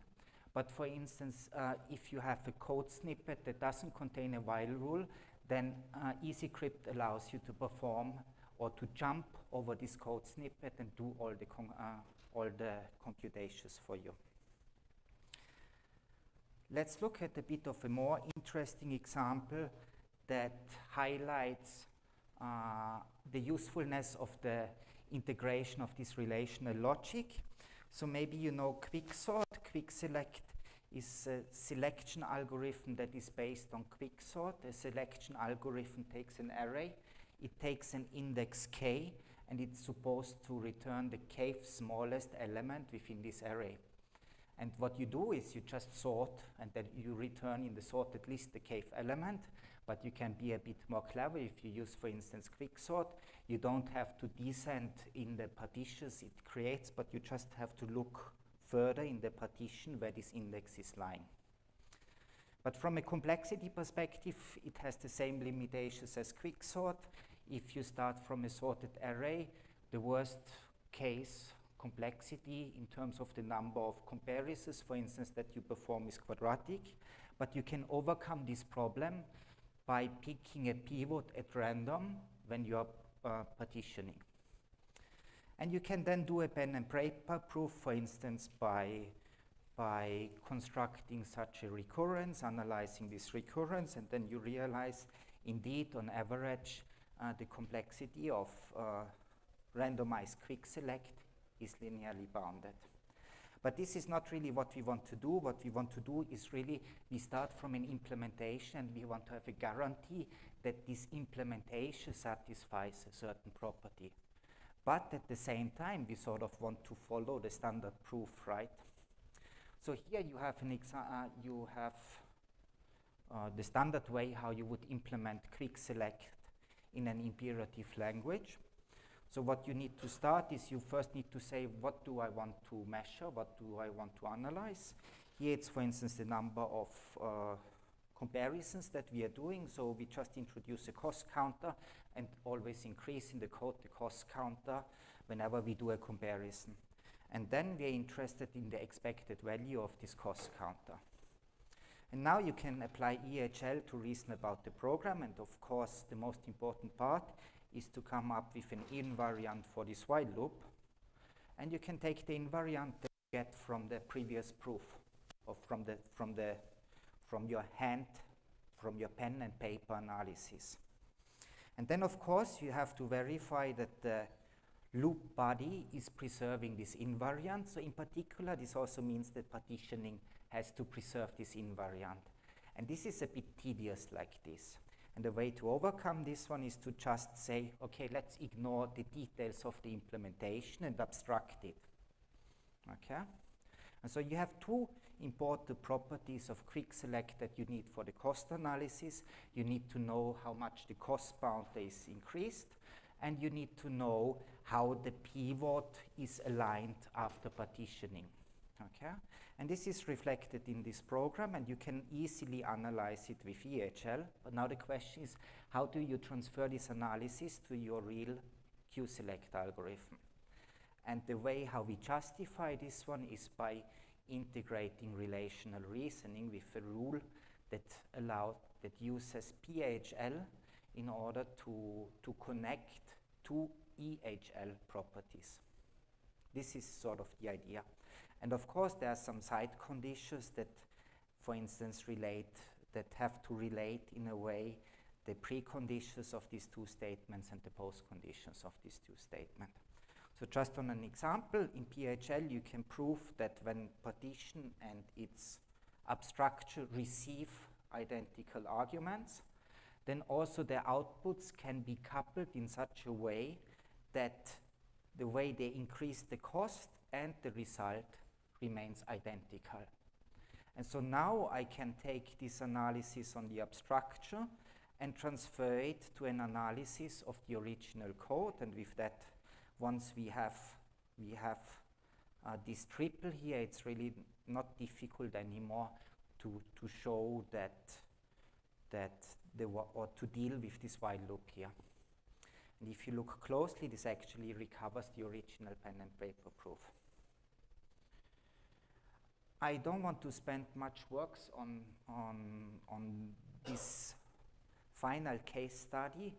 Skip lists, it's a probabilistic alternative to balanced trees that you use, for instance, to implement dictionaries. And through its probabilistic aspects, it's sort of self-balancing and gives you good average case complexity properties.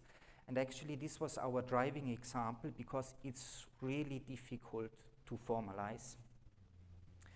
And actually, this was the example that guided us and that brought us to come up with the solution, how we have it now in the paper. And I think I will stop here. There's, of course, a lot of things that I did not present. So, for instance, as the title suggests, we also are interested in cryptographic games. So, for instance, in the paper, we present an adversary rule that allows you to reason about adversarial code, like which is needed if you do the kind of game-based cryptographic proofs. And for instance, Barbosa and others in a recent paper have used EHL to get a much simpler proof of security for the dilithium post-quantum cryptographic scheme. So this is also sort of an indication that our method is useful. In the paper here, in this talk, I've shown you just a simple excerpt of our calculus. In the paper, we define the calculus for the full core language of EasyCrypt with procedures and scope variables, which requires some adaptations. We have a frame rule to simplify reasoning and many more details. Thank you.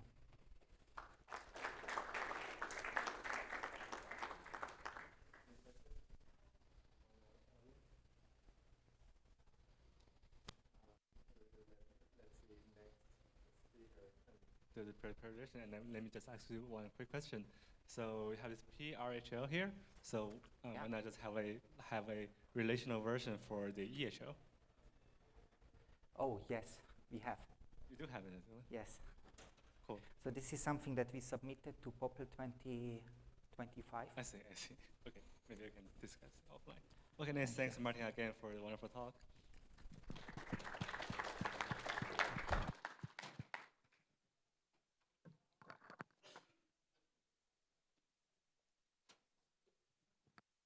So our final speaker for this session comes from Peking University, Yifan, and he will talk about learning abstraction selection for Bayesian program analysis.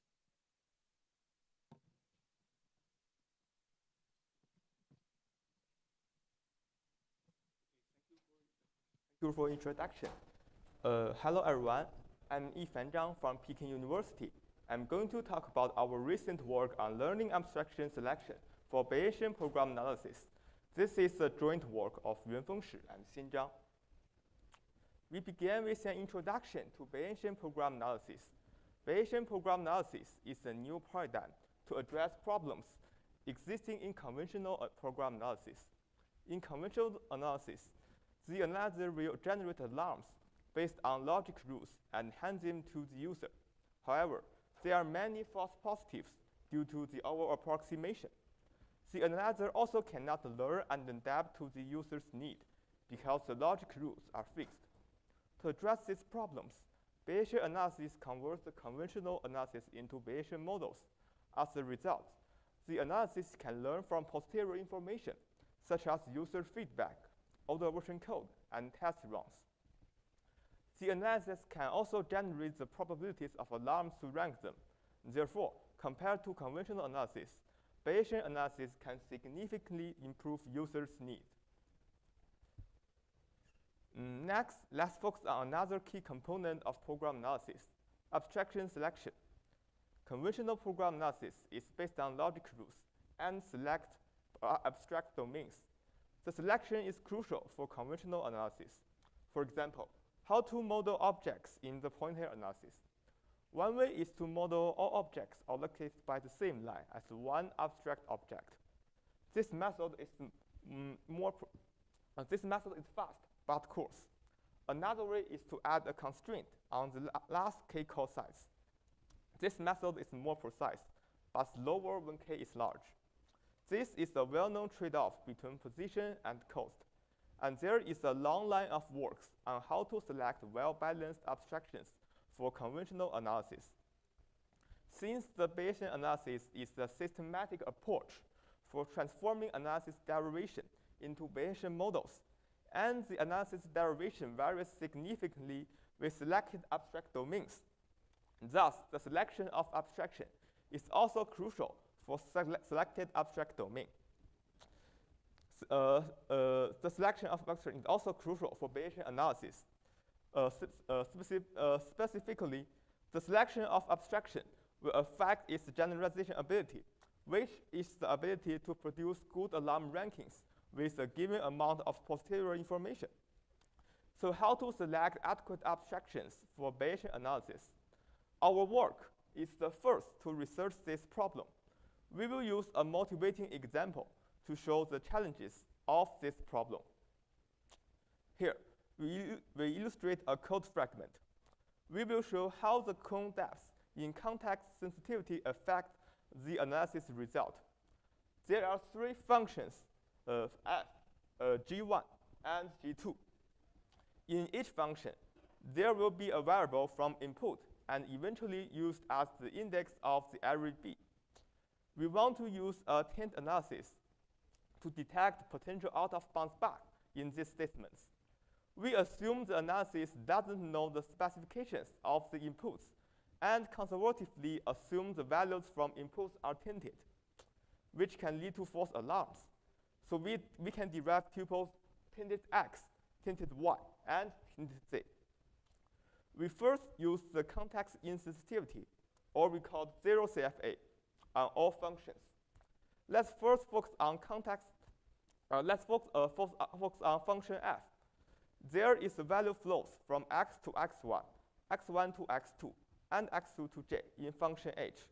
Since j is returned and being an array index, the alarm on A1 is derived.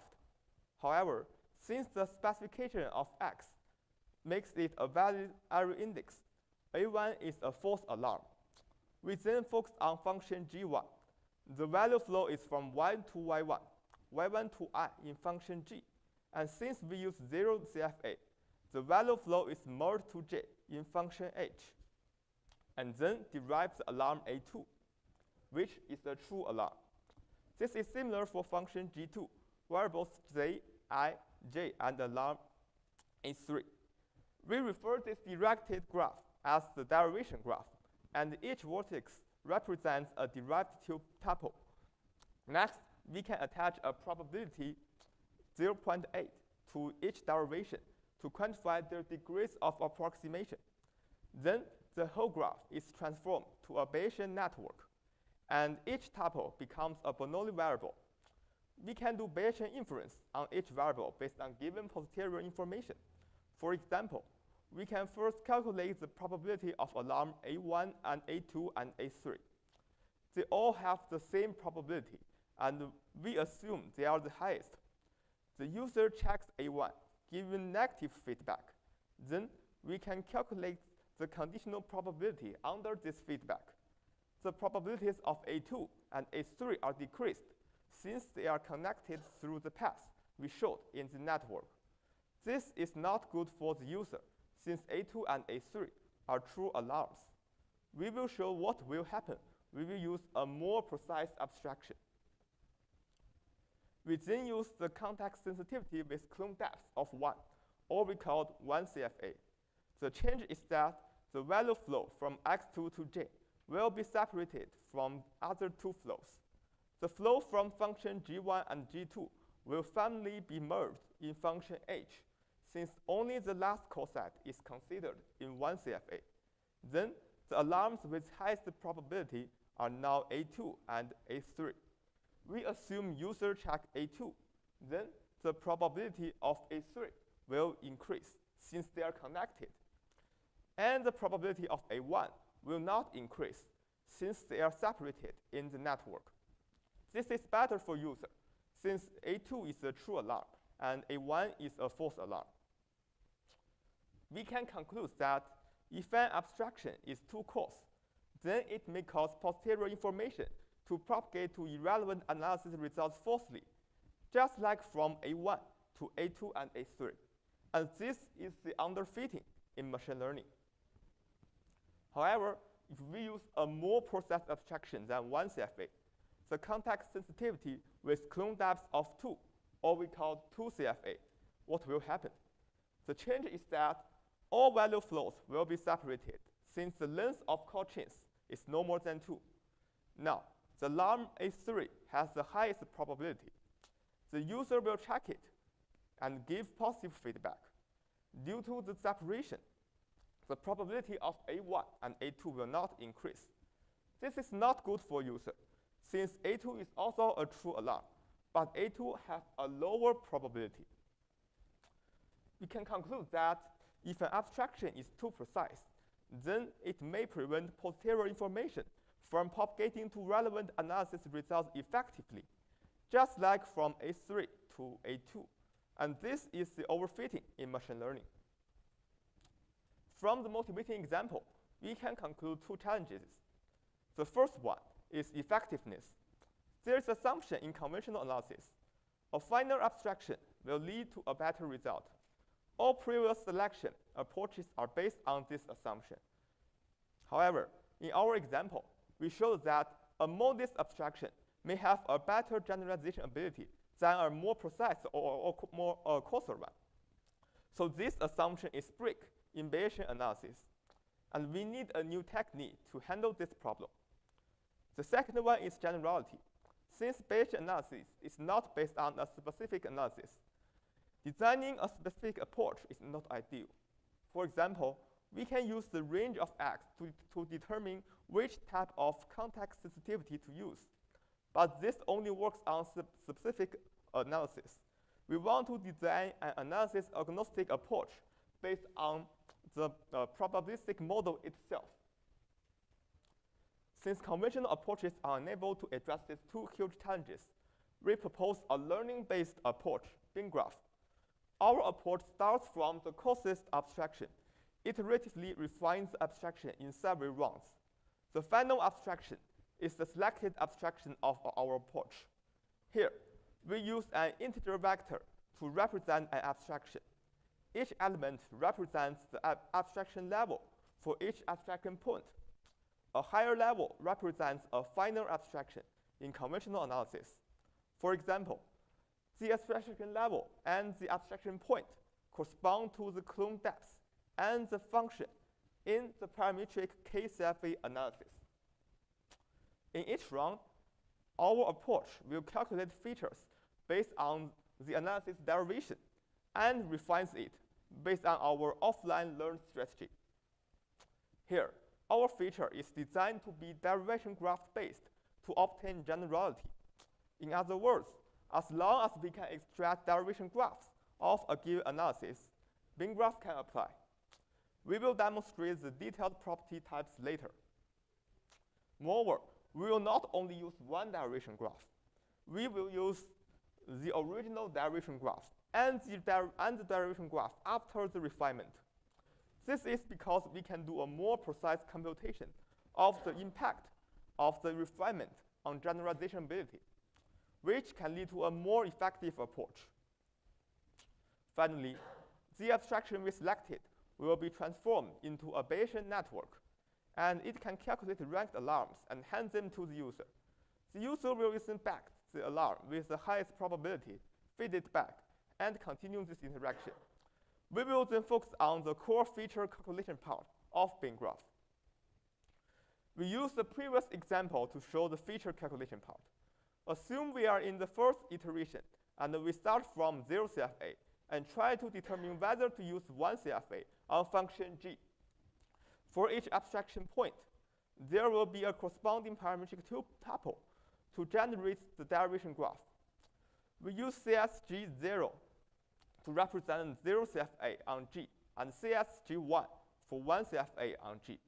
We will calculate the properties of each parametric tuple in two derivation graphs. We use three property types.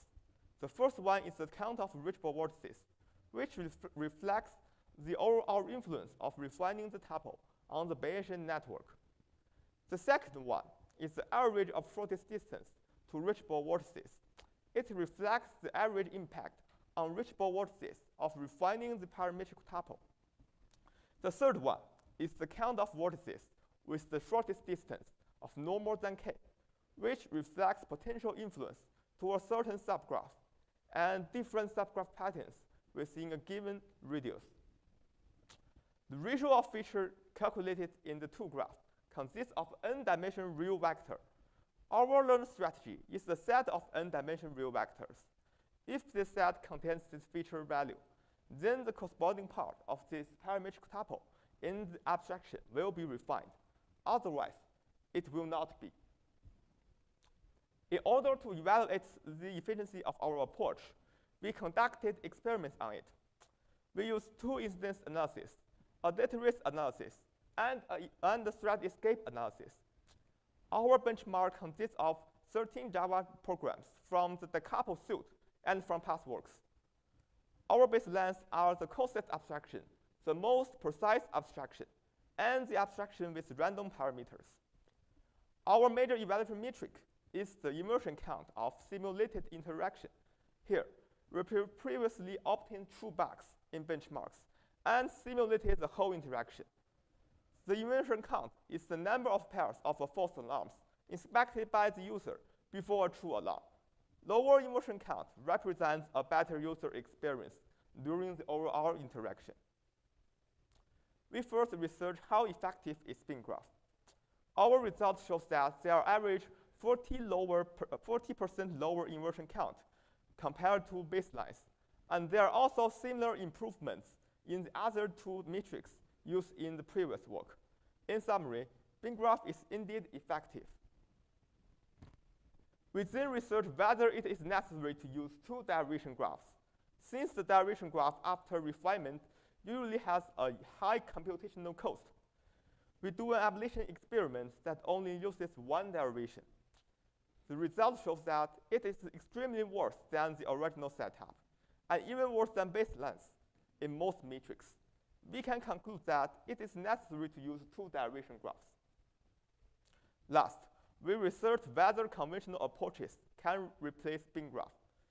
In other words, does a well-balanced abstraction in conventional analysis happen to be one with good generalization ability in Bayesian analysis?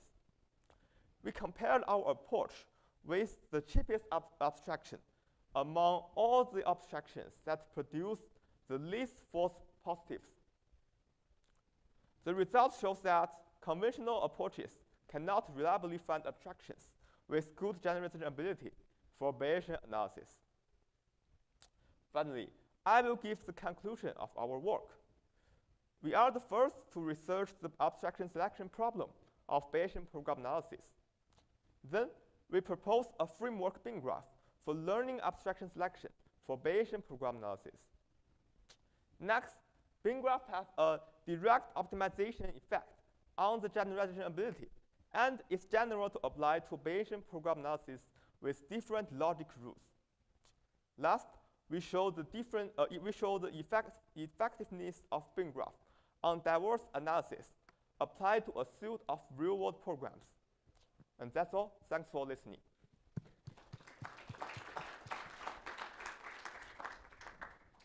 So any question from the audience?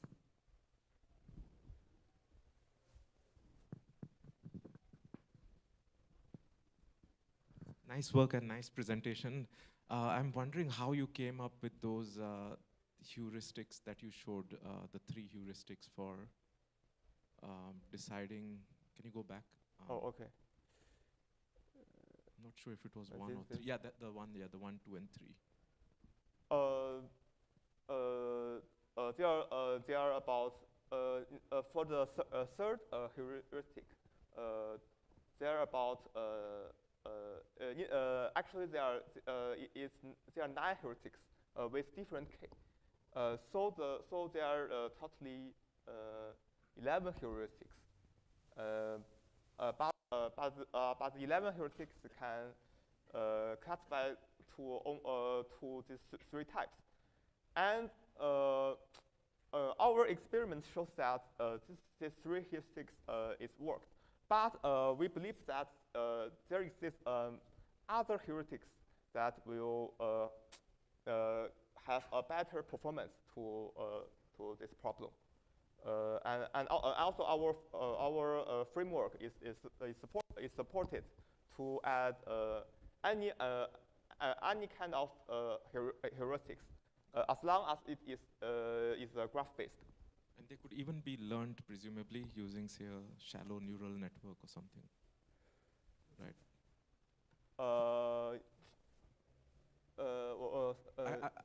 My comment was one could even learn this as a black box, right? These heuristics using, say, a neural network as another heuristic. We can take it offline, that's fine. Okay, yes, okay, thank you.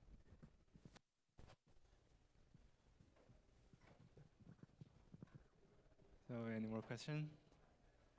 Okay, so maybe let's close the session. Thanks, Yifan, again for the talk. Okay, so this is the final talk, and welcome to, just thanks for attending this session, and hope you enjoy the session. Thanks.